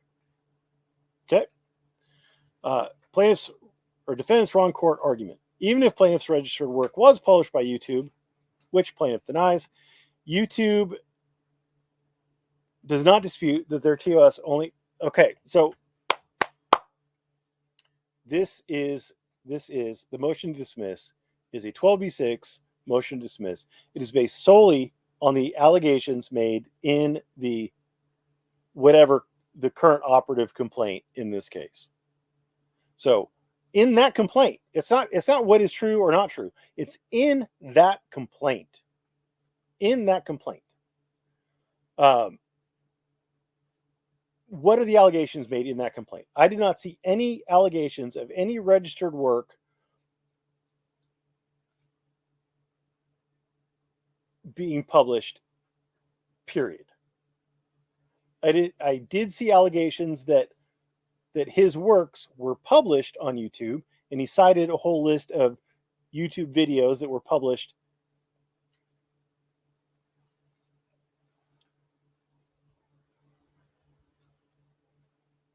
So now he says, even if plaintiff's registered work was published on YouTube, which plaintiff denies,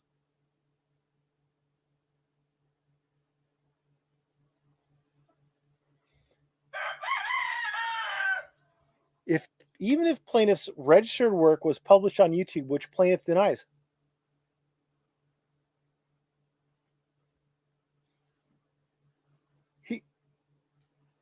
He's just denied that any published work, any registered work was published on YouTube.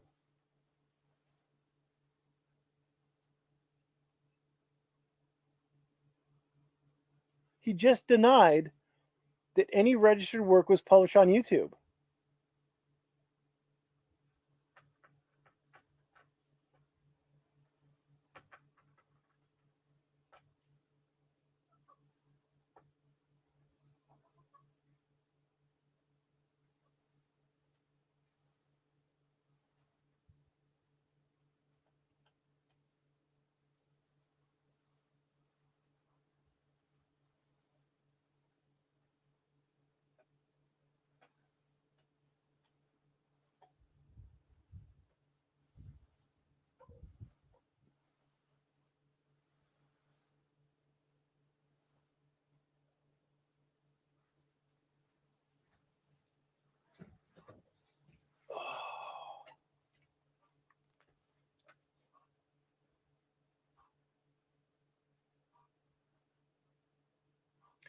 I'm trying to think how I'm misreading that, because he literally just said that YouTube, if none of the registered work was published on YouTube, then YouTube shouldn't be a defendant. So I'm broke. Like I have to be reading that wrong.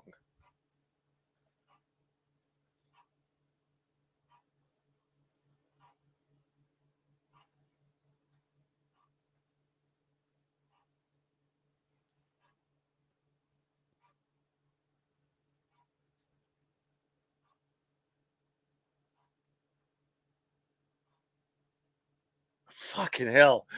Fucking hell. Like, what the fuck? YouTube does not dispute their TOS only applies to products and services that YouTube provides users of YouTube service.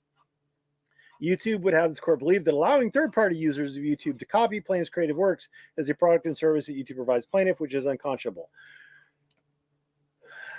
But what about the registered work? What about the registered work, Chili? What about the registered work? That wasn't published on YouTube, Chili. Allowing YouTube users to copy plaintiff's works is not a service that YouTube provided to plaintiff. If the TOS doesn't apply, then the forum selection clause in the TOS doesn't apply. And if the registered work was not published on YouTube, then why the fuck is YouTube a defendant?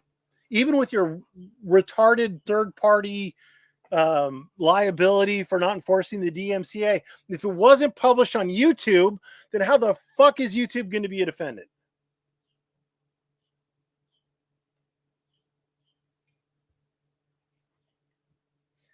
Additionally, plaintiffs raised arguments with citation to authority. Additionally, plaintiffs raised arguments with citation to authority in his opposition at DCF number 123. Plaintiff YouTube is not a necessary party of this action. Again, that doesn't fucking mean anything. They're a defendant. Circumstances would have changed since entering into the TOS. Yeah. Things changed since they entered the contract, but that doesn't make the contract invalid. It's still it's a binding contract. YouTube must show good cause for the transfer due to their overweening bargaining power in any TOS. Citation fucking needed. The one thing he cited to was an employment contract, which is not a TOS. Plaintiffs should be allowed to amend its supplemental complaint to allege copyright registration. Probably. Well,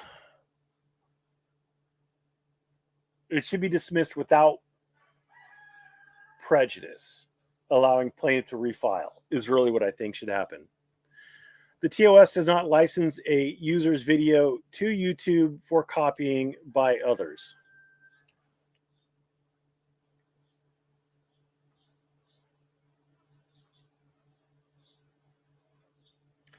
The TOS does not license a user's videos to YouTube for copying by others. Yeah, it specifically did.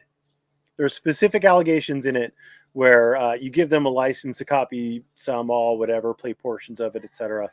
YouTube continues to be oblivious to the fact that they were joined in this action. They weren't joined, they were named as defendants because their third-party liability to the infringing users of their service. Well, the registered work wasn't published on YouTube, so you're fucking sunk.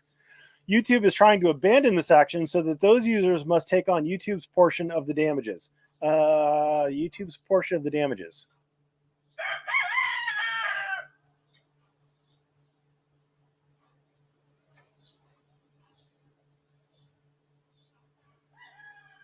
Under the DMCA, YouTube isn't responsible for any of their damages as long as it complied with the DMCA requirements of issuing the takedown notice, and if someone objected to it or contested it, then waiting the requisite 15 days or something like that before reinstating it, unless the complaining party presents proof that there was a federal copyright lawsuit filed. But then they would be liable for damages. Their liability for damages would still be limited.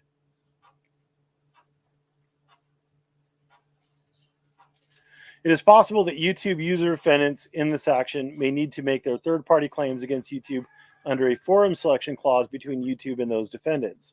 However, YouTube has not made that argument or provided evidence that those defendants agreed to the TOS. Instead, they purposely mischaracterized plaintiff's complaint. Again, YouTube is not here to make fucking arguments. They can present their contract, the terms of service, and say that you apply to it, but any argument about anything else is not part of this. They're presenting their contract. They're saying that this contract controls venue. It's up to the court to determine whether or not the contract controls venue and act thereon. Other than that, the dismiss portions, the request to dismiss, that's based solely on the plaintiff's complaint. Defendant's no registered works alleged argument. Yeah, it's the no registered works alleged, end quote, argument. They didn't allege, they allege there are no registered works. And then Chile made them aware that there's one registered work that was registered after he filed the complaint. But the question is, did the complaint allege the registered work? No. Therefore, the complaint is subject to being dismissed. Now, had Chile registered the work prior to the complaint, he should be allowed to amend his complaint to allege the previously registered work. But he did not register the work prior to filing the complaint. See, there's a difference between making a pleading error, i.e. failing to include something you shouldn't have included, and making a registration error, i.e. registering something after it was supposed to have been registered. He cannot amend his complaint to allege that before he filed his original complaint that it was registered. YouTube could have checked to see if plaintiff had any works registered before alleging he had none. Well, they were operating based on your fucking complaint, you dumb shit, like they were supposed to do, but they didn't. Since then, defendants themselves have admitted evidence showing plaintiff has a work that is registered and named in the supplemental complaint. I didn't see it named in the supplemental complaint, and I didn't see the defendants admitted that it was named in the supplemental complaint. Plaintiff should be allowed to amend his supplemental complaint to add this allegation. He should not. It should be dismissed, and he should be allowed to refile it in the appropriate venue, making the proper allegations. 3, defendants can't lawfully raise new arguments in their reply. Well, they can address any arguments raised by you in their reply. Now YouTube wants to attempt to cure the deficiencies in its motion by adding additional arguments it didn't initially raise. Well, because they didn't know, and they could not have known, based on your pleading, that you had registered one work post filing the complaint. As soon as you raise that in your opposition, then they can address it. Reply papers may only address issues raised in moving papers. Yes. It isn't proper to introduce new facts or a different legal argument in the reply brief. That is correct. However, they're not. They're addressing your new allegations in the opposition. And now it's manifestly fair because last time I checked, the court allowed you to file a fucking surreply. So now you've had an opportunity to address it. So, oopsie fucking doodles. Your argument would have been much better if at oral arguments, if there were oral arguments granted, to raise this. But now you've had an opportunity. The court's literally given you an opportunity to respond to it.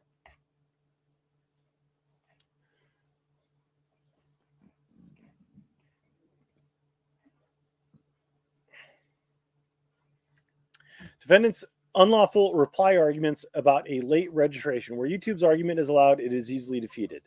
The video that YouTube alleges was registered untimely was registered prior to the supplemental complaint that added the video to the complaint. YouTube continues to beat their dead horse with amended complaint citations, totally ignoring the fact that plaintiff used a supplemental complaint, which is not an amended complaint. Supplemental complaints never relate back, and they set out any transaction, occurrence, or event that happened after the date of the pleading to be supplemented. The date of the supplemental complaint is after the date of the copyright registration, and the supplemental complaint was stipulated to by the other parties. Okay. They stipulated to allowing him to do it, did they? Supplemental complaints relate back, though, don't they? I thought they relate back to the date of initial filing.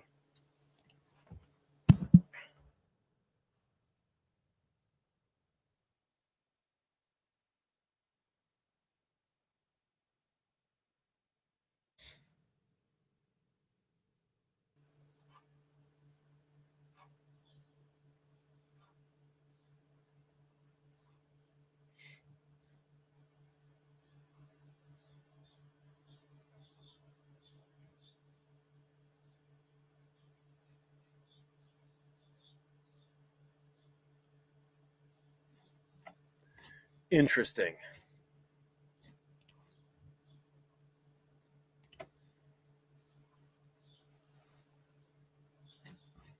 I want to back out of this. I'm on page 3. Page 3.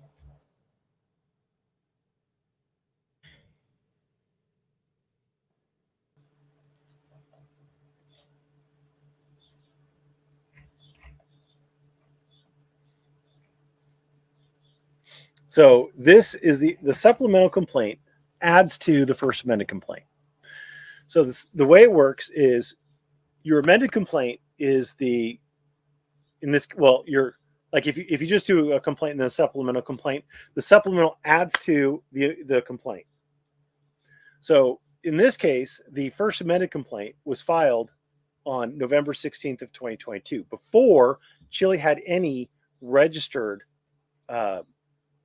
filings to copyright. So the supplemental complaint adds a new cause of action to this complaint. But this amended complaint is what's going to get is what is the current operative complaint. Those are other allegations that are made on top of it, right? But if you challenge a complaint, you dismiss the first amended complaint. That's what's going to be dismissed. That's what's being challenged. Now, he supplemented his complaint. Great. Phenomenal. I don't believe that Google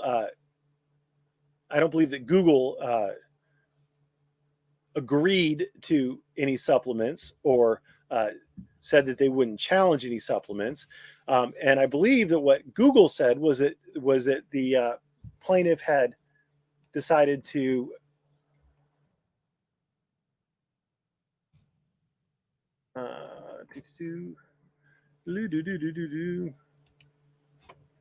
there was a motion from Google to stay or to stop the time on the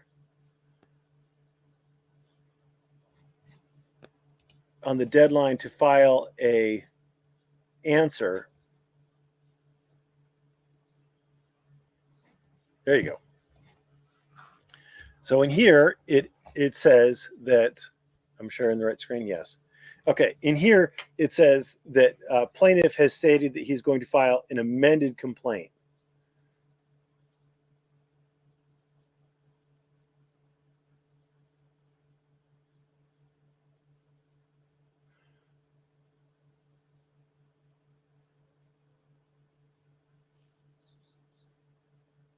So plaintiff stated his intention to wait until after Google responds to the second amended complaint so he could evaluate Google's position before filing his third amended complaint. So they weren't saying anything about agreeing to amended complaints or anything like that, or agreeing to supplemental complaints, but they were saying that he's filed at least one amended complaint, probably two amended complaints, and he's saying he's going to file a third amended complaint, and so they wanted to withhold filing their answer and or motions to dismiss until after seeing it. So, yeah. All right, back to the SIR reply, and we were on page 3.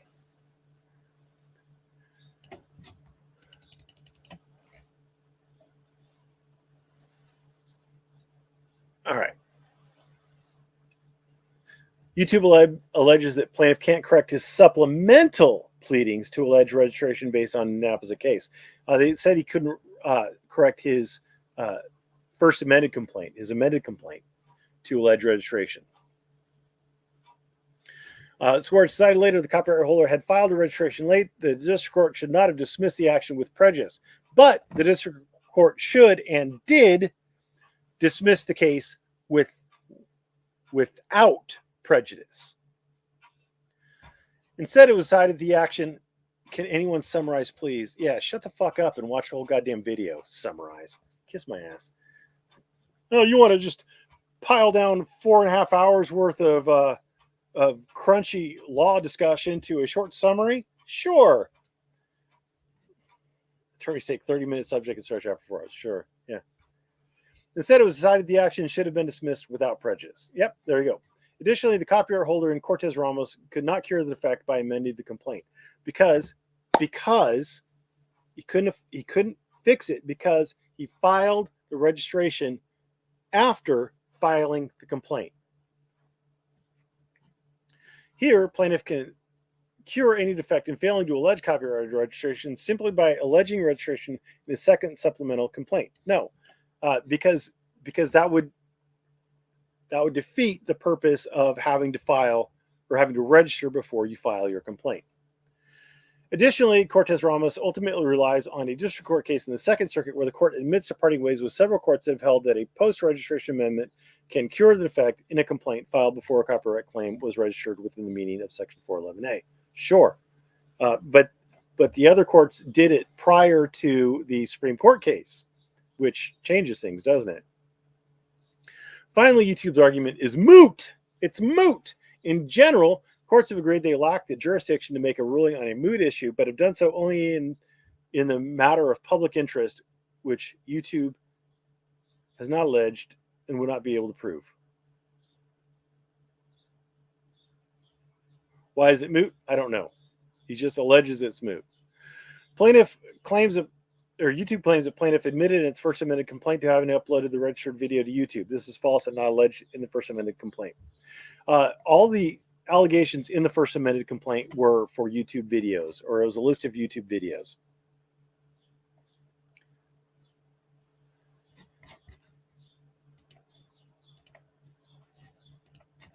And that's how that's handled.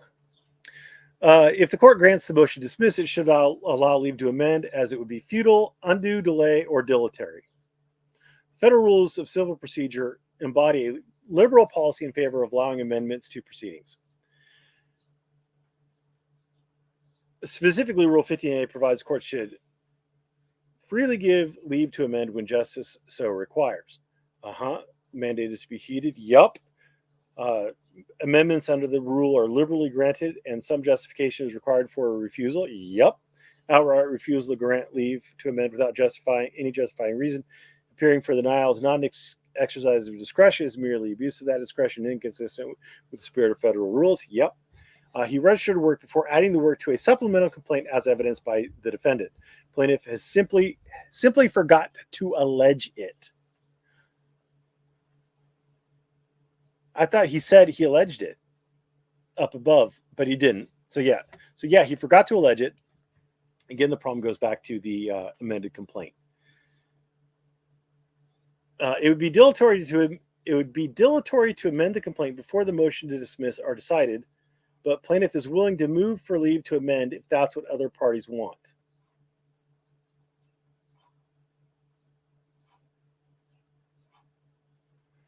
Is he construing this to be a motion to amend his complaint? While plaintiff believes the court should deny motion to dismiss in its entirety, to the extent the court grants the motion in any respect, the plaintiff should be given leave to amend. Well, I disagree. I think it should be dismissed without prejudice. All right, anything in Wagner? Nothing in Wagner. And anything in Springer? Nothing in Springer. All right. So that does it for today. Thank you all for watching and have a wonderful day.